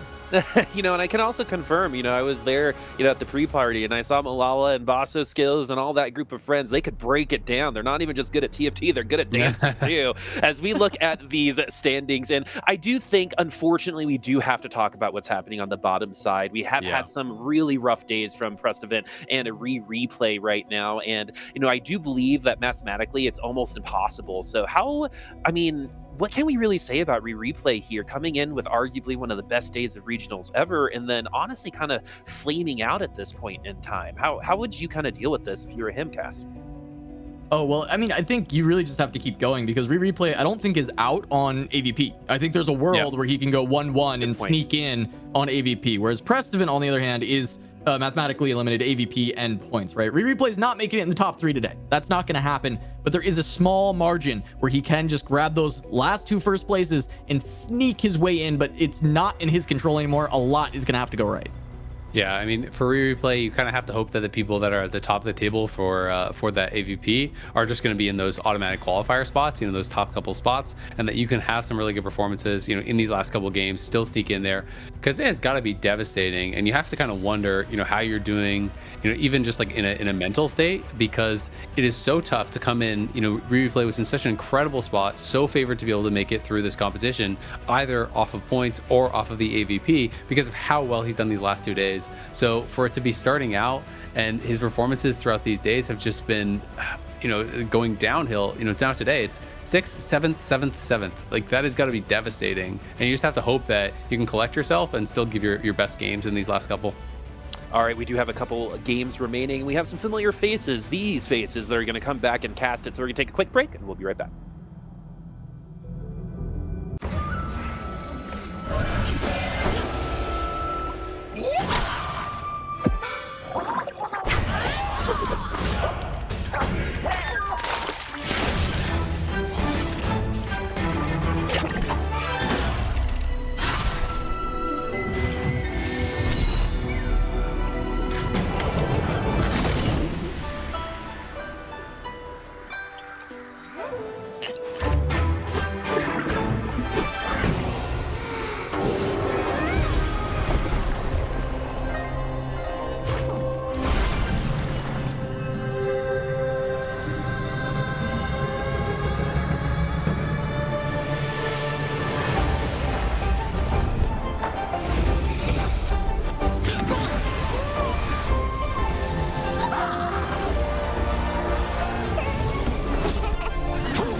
It's not deja vu, it's just us again, my friends. As Boop, Casanova, and Azael, Nekkra and Giggly will be back for the desk after this game, but we only have 2 lobbies remaining. And Azael, we talked about kind of who is on the bottom, but we know who's on the top, but that middle of the pack can really go anywhere.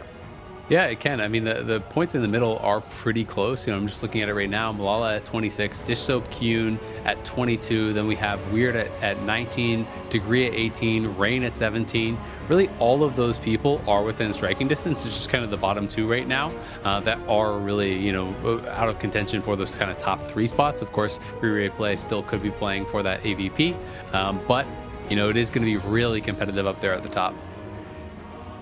All right, and so while it's going to be super competitive, we can kind of see it all in this lobby. That doesn't mean that Precedent and Replay are not going to be impactful in this lobby. They can take points away from a lot of people, and just so everyone knows, Malala is really close to locking things up and being our first North America Regionals representative. And I know Nekkra is hoping for one, but unfortunately is 0 for 8 on Crab Rave. Item payout, component anvil is going to be the next choices. Yeah, we saw Degree standing there for a second, but I guess decided against it. Didn't want to actually head over to the Riv. But yeah, as we kick things off, I mean, really the big thing to look at is Malala 4-point lead over the field. He just needs a 4th place in this game to lock in a top 3 spot in the tournament, to lock in a spot at the World Championship. That is insane. We can send him to Worlds this single game. And then on the flip side of that, Replay has to go first to keep his hopes alive in the AVP department. Yeah, that is really crazy. So, I mean, for him, he's got to play a really risky line. It almost feels like you pretty much have to force Heartsteel because that's generally what's been winning. Maybe some sort of a Riven reroll could do it if you do it from that right spot. But there's not a lot of comps that have actually been getting first place, you know, other than the AD Flex. Like there have been a couple high rolls, but largely it's been the same things that are getting that first place finishes.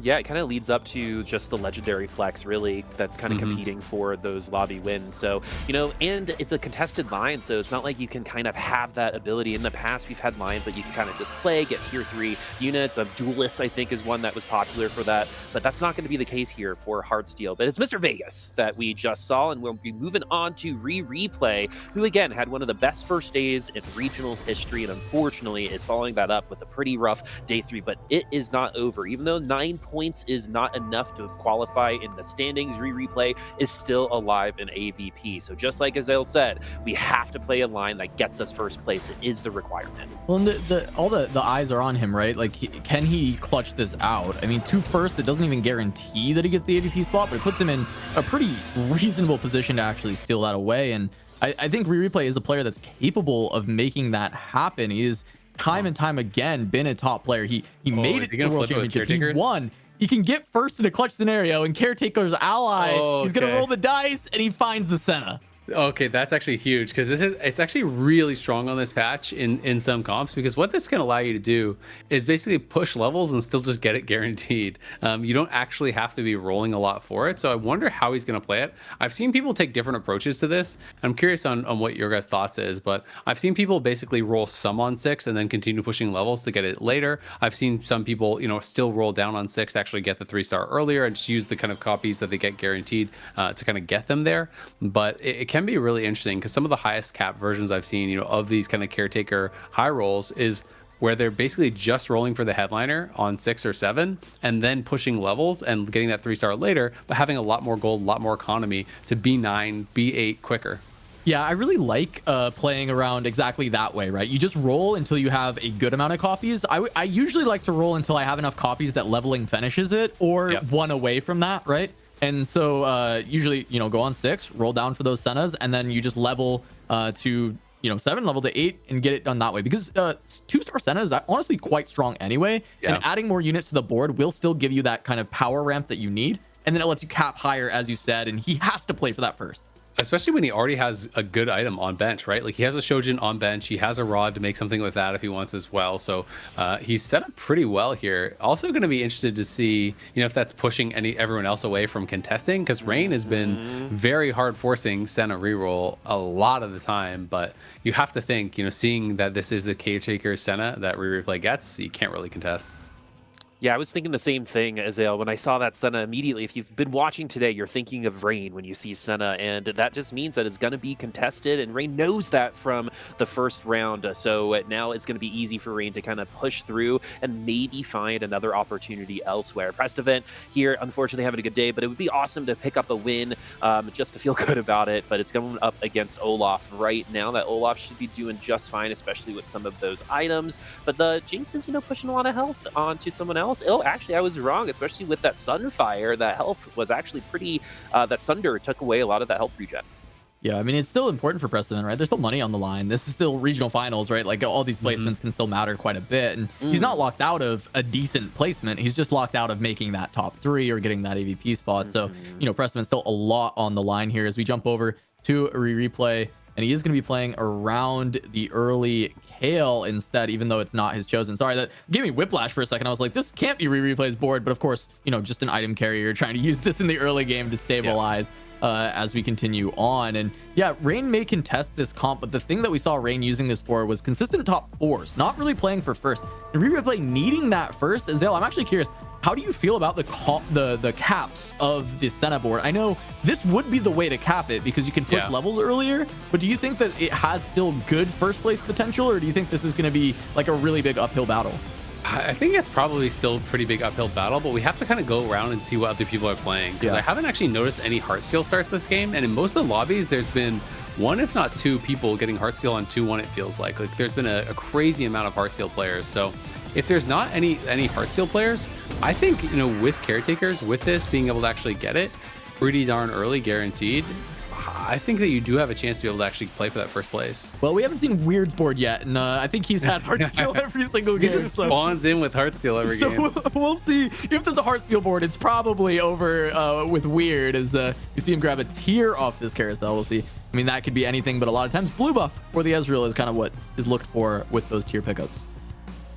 All right, let's see where that's going to be going. We're seeing everyone else on this first carousel. This is going to be the first kind of instinct of direction that we're going to see for these players. And we've been able to see all 8 players in every single lobby. And it's been really interesting seeing the ebb and flow of when rerolls going, who's been able to flex between different compositions. He does have Heartsteel. Right? And Weird does have Heartsteel. How does he do it? Yeah, I know, right? Like, there's got to be some deal, like a Faustian like deal or something like that. He sold his soul to Mortdog. Like, this is actually insane. He literally has had, I want to know how many games on 2-1 he had Heartsteel, because it feels like probably at least 4 of the 6 games, or like he's had it at this point. This is obviously game number 5, but I want to say 3 or 4 games he's had it. It's really crazy. And the item slams as well, right? Like, he's already got blue buff IE. Like, this is really good. I mean, the Morello is also quite good, but just the fact that it's like the 2 perfect Ezreal items, they can flex onto Zed if needed to, but if he finds that early Ezreal, Weird is in a really strong position to play for first in this game, right? This is the composition we've seen do it time and time again. And he has quite a few points, right? He's not that far back of that #1 spot right now, so it is definitely within a striking distance for him. He's 7 points behind Malala, but if you're able to play for a first here, hey, who knows? Like, you could be taking the whole thing home in that final game, because Weird is one of those players we've seen get some first place. He plays those risky lines, just going to get a component from this one. Cash out, not raising the stakes, so playing it a little bit more conservatively this time. It's funny because with Weird, you're like, usually this would happen, but we have proof is in the pudding with Weird. That sometimes does not matter. Weird's going to play Weird's game as we're moving back on over to replay. We've got a nice little hat and a Rage Blade on the Kale now. Yeah, he's setting up the items just for the Senna, right? We see the 2 Sennas on the bench from leveling up. He actually swaps out to keep his loss streak. I wonder if he does have Weird in his pool. And he did recognize that Weird had just made himself weaker. So this is good scouting from replay to weaken the ward and ensure that he can keep the loss streak into Krug. And I guess the question to me is, do you actually sell the Kale to make interest, right? Or do you sell just the Mord and the Lilia on the right side of your board? Instead, he's going to actually just hold everything. So it's kind of interesting. You're going 5 loss, but you're not making interest here. It feels a little bit strange, because if you're going to prioritize loss streak just gives you gold, but also selling your units on your bench also gives you more gold, makes you hit those interest marks. So We'll see what Replay is going to be doing, if he's going to be, you know, rolling a little bit heavy on 6 to try to get that Senna headliner, then go from there. Also a little bit surprised because I feel like when you hit Caretaker Senna, you're committed to the Senna line regardless of what else happens. So I would have just expected him to just slam a Shojin, but I guess he's okay with the full loss streak. I just feel like he maybe was kind of taking more damage than he needed to. Yeah, I guess the thought is just like the front line is so weak that he can't win anyway, but I do agree with you, right? Like you're definitely taking more damage than you need to. That last loss, it makes sense because he recognized that Weird had heavily weakened his board, so he's like trying to guarantee it. But the rest of the stage, I think reasonably Replay could have saved some more HP than he did, because 72 is very, very low considering he had these slammable backline items. And since his front line's so weak anyway, you just make your backliner strong because you're gonna lose because you have no front line. Yeah, and you're gonna want Shojin for the Senna regardless, generally, right? So I don't know, it's interesting. He also, yeah, I mean 72 HP is pretty low. It's like almost close to like open fort style HP. Yeah, I guess the only thing is Senna's. I'm pretty sure Senna's super fan item is Shojin. Yeah. So you actually am I confused? Need to slam. I think you usually build Nashers and you build Death Cap. Yeah, you're right. I'm thinking of Seraphine as the Death Cap item. Yeah, but I mean, it's possible it still could have been a slam. I think I'm not sure exactly what the tier and the sword are going to end up wanting to be. I guess it's your secondary item for like an Ari if you have that later as a potential addition to the board. All right, Dish Sub seems pretty locked into an AP line based on these items. 3 large rods to start the game. That is pretty, that, you know, some people would consider that a little bit of a rough start, but Dish Sub of all people could probably bring that to something that will bring him a top 4. Dish Sub did pretty well in that, you know, a couple lobbies ago, has put himself in a position to qualify. It's all about not bottoming out right now. Kiyun in a very similar position, and 8th place from either of them opens the whole thing up to where the last lobby might decide, you know, 3 out of the 4 remaining spots as we get to this next augment. There's a really spicy spot from Dish as well, because he's playing Caretaker's Chosen. He has 6 Twitches and then a bunch of AP items, so he's just using it for tempo, and he's been able to 100 streak with it the entire time. So Malala is actually rolling here on 6, so was on 30 gold, not on a win streak, but does roll. Ends up hitting the Urgot pretty quickly, which is going to feel pretty good because that can obviously just hold really any AD items for you. You can just pop the Gunblade on there. So that ends up working out pretty well for him, but it is interesting. It felt like a little bit of a riskier time to roll to me because he was pretty low on money and he doesn't actually have a streak. So he has quite an expensive board now. And I feel like from this point, you kind of need to get some wins going to rebuild your economy. No pressure as well. There's a remover. Last time we saw Malala with the remover, it was a very interesting scenario. Yeah, exactly. You know, I'm just going to consider that asserting some dominance, right, from Malala. I don't need these removers. I'm going to put the items on the same people anyway. But it's going to be obviously more strategic going through. That was a one-off event, as this Urgot should be doing just fine. The Jinx trying its best to get through some of these units, but it doesn't have enough damage to win for sure. All right, well, I mean, the strength of this board is definitely there, right? Having the super fan does allow it to be a very flexible roll down, where if he finds any strong carry, then he's going to actually have a good item for it. And we do know how strong Urgot is on stage 3, right? Like one of the best units to have at this point. So Malala has put together a board that should be able to help stabilize the stage 3, stabilize the mid game, and then allow him to look for the level 7 or level 8 roll down. And I think this is solid, especially because Malala just needs to play like really good safe TFT in order to kind of lock in a world spot, and this is very good safe TFT. Yeah, and I think you nailed it right there, right? I think that's probably why he is willing to roll a little bit lower to kind of really preserve HP. He just wants to make sure he's not going out, you know, in those early slots. He knows he has a lot of points, just needs to make sure he's just kind of maintaining those kind of middle of the pack positions, because if he gets, you know, a couple fourths, couple fifths, he's probably straight through based on the position he's already in. Kyun here also in a pretty good spot. He is on a 5 streak. Would love to keep that alive and is going to do so pretty comfortably against Degree. And Dishnope just lost his streak, so that's actually pretty big. So Kyun can be very rich right now. Kyun sitting on 94 health, has Spoils of War, quite a lot of gold, and is on that 6 streak, so in a pretty damn good spot.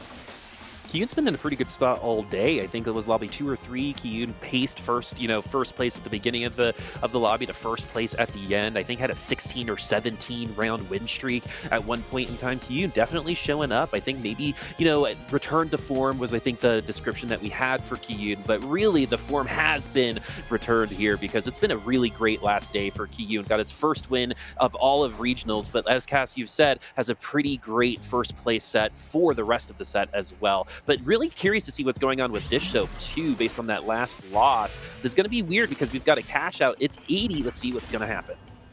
Yeah, okay. So Weird is going to be looking for this. Just ends up getting the Thieves Gloves, which is a really good cash out. Every time you're in that kind of bracket, it's kind of the best one that you want to get. Just want to quickly touch on Kiyoon a little bit more, though. Is the fact is he's on a big redemption arc from set 9, right? He had this, very close ability to get to regionals. He had a really solid set, and then in the very last tournament, he kind of had a rough performance, and he barely missed out. He was like the next person in line to get to regionals. So the fact that he made it in quite handedly here, #1 on qualifier points, and then comes to regionals, and he's in a very prime position to make the championship. And just the fact that Kiyoon's returned to this kind of top player that he used to be, but he's never kind of hit even this level of dominance in a set, and to see this is just really outstanding. Yeah, it's great to see that level of performance from him, and he's got to be feeling pretty damn good about his spot. He actually did get to 7. He did get that Urgot upgraded to level 2 as well, so going to be able to maintain the streak for now. Something else we didn't touch on is I believe it's item payout as the portal, which is part of the reason that buried treasures is so prevalent in this portal. It's obviously very strong. It also makes Heartseal even better because when you're getting those components, you're also getting additional gold for every item that you're slamming. So any kind of item generation type augments that you can get, or traits that you can get, are going to be really, really beneficial. All right, we're only 2 Sennas away to be able to get locked Rain's in. still going for it, though. Oh, Wow. so it's double contested. So this could be bad news for both of them. Well, but it's not for replay though, because this is Seraphine. This is Seraphine from Rain. That's Seraphine. Look at the items that have been slammed here, right? This is a. Oh, I guess the Shojin. It's GS and Morello's. Yeah, you're missing the Shojin slam. And then it has Shojin. Well, because he doesn't have super fan in. So she doesn't have super fan in. So that is actually a slam Shojin. So I guess the GS would just be for an Ari or something later. I mean, either way, if this is Seraphine, it's a horrible spot still. You only have 2 Seraphines. All right, we'll see what's going to go on for Rain. Rain has really been pushing those reroll comps. Started out really well, forcing Seraphine, then switched over to Disco, had a pretty rough game. I think trying to, get past top 4 on that one. And we forced Senna in our last lobby, and it looks like we are still going that reroll direction. The Senna is finally sold, and we got to pick them all up at this point in time. Yeah, I mean, she's just heavily rolling down for Seraphine, trying to get that board going. I don't know how much she'll roll here. I think, recognizing, as Azael said, the spot doesn't feel incredible. Now, noticing, the HP values, she's still kind of high, right? She's 3rd in HP. It is tied with, 3, 4 people. So she definitely has to get strong relatively quick, but I'm wondering how much she will greed. If she just takes Econ here and heavily roll down to 4-1, or if she's going to sack a couple of rounds or a round or 2 before full sending. I feel like based on her play, she rolls aggressively normally. And there, she's actually going to get that Seraphine quite quickly. So that's going to feel pretty good to be able to help stabilize. For replay, he was pretty close to that Senna 3. Wow, she's actually just going to send it. I thought she was going to just sit on that headliner and be able to stabilize a little bit, but she is rolling pretty heavy. She's only 2 off. Will she continue to roll more? She will. She really wants more bad. upgrades. Yeah, she wants to get, that locket on somebody else that can actually utilize it instead of the Kaisa, who's just really giving ult charge at this point to a couple of frontliners. Oh, but we're going to be able to bounce out of the way, so they weren't able to burst her down immediately into this fight. Let's see if the Seraphine's going to be able to take a round now that we've gotten it upgraded. We have the items on her, the Urgot, it's coming through, and she just needs a little bit more time for sure. Spoils.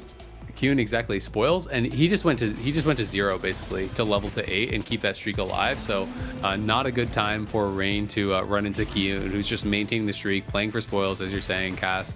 And unfortunate for Rain to actually hit him right in that moment, because Rain was on, I want to say, a 3 streak, so he would love to actually keep those wins going, use that to try to rebuild the economy a little bit. I really want to see replay's board as well, though, as we're going to check in on him. I'm expecting that he's not continuing to roll and that he's just going to be pushing levels from that point, because he's only 1 off, so he'll get it guaranteed when he does get 8. So there is that Senna 3 that he was looking for. And because he actually has, the upgraded Echo as well, he's probably feeling reasonably good about his position. It is going to be the true damage Senna, which I feel like can potentially cap out higher. A lot of people do kind of like the rapid fire one, though, because then you don't have to actually put in something like an Aphelios to actually get that value.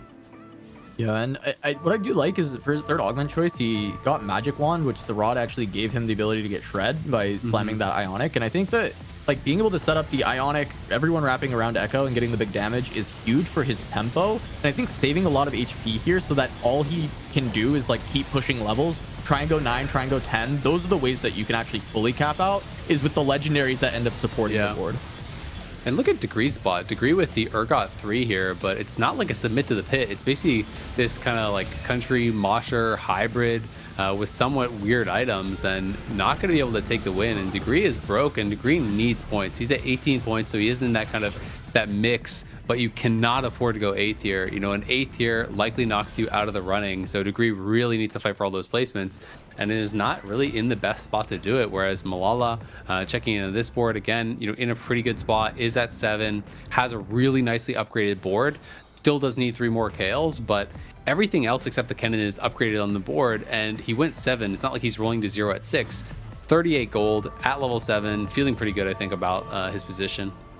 Yeah, and just overall position in the whole tournament, right? Malala doesn't have to do anything crazy, right? If it ain't broke, don't fix it, right? So just play something you know is going to hit, and something that you know you can drive and play really well, and this is going to be what happens. Remember, a 4th, I think, locks him in, so that's going to be part of this competition, and a 5th here means that this next lobby, I think, means that he just needs the top 7, right? So it's just setting himself up for an obscene amount of success, not just for today, but in the entire set so far. As the Poppy does get into the back line, it makes things a little bit interesting. Is this Poppy going to do what Poppy does? Is there enough damage for the Poppy to bring through this, bring the round to the Poppy? One more ult and it could have happened, but it's going to be the Mordekaiser instead. The ult goes through. Thrilling round, to be honest with y'all. Yeah, but like Malala's spot is also just so good because, you know, we've talked about how stable even just Kale 2 can be in stage 4. Yeah. And he's on 6 Kales, so reasonably, like, by stage 5, I feel like pretty early in stage 5 he can hit the Kale 3, and that, while it feels very late for a 2-cost reroll, and it is very late for a 2-cost reroll, is still reasonable for Malala to try and play for like a 5th or a 4th with that composition. Well, and again, I mean, I think the context matters so much that it's not like he's level 6-0, right? Like he's level 740, right? So he still has lots of gold to roll. He's not rolling low. He's keeping his economy high. He leveled before he's rolling, so still a really good chance to hit it. Over here on Rain's board, she is level 6-0, 1 off the Seraphine, desperately needs to be able to hit it here. We'll see if she's going to be able to do it. Oh, finds another Senna, which isn't going to be very helpful. There's an Ari, which would be nice, but again, it's like, you don't really have the gold, so you're gonna have to sell off all your extra copies. Still does not find it, and Rain in a horrible spot again. One of these players that's in the mix, but desperately needs points from this game. She's really on the low end of the middle of the pack, basically, where she needs a good placement, and chances are really running out for her to find that. Yeah, this feels like an 8th for sure. Going up against Malala, this is a softer fight at the very least, so it might buy her some time. I don't know how loses, she can win this, but at least she will not take very much damage, I would assume. Yeah, I'm not sure. I mean, we'll see how fast she can get through the Mordekaiser. It's really all down to that.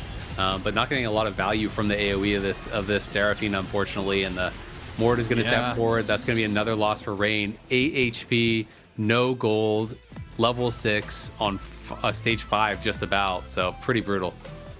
All right, this next pack is gonna be the pack. Would have loved that. Yeah, it would have been nice to have on that last one. Maybe it would have more HP, but a part of reroll in general is hitting it early and pushing power early, and this is where other comps are already starting to get better. Yeah, absolutely. It's a risk, we'll see if she can live like a couple extra fights, because Degree is also really weak. So even holding on for a 7th here is pretty impactful as far as the scores go across this, especially since Rain still in a pretty good AVP spot. But yeah, 7th even then is still incredibly tough to overcome.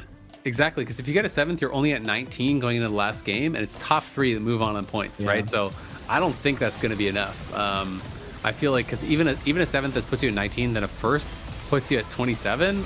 That's not going to be enough for a top 3, right? Oh, you don't feel good about it for sure. You gotta do something more. But this Poppy getting back towards that back line, not going to probably be enough. We'll see if the Seraphine can pull off the miracle, but it's not looking just like it is. The Helios is going to cast, and that's going to do it. Rain is out in 8th, and with that, her World Championship hopes likely down the drain. Oof, man. Mort Dog's favorite, unfortunately, has the 8th place in this lobby. Started off strong, started off with the 2nd. That just goes to prove how good everyone is in this North American regional. This board is insane. How do you get 2 for 6 large rods? 6 large rods. That is Mordog hating you. I'm gonna be real. That is like, what did you do to the TFT developers to make them karma punish you? Like, this is crazy.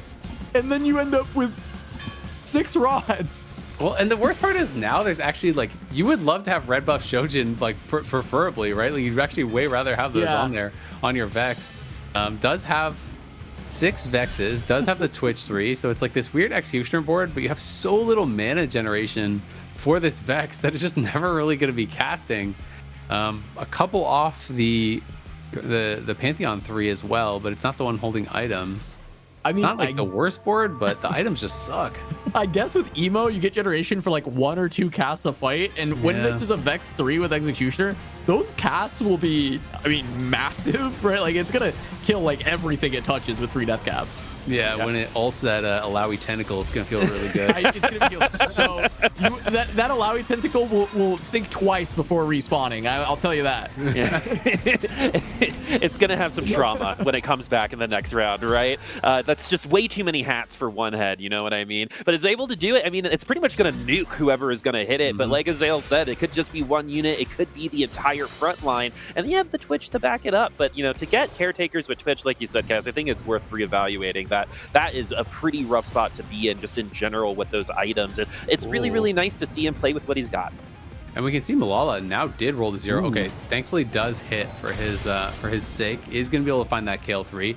Only 1 off Mord 3. That is the really big thing here. You know, again, he's rolling on 7, has way better odds for that Mord because he's rolling on 7. So only 1 off. If he can hit that, like this could be potential for that first place run. Like you can sometimes get some really strong stuff going.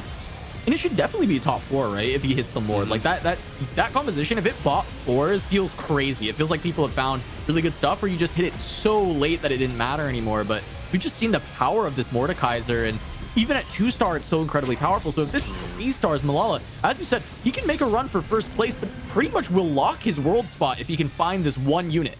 And I think the lobby is actually really weak. Like, I don't think this is a strong lobby whatsoever. So, you know, when you're comparing to the average strength of a lot of these other games, you're not playing these insane boards. Like, people have very average boards across the table. So, I think if you get Mord 3, like, you could absolutely be playing for first.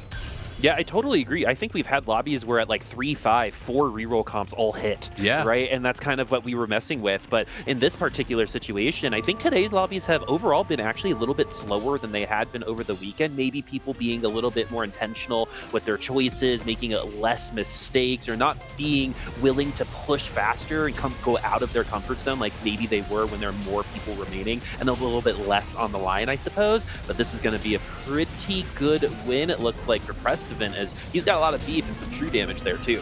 Yeah. I mean, there's also just the straight up just the variance of like, are you hitting or not? You know, one game to the next. Like Kyun, this is the most frustrating part of TFT for me when I have a board like that. He has a pair of Poppies, a pair of Akalis, a pair of Kianas, a pair of Yoriks, a pair of Ezreals, and there might have even been another pair that I didn't actually call out, but he just didn't hit any of it, right? Like he's holding everything, has 2 of everything, doesn't hit. And that's one of those situations where you can be insanely close to being the strongest board in the lobby, but you're actually the weakest because you're not upgrading anything. Yeah, we saw here there was an emo emblem on the carousel, and that would have been insane for Dish. So weird actually recognizing it, taking it away from Dish. The fact that you could get to 4 emo with the triple death cap Vex is actually very strong. Like that is actually a way to generate the mana on the Vex, get multiple casts, and actually pull some power out of there. So Dish really wanting that, gets denied by Weird, and so he's not going to be able to have that. As we take a look here, Replay and Kiyun on 2 sides of this. Kiyun needs to stay alive because he's in one of the best chances to make that top 3, whereas Replay needs to stay alive for that first place, and he's found a true damage emblem here for the Caitlyn. 6 TD, and he's 9. Yeah, the comp is looking pretty good, but we're going to go over to Kiyun instead, as we have that York in the front that's going to try its best to get its cast off. It did, so we are going to have some minions coming through, and a Kane coming up from Spoils. But it's all about this Senna. The Senna can bring this back, especially with that ult, especially with that Giant Slayer. And is Kiyun going to survive? Yes, he will, with 1 HP. I mean, again, Kyun has just been so unlucky on these rolls. Like, look at all these pairs. It's just ridiculous. Like, he's even sold off the pair of Ezreals to try to hit other things. He has a pair of Akalis still, pair of Kianas, pair of Alawis, pair of Yoriks. Like, he has so many outs if he can actually upgrade some of these. There he does find a couple upgrades. He did get the Poppy 2. He did get the Akali 2, selling off a lot of his extra units here to try to find those upgrades, to fight for these extra placements. Now had to actually sell off even more units, even selling off what looked like Yeah, so he now has double Zeds, but has the Olaf in, and Olaf won, unfortunately, instead of, I don't know if he needed that for Pentakill or if that was an accident. And then so let's see if that's going to matter, that extra HP on our front line just from getting that Olaf in. It could be a difference maker. So far, that Zed is doing a lot of work on the set, but where's it going to go after? Doesn't go to the back and to the Ezreal. It goes back to the other frontliner, and so it looks like Hyun's 5th lobby is not going to go as well as his previous ones, but it's not in 8th place. Yeah, Malala won on the other side, right? Taking down Replay with the Kale. Kiyun falls down in 6th. I think it's still doable for Kiyun, right? He's going to be at 25 points going in. Definitely going to need a big placement, but he's certainly within striking distance of earning a World Championship slot. But Replay is now down to 1 last life. He needs to survive for a first, and there's not a ton of room for him to cap with only being on 3 gold. He's level 9. He has the True Damage emblem. He just can't quite get there.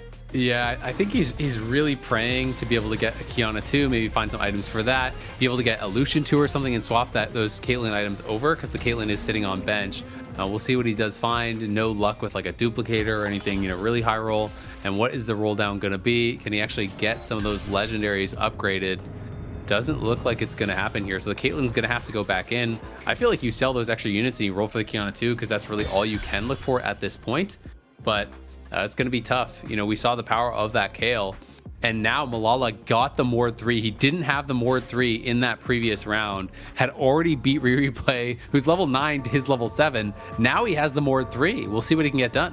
Yeah, I'm worried about Replay's front line, to be honest with you. Liz pretty thin. Look at how many true damage emblems are on this board, too. But Replay might end up out of this lobby. I think with the Mordekaiser, Malala should be fine. That's should be is the answer there. But Replay is doing just fine on theirs. Less true damage emblems, but a victory on that side. Now I'm going over to that Kale, who has been isolated at this point. It's Kale versus Ari versus the rest of the world. The Ezreal doesn't go after the Kale, though. That could be...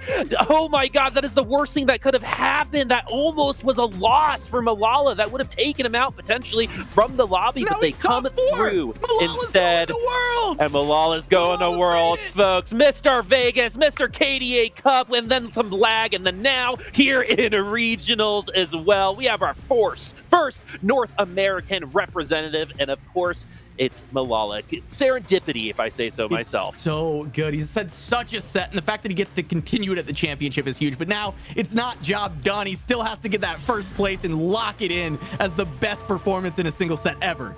And he has just had such close rounds, back-to-back rounds. He won by 1 unit against Replay, won by 1 unit the next round as well against Weird, who Weird had not even rolled down. Weird still had 50 plus gold, and he's barely able to squeak it out. We'll see if he can stay alive here. It looks like he's going up against Dish Soap on that other side. And down here, Replay trying to stay alive on his last life, keep those tournament hopes alive. But it looks like it may not be enough. It's incredibly close. This MF is trying to get it done, but the Seraphine goes down. It's just Lulu versus the MF, and the Lulu wins it out. Replay barely alive. Malala barely alive. Replay needs a first to stay in the conversation for Worlds.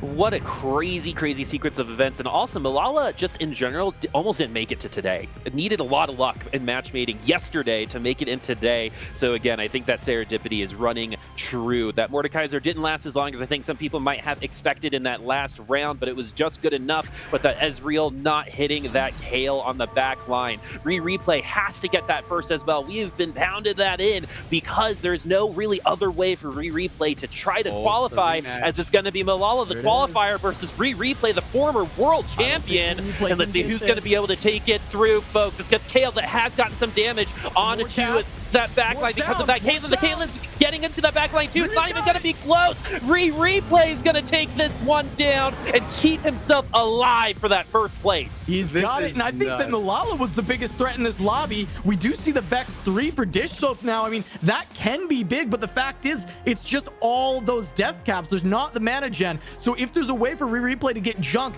separated, not stacked up, it can stall out the damage so significantly, and he can find that victory. Yeah, I mean, this is getting insane, and Replay still doesn't even have that Kiana 2. He's been on 2 Kianas for a long time. Does have the 1 item on it. Now got a DB, which I assume is going to be going on there. And can sell off this Yorick, a little bit more gold to try to roll there is an RE2, which would level be 10 for but weird. he can't afford it. He can't even afford it. Okay, he's actually, wow, he's going to sell off the Kiana because he knows that it's all down to this. So once any little bit of power he can get, we'll see if it's going to be here. Weird able to find the Lucian Headliner 2, Yorick. gone to level 10. He's still digging. Yorick Headliner has some good items to slam on that as well. This is incredibly strong board, and it's very spread out going up against that Senna. All right, Weird's going up against the Senna, but Replay is going up against the many-hatted Vex in the back line. It definitely cannot hit our carries in the back line. One more cast from the Vex could be the end of Replay's tournament. Is Dish Show going to be the one that takes him down? Another ult goes through, but is the RE going to be enough? No, it is not. Replay is out, folks. One of the best regional first days, unfortunately, does not complete the run, is out in third place with 1 HP separating the final two. That is insane. What a crazy final game here, for Replay. Obviously, there's one more game to play after this, but he needed this game to be able to actually stay in the conversation, to be able to go to Worlds. Had an incredible day one, had a strong day two, and it just has been absolute disappointment for him on day three. And also credit to Dish Soap. With these items, I am shocked that he's been able to actually finagle his way into a top two. He's playing triple Death Cap Vex, and my man is going up here in the final round against Weird. He's contesting it first here, right? He's got the best positioning possible. The Vex is on the Yorick immediately. It's trying to take it out, but that Yorick is just way too bulky. The level 10, the build gate's coming through, and Weird gonna grab another win. Our first or eighth player is now putting himself in a beautiful position to make it to the World Championship as well. A lot went down on that. We have some eliminations. We had some victory, but overall, that lobby was crazy. Before we go to that break, just some final thoughts on that lobby, because, a lot of the variables going into it seem to be a little bit more solidified going into lobby 6. I mean, Malala pushing his way. He's in the championship now. He's just got one more job to do, and he has a lead going into this final game to try and lock his spot as the winner of the regional finals. On top of that, we had Dish Soap second place. He was already at 22 points, putting himself in a good position. And Weird, really the big surprise of the tournament for me, honestly. I mean, this is a guy who we didn't have high expectations for coming in, and he's really just shook everybody with his incredibly interesting play. Yeah, I mean, it's really just a 4-person race now. It feels like up at the top. Maybe some heroics could happen, but Malala 31 points, Dish Soap 29, Weird at 27, Kuhn at 25, and then Degree is down at 20, Rain is at 18, Replay and Pestivant down at 15. So they feel like they are so far back. It's really just these top couple players playing for it, having to have the game of their lives here to go to Worlds.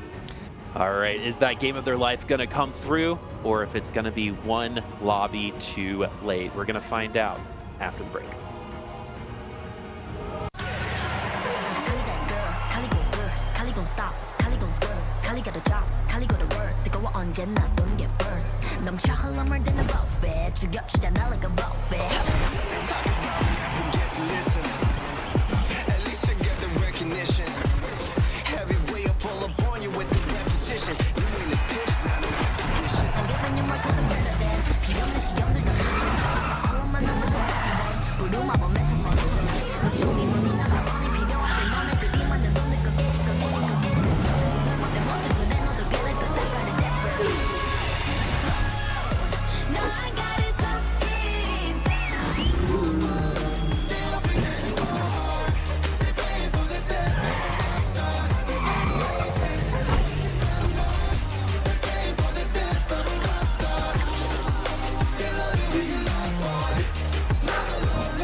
Well, well, well. It is the calm before the storm as we take a look ahead of our 6th and final game of the final day of the NA Regional Finals. And Gangly, I don't know if it could be any closer than this when it comes down to points, AVP, the comps that people are playing, like just how close those fights were. Let's take stock of kind of where we are right now, right? Game 5 has ended. As of right now, Malala, Disho, and Weird are the 3 players in 1st, 2nd, and 3rd. They are also the 3 players with the best average placement. So what does that mean? It means that our hero, Replay, despite having a really rough day, is now in a position where he can still actually qualify to the World Championship via average placement. He's currently in 4th with a 3.88 average placement, has a small gap between him and the rest of the field. And this is one of the beautiful parts of this average placement holder going to the World Championship, right? Even if you have a rough start to the day, Replay's able to turn it around with a 3rd place here, plays a really well-placed game using the Caretaker's ally, and plays extremely greedy with it too to try and get to level 9, cap out as high as possible. He was extremely close to being able to go top 1 or top 2. Ultimately, though, falls in 3rd place. With that, though, it is good enough to give him an edge over players like Kyun and Degree. So if you're Replay right now, you are praying that Malala, Dishsoap, and Weird have the best games of their life, and you just need to not go 8th, take a 4th or a 5th, and slide right into that average placement spot. Yeah, the math is starting to add up in terms of where these players are in terms of points, the overall standings, and as a reminder to everybody, it is total points that these players need to secure those top 3 spots. It's not checkmate format. So this is, in fact, going to be the 6th and final game. But a lot of the openings that we ended up seeing for Replay to make this comeback, Rain did go 8th, not being able to hit that Seraphine reroll. We saw a lot of players, in fact, opting to go that 2-cost reroll route because it is one of those types of compositions, or I guess grouping of compositions, that is considered really good to try to get those top 4s and just keep those spots solidified. And that was what Rain was playing for in those moments, as well as some of our other players that are in contention for that AVP race.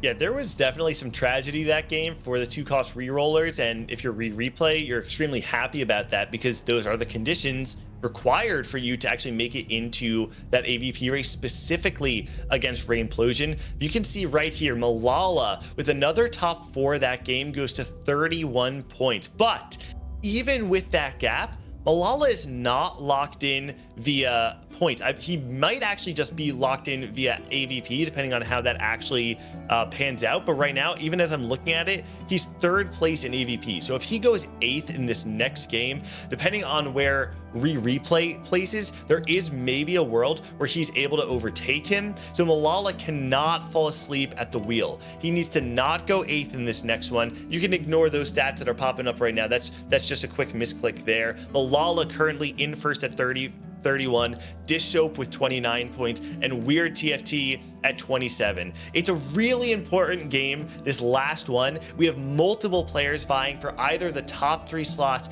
or that final AVP slot.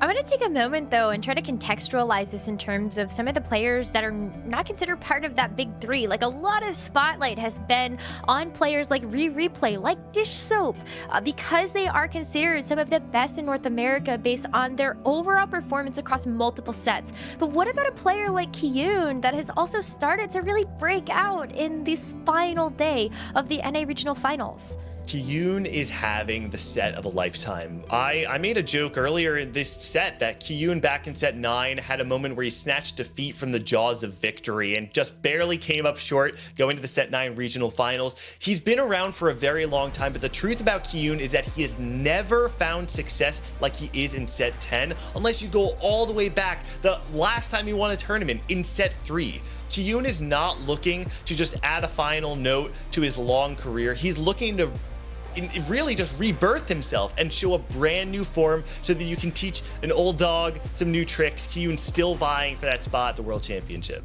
So we have a couple of different players we need to keep an eye on. It's the AVP race. It's the big three, Dish Soup Replay. Can they make it through in points or AVP respectively?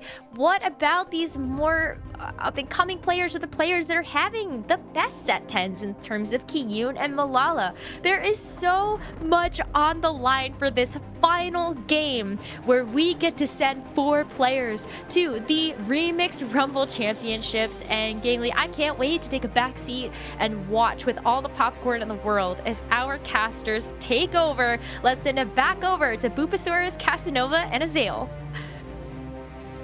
One game is all that's remaining for these 8 players for us to decide who will be North America's representatives at Worlds in just a week, I believe. So it's not even that far away. But folks, this is a really big deal. Not only are they competing for spots at Worlds, they're also competing for a good amount of money as well. So even if you're out of the running here, it's still not a good time to give up. Oh, and I just want to clarify, there was some, a little bit of misinformation that we had in that last game. Just to clear it up, there's still a chance for Malala to not make it. There's a chance for Replay to sneak in. So there's actually more people who are playing for spots at Worlds than we may have initially thought going into this last game. And things are getting a lot spicier headed in. So I'm very much looking forward to everyone fighting for these. And we'll try and keep you guys apprised of the scenarios as they come up. Yeah, so the scenarios that we've just been given here are that, so Weird needs top 4 for points. Malala would need a top 5. Dissob needs top 5 for points to get into the top 3. Rain needs a first for a chance in AVP. Kyun would need a first or a second, and everyone else to do poorly to be able to actually get in points. Replay, they're saying, is out, but I think Replay still has a chance in AVP, right? So a lot of the players do still have a shot here. I feel like almost everyone still has a shot in some way. It feels like either AVP or in points, but it's definitely a bit of a crazy final game here. All right, it still is anyone's, especially on the bottom side of the leaderboard. You can still compete for even more money, like we said before, but we got Mr. Vegas leading the way. Dish Soap, this has been the moment we've been waiting for, and we can't underestimate him at this point in time too, because Dish Soap has never been to Worlds and now just needs to get that top 5 and finally get that monkey off of his back. So item payout, Wandering Trainers to end the day would be obscene, and Golden Symphony will be the third choice. But where are we going? Wandering Trainers. Wandering Trainers would be hype. Everyone manifest. We're manifesting. Let's go. No! Come on, item payout. Replay. It's like you need a first or something. I know. Okay. All right, item payout it is. All right, that's fine. Item payout. Okay. All right. We've gotten it a couple times, so anything that turns items is going to be a really good augment, or, ability like Spoils of War would be good. Heartsteel would benefit from stuff like that too, based on what your cash outs are. So now looking at this first go-around, we already have a Heartsteel unit in this Aphelios, and Replay, pretty much I think all of the players that have to win can't play reroll is kind of how the weekend's gone. Yeah, I mean, kind of, right? Because, like, the reroll comps definitely are not doing as well. The one exception, and we've covered it, is Riven, right? That's the one you kind of got to look at, is like, this is another way that you can play for that top 1 from reroll. And the other one that I would consider is Submit to the Pit. Even though that's mostly capped out at second, I do still think that board is strong enough to find that win. Yeah, we have seen some Sennas and Seraphines win, but again, it's pretty unlikely because you have to hit it really fast, then get to 9 or sometimes even 10. We saw, I think it was Rain win a game with a level 10 Kale reroll game earlier in the weekend. So there definitely are possibilities, but the tough thing is, you kind of have to play what you're given a lot of times in TFT. So you can try to force towards these higher cap comps, but in a lot of scenarios, it's going to end up just kind of hurting you. If you're over forcing, if you don't have the items for it, it's not really going to be a viable line. All right, let's go ahead and see where these items will land. I'm sure Dish Soap would love to never see a large rod again as we get to these augments too. Blinged out. These are all gives us an ones. opportunity. Yeah, I mean, Not Today can be pretty powerful for melee reroll. He does have like potentially a QSS on bench. Blinged Out can be pretty strong if you want to play towards center reroll, which is what I'm expecting him to grab. Does have some reasonable items for that as well. So there's the Blinged Out. So he's going to be going towards it. We'll see if anyone is going to be contesting whatsoever, or if he is going to have kind of that open path towards it. I actually really like the Senna. I like the Senna a lot from replay because of the fact that we actually, looking at the AVP, he's still just he's the #1 below all the people who are the top 3 in the standings. And so just getting a really good result on the Senna here, top 3, top 2 could potentially be enough. We don't know all the numbers right now. We're trying to get that all figured out. But I think just playing for this highest placement possible for replay is probably still the best goal, and Blinged Out is a really solid way to do it. Yeah, absolutely. And Malala also is in an incredible spot, right? Malala, if we are doing our own napkin math correct, basically could only miss out on like an 8th, right? Like, so Malala is in such a good spot now with a significant points lead. Is going to go Stars Are Born, which is going to get you this stronger board online very, very quickly. You're going to play very likely towards a 2-cost reroll, and you're going to have a much higher chance of hitting that early. And if you can get that kind of a board online, you're in such a good spot because he already has 2 Kales that he got from the early orbs. He's going to get a Kale 2 from a shop, and then you just need a headliner and 1 more, and you're at Kale 3, right? Yeah, and then from there, I basically don't even care what else you hit. You're going to be able to be in a position where you're not going to go last. Yeah, we've seen this Kale 3, I mean, even threaten to win repeatedly, right? And so usually it comes off the back of the Mordekaiser 3, but if you start out the game with Kale 3, you can either play for Mordekaiser 3 or just play for Legendary Cap Out, right? So there's plenty of ways for Malala to go. I really love his spot.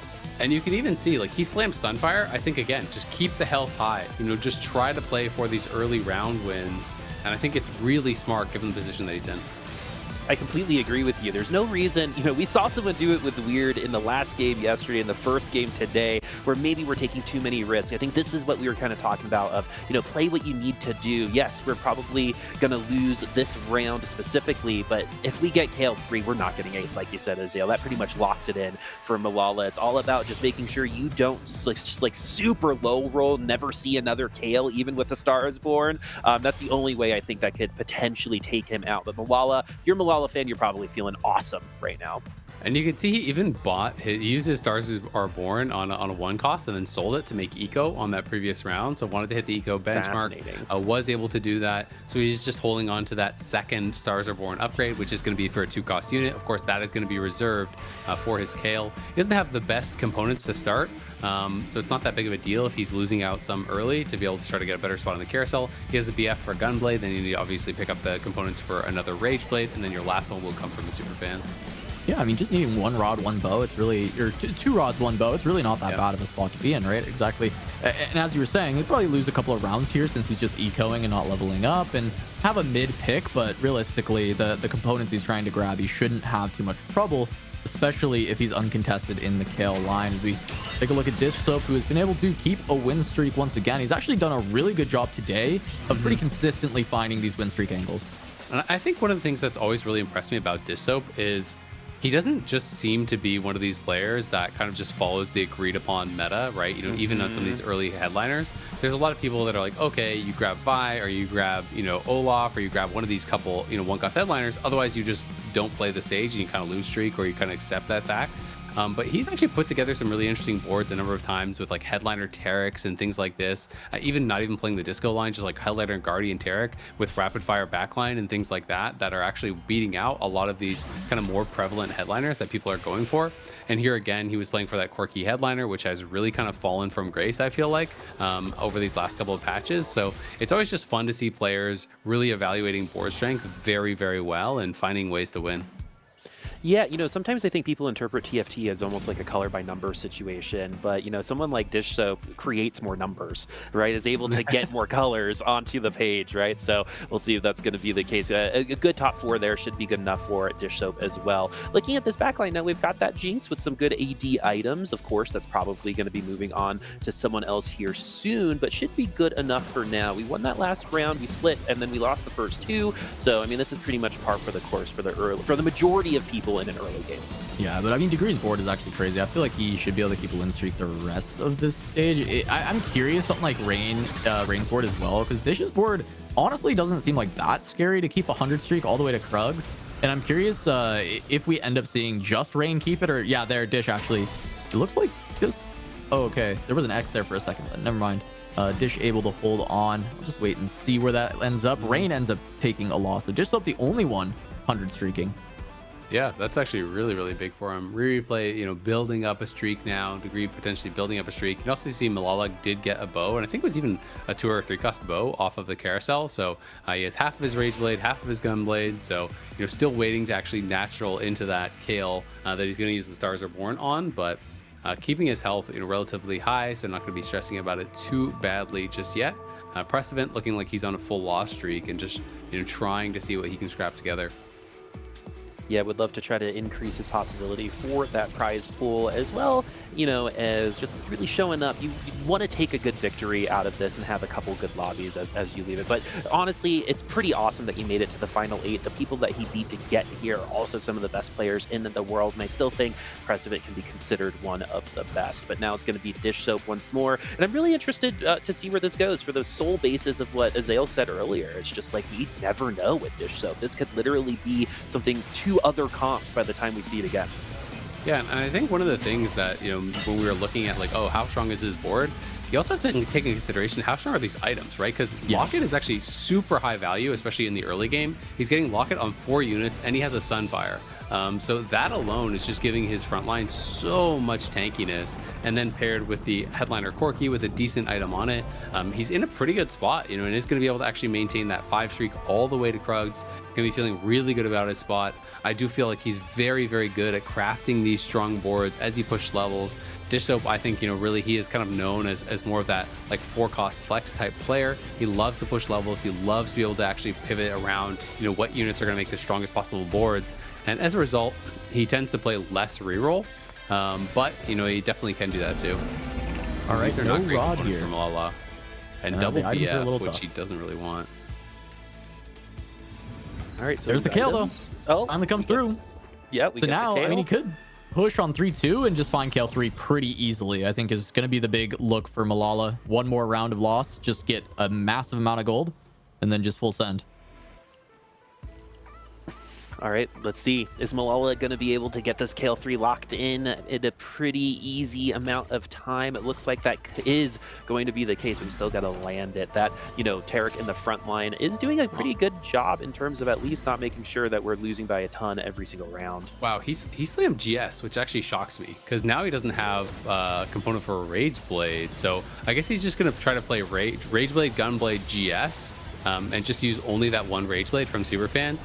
It is the portal where you are getting, gold for actually slamming items, so there's something to be said for that. But still pretty surprising, because I do feel like people really heavily prioritize playing around the Absolute Biss for Kale, and double Rage Blade is generally considered that. So it is a bit surprising to me, but maybe feels like, hey, because of his position with points, he shouldn't greed, right? Like he should just slam items. He should just play for, what is going to be strongest now. And I'm expecting him to roll down pretty heavily here and try to hit that Kale 3 and then just stabilize. Yeah, he was also above 50 gold, right? So there's there's not much reason to make the gold. It's more just about board power. But we do see here, gonna sell the Headliner. You're gonna head down. We've got the now just needs there's Headliner. the Kale. Just need the Headliner. We'll see. How far is he going to go? That's the question, right? How far do you send it? Because you can just dig all the way. Yeah. I mean, it's scary, right? Like if you send it to 0 and you don't hit, you can actually be in an absolutely horrible spot. So a lot of players that I see will stop around, 30. This is getting a bit rough. Okay, not finding it. Oh god, all he the way went straight down. to 0. Yeah. And he still doesn't even have the components for it. And he didn't find a Nico either, so he doesn't even, I guess he has Superfan without Nico. He doesn't need it for now, but yikes. That was a rough this is roll a down. huge whip. I mean, this is massive. This is actually the nightmare scenario where Malala can go 8th or 7th and not have control of his own destiny. 6 plus puts him pretty much locked. But at 7th or 8th, there are worlds where he ends up losing his spot. Yeah, and that's crazy. I mean, obviously really wanted to hit the Kale 3 on that turn. But there is a high risk, to where you actually roll to true zero, because then you're not making any economy. You don't have a lot of space to actually roll down each turn. From this point, though, you just have to send it basically every single turn. And try to see if you can hit it. We'll see if he's going to be able to do it. He's going to sell the Lulu off. He's going to sell off some of those frontliners. And now he's trying to decide, like, do I actually go below 10? Do I try to make some interest here? This is going to be getting pretty stressful for Malala. And he's just going to play that Senna headliner for now. So that is going to be the option for him. And he's going to try to stabilize and eco back up. But again, because he went to actually 0, didn't stop at 30 or something like that, it's going to be a while before he actually is able to really rebuild that economy, if he's able to do so at all. Okay, so at least we have a little bit of, a little bit of power on this board to try to at least take some of these rounds away, because any round win at this point in time is just another opportunity to have an extra round a little bit later. When you're just avoiding 7th and 8th, I think that's a pretty big deal. So every round from here on out, even just a little bit of a victory, I think is gonna be beneficial, but we're still, in a precarious situation. All right, next up, the carousel. We'll see what people can grab here. I know Malala's still looking for, a rod, I believe, would be the last thing that he needs to get the gunblade at least. Okay, get it. No, he's second pick, so does not get it at all. Gets denied by Prest Event. Malala just gonna grab frontline items. It makes sense. Just itemize the Mordekaiser. You'll get it eventually. At least, you would hope so, but trying to set up for a solid foundation as well. As we take a look at the augments that have been picked up here, we have 2 last stands in the lobby. That's certainly going to be something to watch out for, especially because these placements, every placement so impactful on this, right? A lot of the scenarios involve, oh, you need this person to go X placement, well, you go this, and last stand starts to throw a lot of wrenches into those plans. It really does, right? And for Malala, you have to look at who's below you. You have a Heartsteel cash out player who just got an Ezreal, I think, off carousel and is playing last stand with really good items. So good luck outcapping that. And then Prest Event is the only other board that I'm not really sure what he's actually playing and is quite low HP. But Malala is in just such a different spot than last game, because last game Malala was rolling for the kills at 7. Had so many copies of the Mordekaiser because of that. This game, only 1 copy of the Mordekaiser, still doesn't have that correct headliner. So it's just such a tougher spot, and there's actually a lot of Heartsteel players in this one. Degree as well, playing some Heartsteel now, trying to get those extra components, trying to get those extra items. Yeah, I mean, look at all these kind of weaker boards, and Dishsoap playing from tempo is on an 8 win streak currently, and Dishsoap, another player, he kind of just needs that top 4 to lock in that top 3 spot of this tournament to get his first time ever going to the World Championship. And this is the kind of start that you want. Now, there are some worries, right? Because a lot of people are playing weaker boards, econing, playing lose streak, playing Heartsteel. And so they can start to cap really high. But by keeping it 100 HP this long, if he can keep it through another creep stage, there's so much extra gold. It's so much hell. It is such a good position to be in. Yeah. And he is really strong, I think, at playing, from a powerful position like that. I'll be interested to see where he actually wants to go. If he's going to just try to, stabilize with some sort of like pentakill style board at 8, or if, he's going to try to really push levels. But he's definitely looking good. Has pretty flexible items as well. Blue buff, as well as the Hodge and the Gunblade are the items that he slammed. All right, let's see how good the Senna is right now. Against this comp, it should be just fine. That should be an easy win for Dishsoap. And, just like I was saying about Malala, the fact that we have that 100 HP to go through is a really, really big deal. I mean, how many times have we seen someone with 100 HP make it to stage 5, lose every single round, and then end up in 3rd or 4th, right? And that's all Dishsoap needs to qualify, and we're still going to be winning out. So every round that we have that we win is going to give us an extra bit of cushion a little bit later as we enter Wolves. I will say for Malala, at least the Senna that he picked up instead of the Kale did stabilize him. He won 3 rounds after actually buying that Senna, so he's back to 45 gold. He'll be able to roll down again on 4-1, and so that's where Malala is really going to want to hit, and hopefully for him, we'll be able to do so because he did stabilize the economy. Kyun has 70 gold, so in a spot that he could, be making some major moves as well. And we can see Malala should have sold the headliner, I'm assuming, already on this stage, and now is going to be looking to roll. Here's that roll once again. Kale. He's and not that's going to a pick up good solid TFT. We always attribute it to players like Dishsoap, right? Just playing around something, renting a unit. Instead, we're going to have Malala rolling it down once again, missing again. This is so much gold. Rolled for this there kill, and there it finally is. After all this time and so much gold dumped into this, the head start that he bought with Stars Are Born is just gone at this point. He's had to roll so much gold to actually find that last copy of Kale. Oh man, that Kale finally coming back from getting that milk and cigarettes a couple years ago, right? Unfortunately, that's really what it feels like for Malala. But, you know, this was really good. The fact that he even had 68 gold to run with at that point in time is a pretty big play for Malala. I will say, it's also super depressing that he never found a rod. He still has not gotten a single rod this game. So he had to slam the GS because he didn't have the ideal components for a Rage Blade. He's sat on the extra BF sword this whole time, never got a rod from PvE phase or from Carousel, so he doesn't even have the Gunblade. And it's not like you want to slam Red Buff or something like that on Kale. You need some items that are going to help you.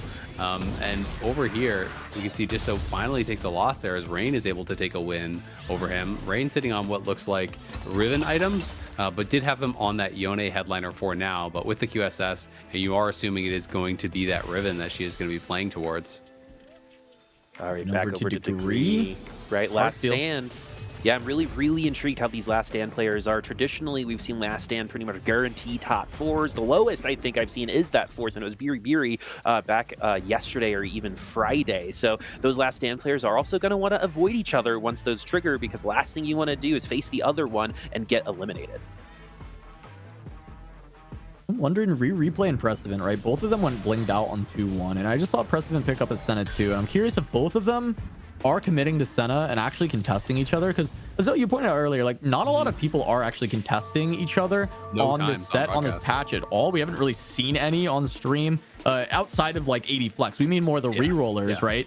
And this is actually a spot where blinged out, that kind of puts you in a position where you kind of need to play Senna.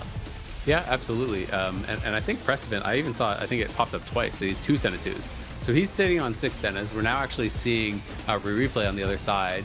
He has, it looks like, the Senna headliner, then 2 Sennas on bench. So he has 5, and Precedent has at least 6, if what those pop-ups on the side were could be believed. So both these players pretty heavily contesting each other. And it feels like, you know, it's tough. You can sometimes be in that spot where you both heavily contest each other and you kind of just end up holding hands in 7th, 8th, where, you know, you deny each other from hitting. And it can be rough. Again. He hit the Thieves Gloves again. I mean, this guy has got some protagonist energy coming into this to try and get a spot at the championship here. Maybe now's the time for Weird to go to Vegas. Right? Now's going to be a great time for that, because sometimes it just feels like the world is just pushing you through, right? And just carrying you through. Weird. Also playing really well. Pressed event now. This is a board that we're seeing. Yeah, we are competing with Blinged Out with another board, like you said, and we're going to be looking at this Zed. The Senna in the middle should do pretty well against that initial group, but it's all about how much damage it's able to do at the beginning of the round before the Zed gets there. The Zed gets there with a lot of time to spare, and that's going to be a pretty rough loss for Replay. Yeah, it's also worth noting that both Precedent and Replay are kind of playing, you know, different styles here. So a lot of times, you know, when you get heavily contested, players will actually level and then roll because they just want to go for a stronger board if they feel that they can't actually do it. The other school of thought is you stay low level, you roll earlier, you just try to hit instantly. Replay stayed 6, Precedent went 7. So Precedent went 7 and actually has more copies of the Senna.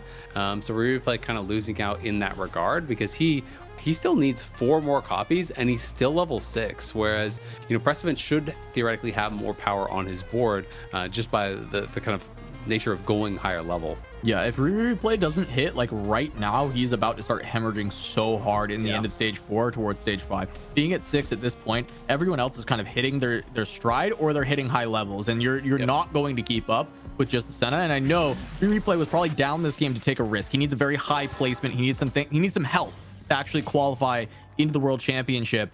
But this is definitely a tough spot. And we see he's now gone to 7, so he's not committing towards just forcing for the Senna, and he's just trying to get a bit stronger. Yeah, I mean, he's kind of realizing, you know, how bad the spot is now.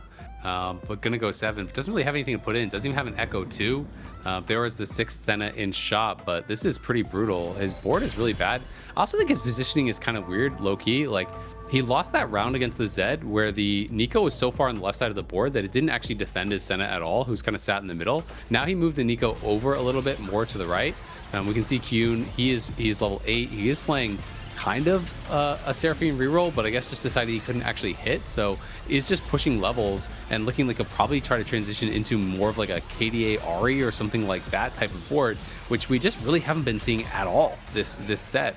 in this tournament, it feels like it's been almost exclusively Seraphine reroll into Ahri carry as that secondary unit. Really, I can't think of a single game that it was like the primary carry. All right, replay. We unfortunately. What were you saying? Rain just hit Riven 3. It just popped up on the side there. I mean, that's big pickup. I mean, Rain is very much pretty much out of it at this point. Really small niche scenarios that Rain can even sneak in, but Riven 3, that can play spoiler for a lot of people playing for that first place. Precedent also just got 3-star Senna there, so that's actually really big. So replay, I feel like he's in kind of a horrible spot because some of these people below him in HP just hit. Rain just got 3-star Riven. Weird, we know, is playing, Heartsteel Cash Out. Precedent just hit the 3-star Senna. So if these players start to stabilize, like replay is going to lose this, and he looks like he's going to lose this kind of bad potentially. We'll see how exactly it does go, but that's going to be another loss for replay. I think everyone below him, besides maybe Degree in HP, is actually stronger than him. Yeah, and Degree has Last Stand. Yeah, and that's kind of like the fact of the matter when it comes to TFT, right? Sometimes the HP totals are a little bit of a mirage because the bottom side will get stronger. They're going to be investing and they're going to have those stronger comps. So Azael, I'm right there with you. Even though the bottom two have those losses, it's still super close from 4th to 8th right now. And with the stakes what they are, I'm sure a lot of those players are trying their best to get out of there. I mean, I think there's a super high chance that replay goes 8th. Like, super high chance. I can see it. Just actually looking at the boards, like you said, we have Heartsteel Cash Out for Weird. We have Degree playing Last Stand, and Precedent hit his 3-star Senna. Like, he just has a way better board, right? So I'm kind of trying to think, like, who can replay actually beat? Like, is there a single board that he wins against? Honestly, I'm not sure, because like I don't think there is. His board a bit. He's gonna look for a new headliner. I think he's trying to play around this Lulu. 50 gold, right? Like, he's either gonna go Lulu, or he's gonna go. He could even just hit like a KDA Ahri or anything like that.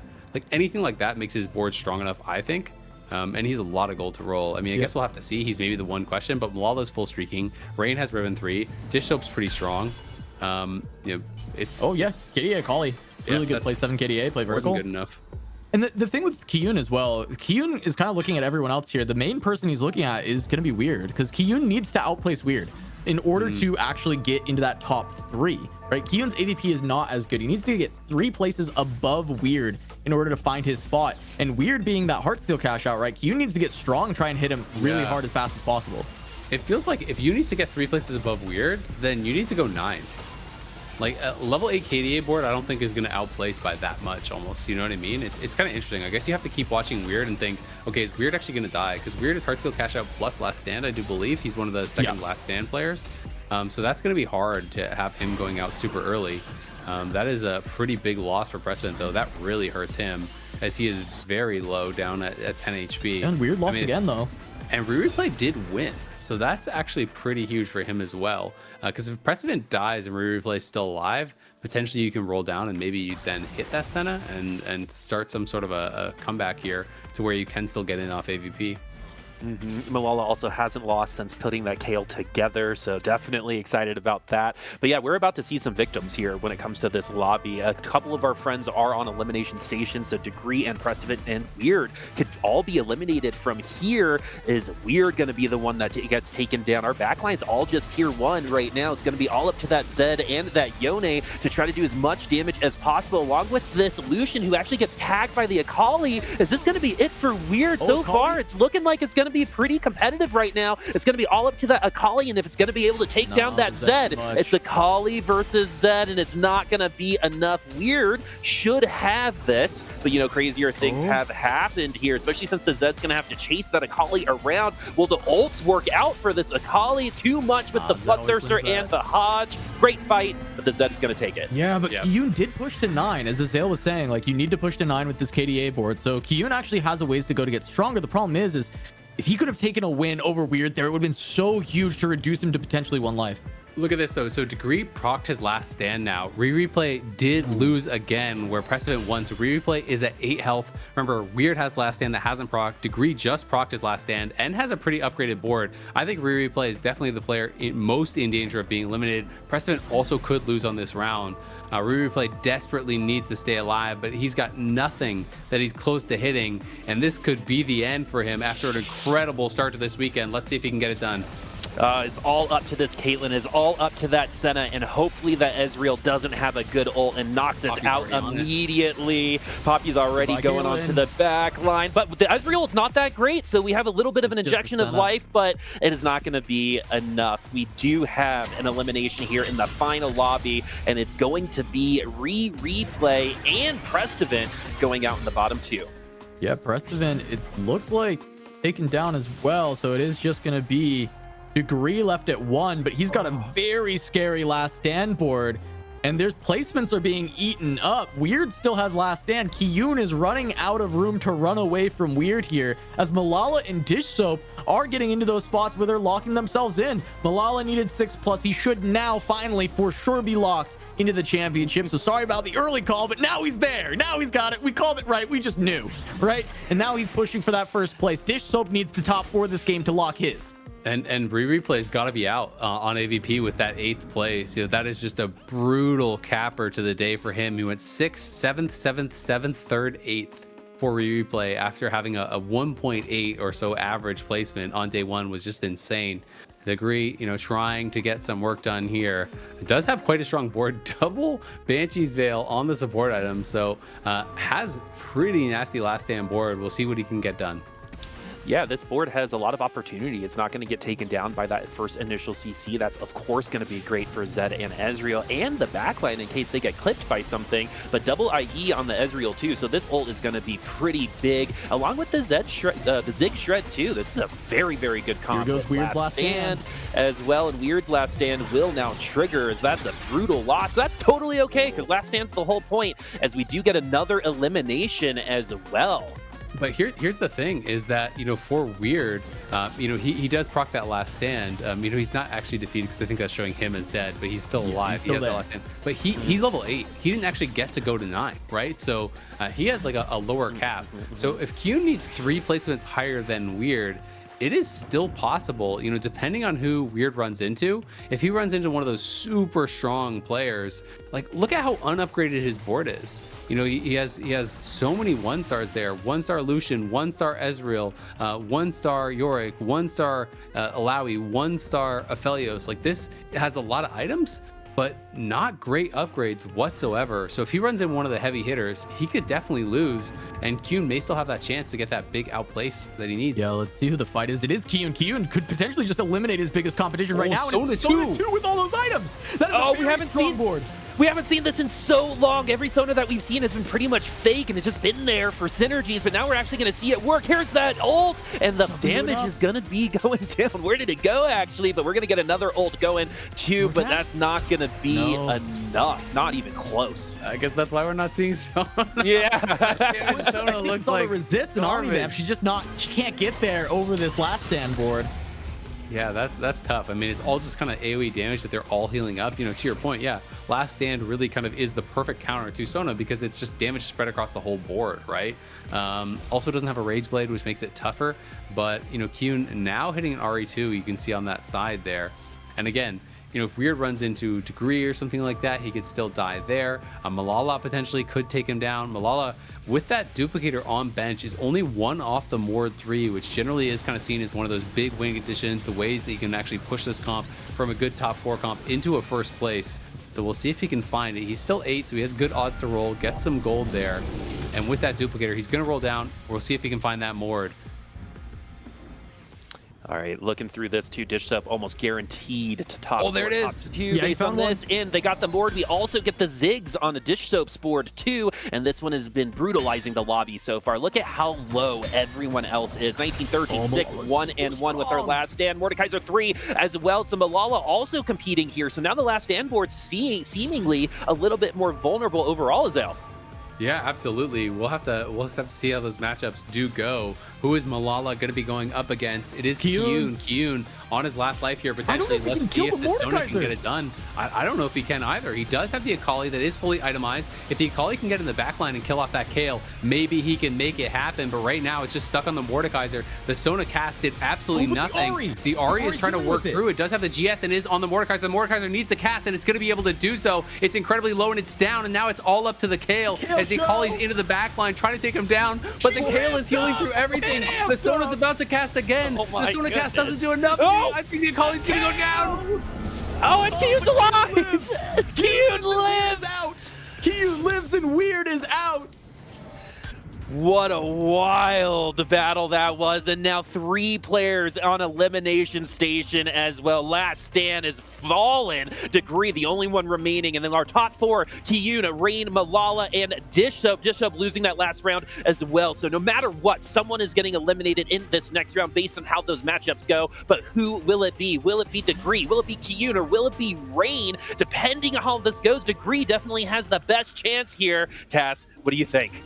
Kyun going up against Dish Soap. This is a really scary board. He upgraded the Ziggs, but not many items yet. It's an 80 flex, but Zed won. He does have the Ezreal looking for the big cast, but we still have the Sona and Akali. Really big damage coming from both of them. And the Akali is now over to the Ezreal, but Zed won, made it onto the Sona, and he takes her out. Zed won the MVP of the fight, and now it is just up to Akali, and she can't do it by herself. The Poppy, the Ezreal, it's too much. Kyun gonna go down, but has Degree survived as well. Kyun out in 5th, and we have our top 4. Dish Soap should be locking in his ticket to the championship for the first time, being in the top 3 for so long, being such a pillar of North American TFT, and finally he'll have a chance to show it at the championship.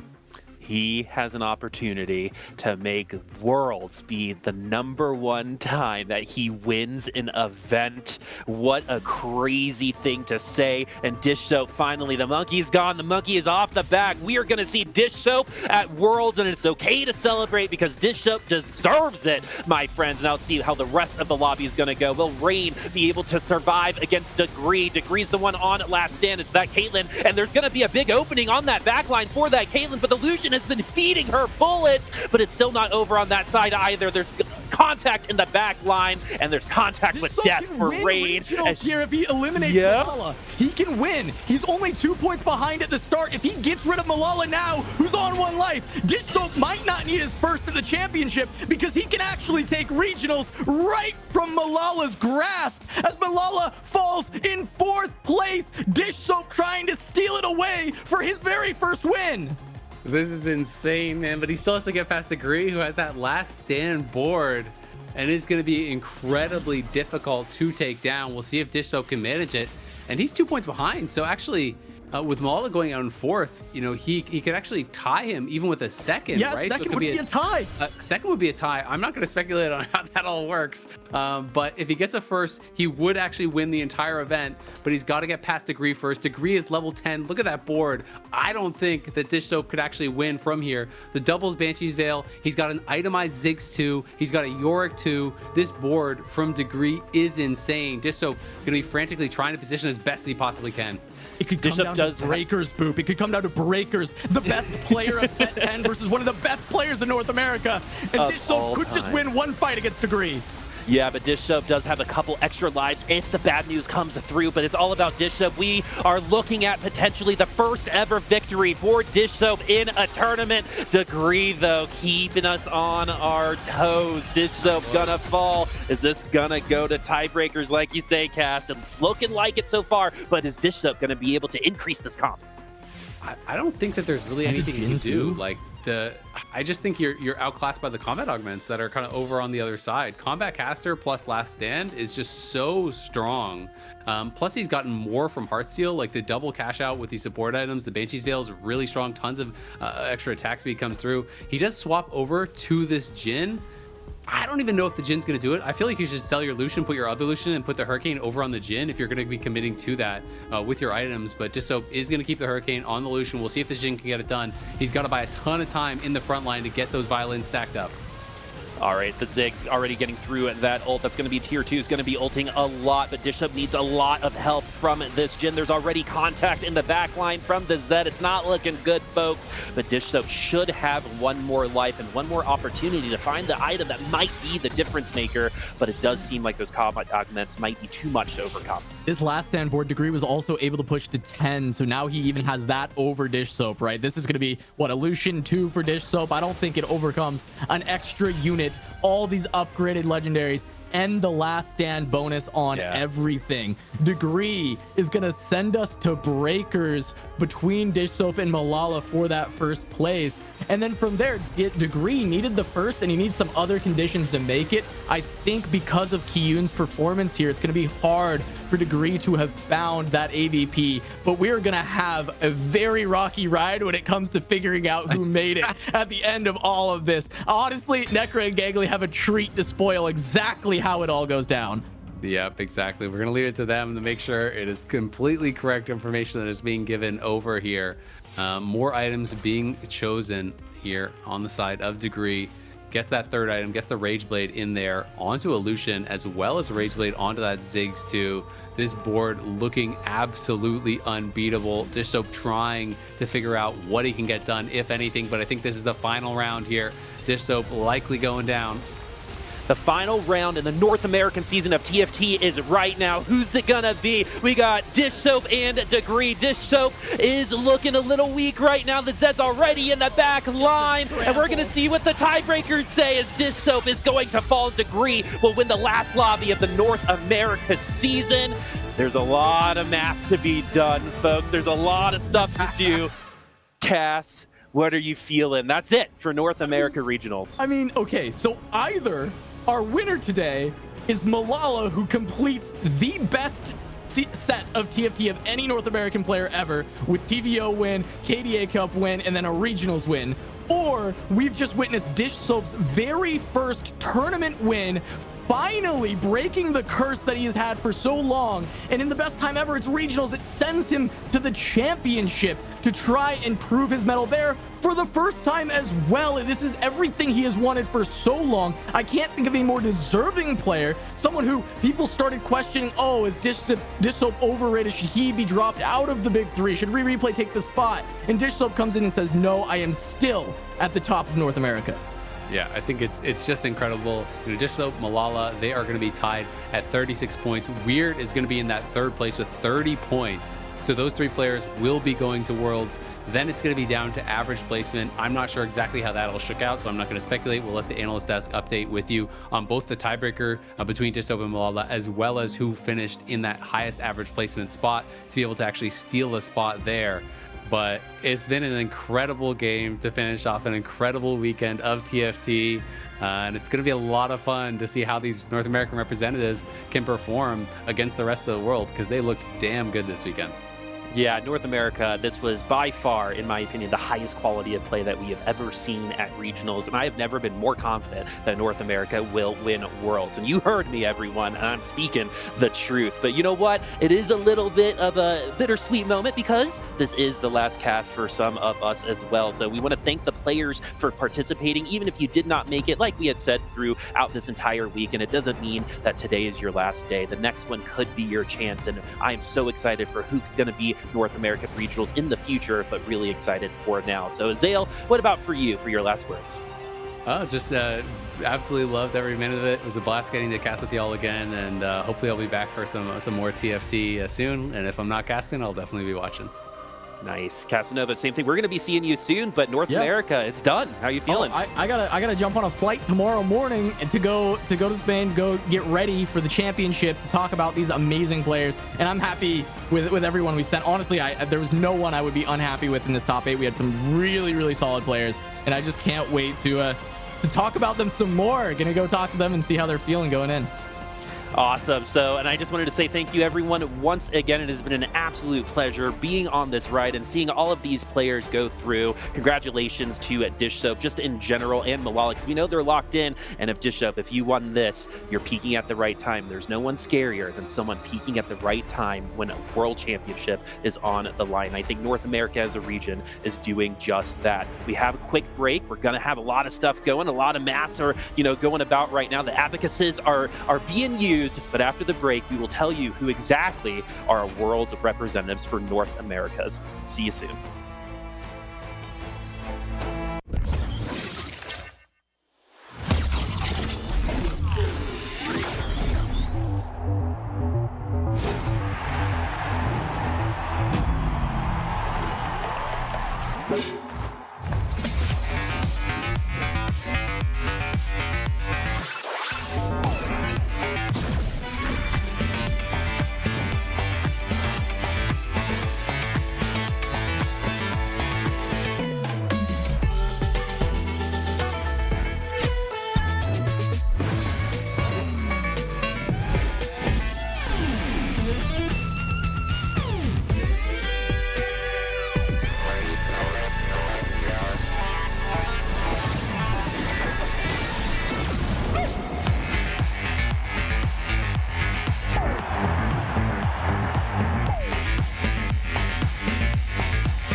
What a wild Game 6 to conclude our final day of the TFT NA Regional Finals. Gangly, there's so much to take away from that final game. Like, I cannot wait to start talking about it. I mean, to me, you have to first start looking at someone like Dishsoap and Dishsoap and Degree, right? That last stand, heads up battle, the level 10 board versus the level 9 board. Degree, I want to like call back to who this guy is, right? He starts in set 7, breakout performance, second place, and after that, he goes real quiet for a long time. Relatively strong results here and there, nothing consistent. Set 10 comes along though, and Degree is a brand new player. He's consistent across the set, and this time around at the regional finals, he did not start the day all that strong. In the final day, when he's playing for just the chance at maybe qualifying for Worlds, has this incredible last stand run. It was so cool to see this heads-up play between Degree and Dishsoap, who obviously is searching for his first tournament win as well.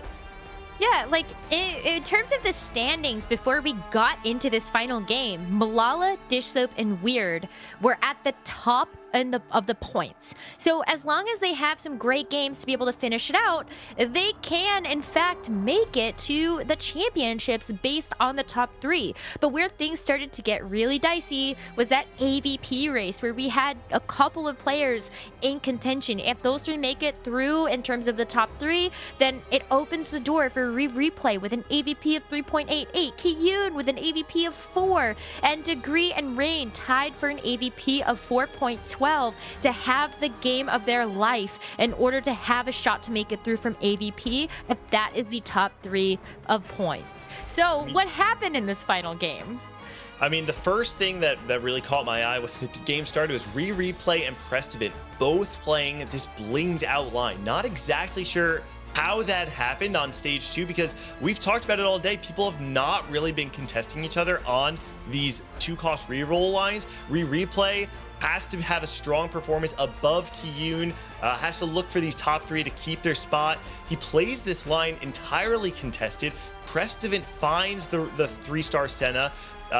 Replay does not. They hold hands in 7th and 8th. On the other hand, Kiyun, who's playing this 2-cost Seraphine, opts to not play into the variant of the reroll, instead take advantage of the fact that there are 2 players contesting each other and hitting very late, and then goes level 8, goes level 9, plays very hard tempo, and yeah, it may not have been the top 2, but it's like we've said, you can play these 4-cost lines and get a top 4, bleed out into a top 5. That's exactly what he does, and he finds himself a 5th place finish.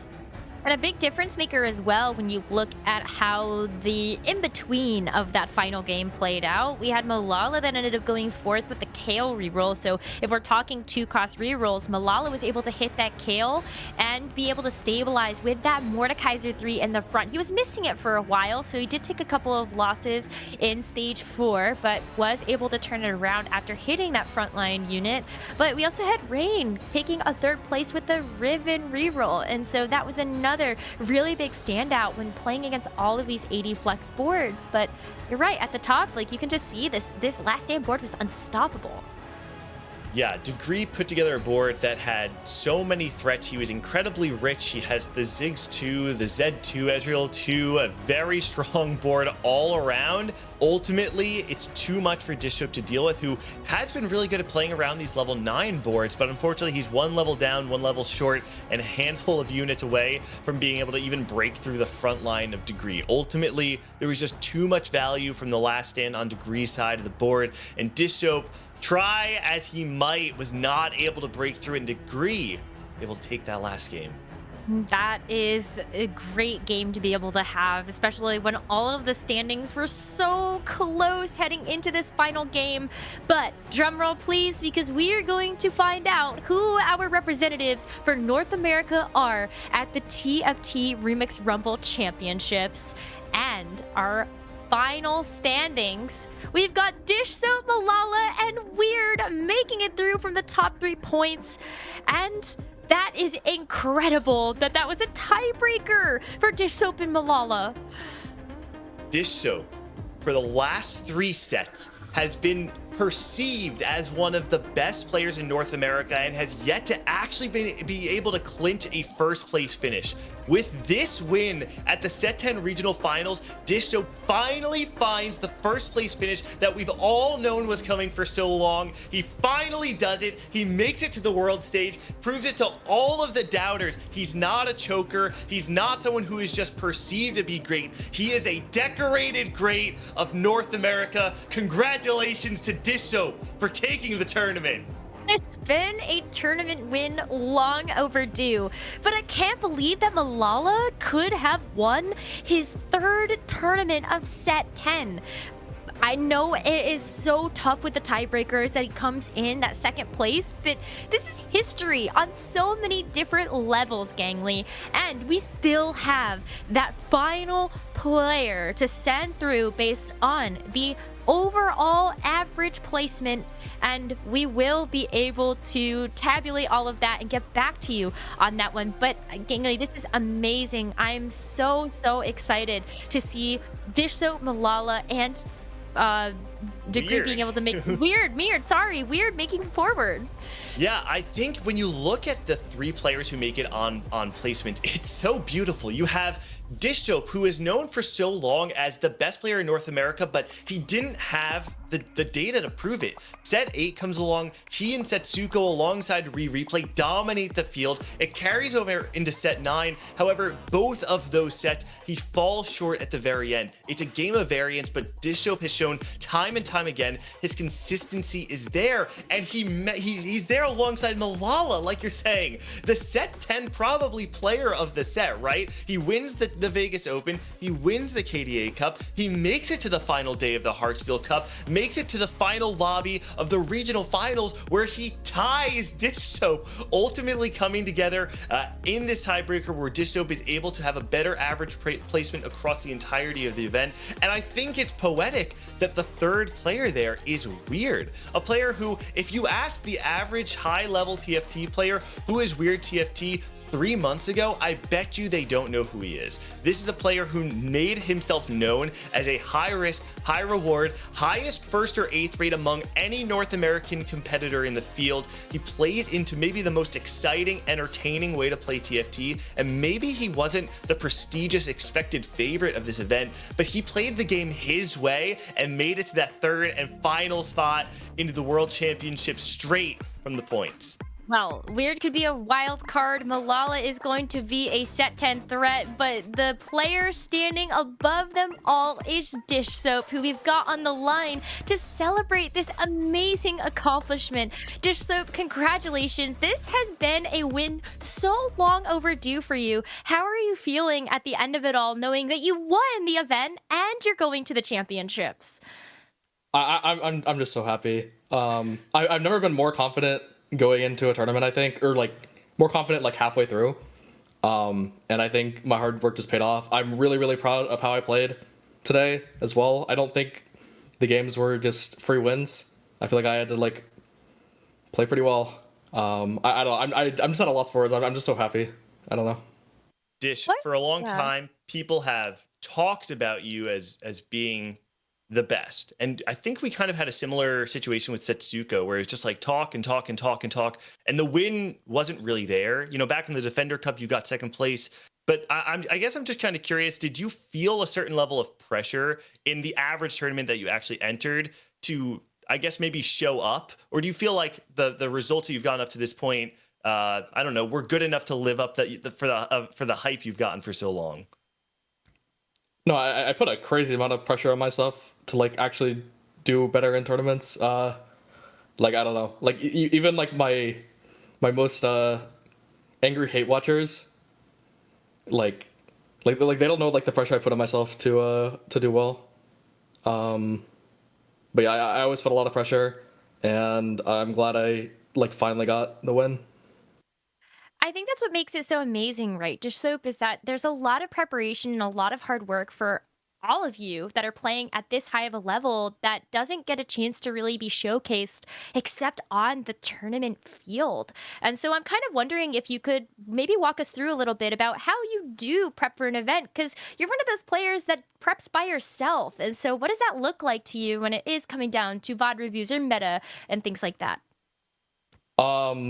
Most of my prep for this tournament was like seeing how like the stage 2 and stage 3 boards played out. I knew pretty early on I wanted to play a lot of Heartsteel, and I was pretty confident I could like play a reroll comp from low roll regardless. But I spent a lot of time learning what boards got the Heartsteel, what boards are like semi-stable when you're rolling on stage 4, and just how like trying to win like stage 2 as much as possible. I think a lot of people go for like big lose streak, raise the stakes, and try to win the game that way, but I tried to stay away from that this tournament because I think it was just like too risky for me personally. So I just did a lot of experimenting with like stage 2 and stage 3 boards, played a lot of scrims, and yeah, that was most of my prep, I think. Dish, before the event, I reached out to a handful of people to kind of get a sense for the study groups, and you had told me then that you chose to just study by yourself. Can you maybe dig a little bit into why you chose to study by yourself for this tournament when we know you have had study groups in the past? Oh, it's because my study group didn't make it to regionals. Kurum, Goobums, and Solus, they all got eliminated. Okay. Also, like for like the other study groups, like I'm pretty sure they would let me join, but the thing is, I just think they're too big. Like at some point, you're just giving tech away to too much of the field. Like I don't think a study group should be more than like 3 or 4. I mean, that's a great point that you make there. When you take a look at the top 3 players, you've got yourself, you've got Malala, and you've got Weird, who all have their own ways of preparing for tournaments and how they study. So do you feel like that did actually play a role in how you were able to find success at this tournament? I'm not entirely sure, like, if the fact that I went at it solo was a benefit or not, but I don't know. I guess the results speak for itself. There you go. Absolutely. Now, something I did want to ask you about, Dish. There's something to be said, I think, about. I'm sorry, I actually completely blanked, which is fine because I actually had a backup question. Quick fun fact for you, Dish. Do you know who the first person to ever put you on a "Don't Talk If You Don't Know" power ranking was? I think you, right? It was me. Thank you very much, Dishdom. I just wanted to get that clarification from you. But listen, I think the thing I was really looking forward to in this tournament is that you are a player that has been in this big 3 for a while, but in the most recent set of power rankings, people have kind of put you 3, even 4. I've seen some people even put you lower than that. Even though, you know, for a long time, you were kind of just like that #1 on-demand alongside Setsuko. Where have you kind of ranked yourself in, I guess, the last few weeks, last few patches, maybe even just the entirety of set 10? I'm like confident with myself and how I play. I think it's kind of hard to like accurately rank yourself in like the top tier. Because I actually don't spend that much time watching other people. But I will say, like, midway through this tournament, I was like very confident that I could like play the best because I actually did spend time watching people play their tournament, and I saw like a lot of mistakes, honestly, and I saw a lot of things that I could improve in my own game, and I think I did that for days 2 and 3. So taking from those successes, those mistakes, kind of everything that you've been able to soak in from this tournament, how do you feel like your chances are at the championships now that you get to look forward to that in just a couple of days? I know I'm gonna do well. People have told me that Worlds is actually usually easier than NA regionals, just because you're like playing from like a wider field, and I'm pretty confident I can do well. Love to hear that confidence from you. Dish Soap, congratulations once again on the win at this year's NA Regional Finals. Before we let you go celebrate, wanted to give you some space to give some shout outs or just any final words. Shout out Kurum, Solus, Goobums, Study Group. They were cheering me on the whole time. shout out Bryce and Froda. They've been showing me a lot of support as well. I bought a read with Bryce like last night as well, and he said that when I win the tournament, he's gonna like tweet out like something funny, and then I did win. I don't know. There's just too many people. Like honestly, like shout out Nico as well. I think he was like one of the first people into the scene that noticed me, and been friends for a while as well. And I guess shout out my Twitch chat because they're begging me to shout me out now or shout them out now. So, congrats Twitch chat. I love that. So congratulations, thanks for your time, and best of luck next weekend. Appreciate it. Congrats, man.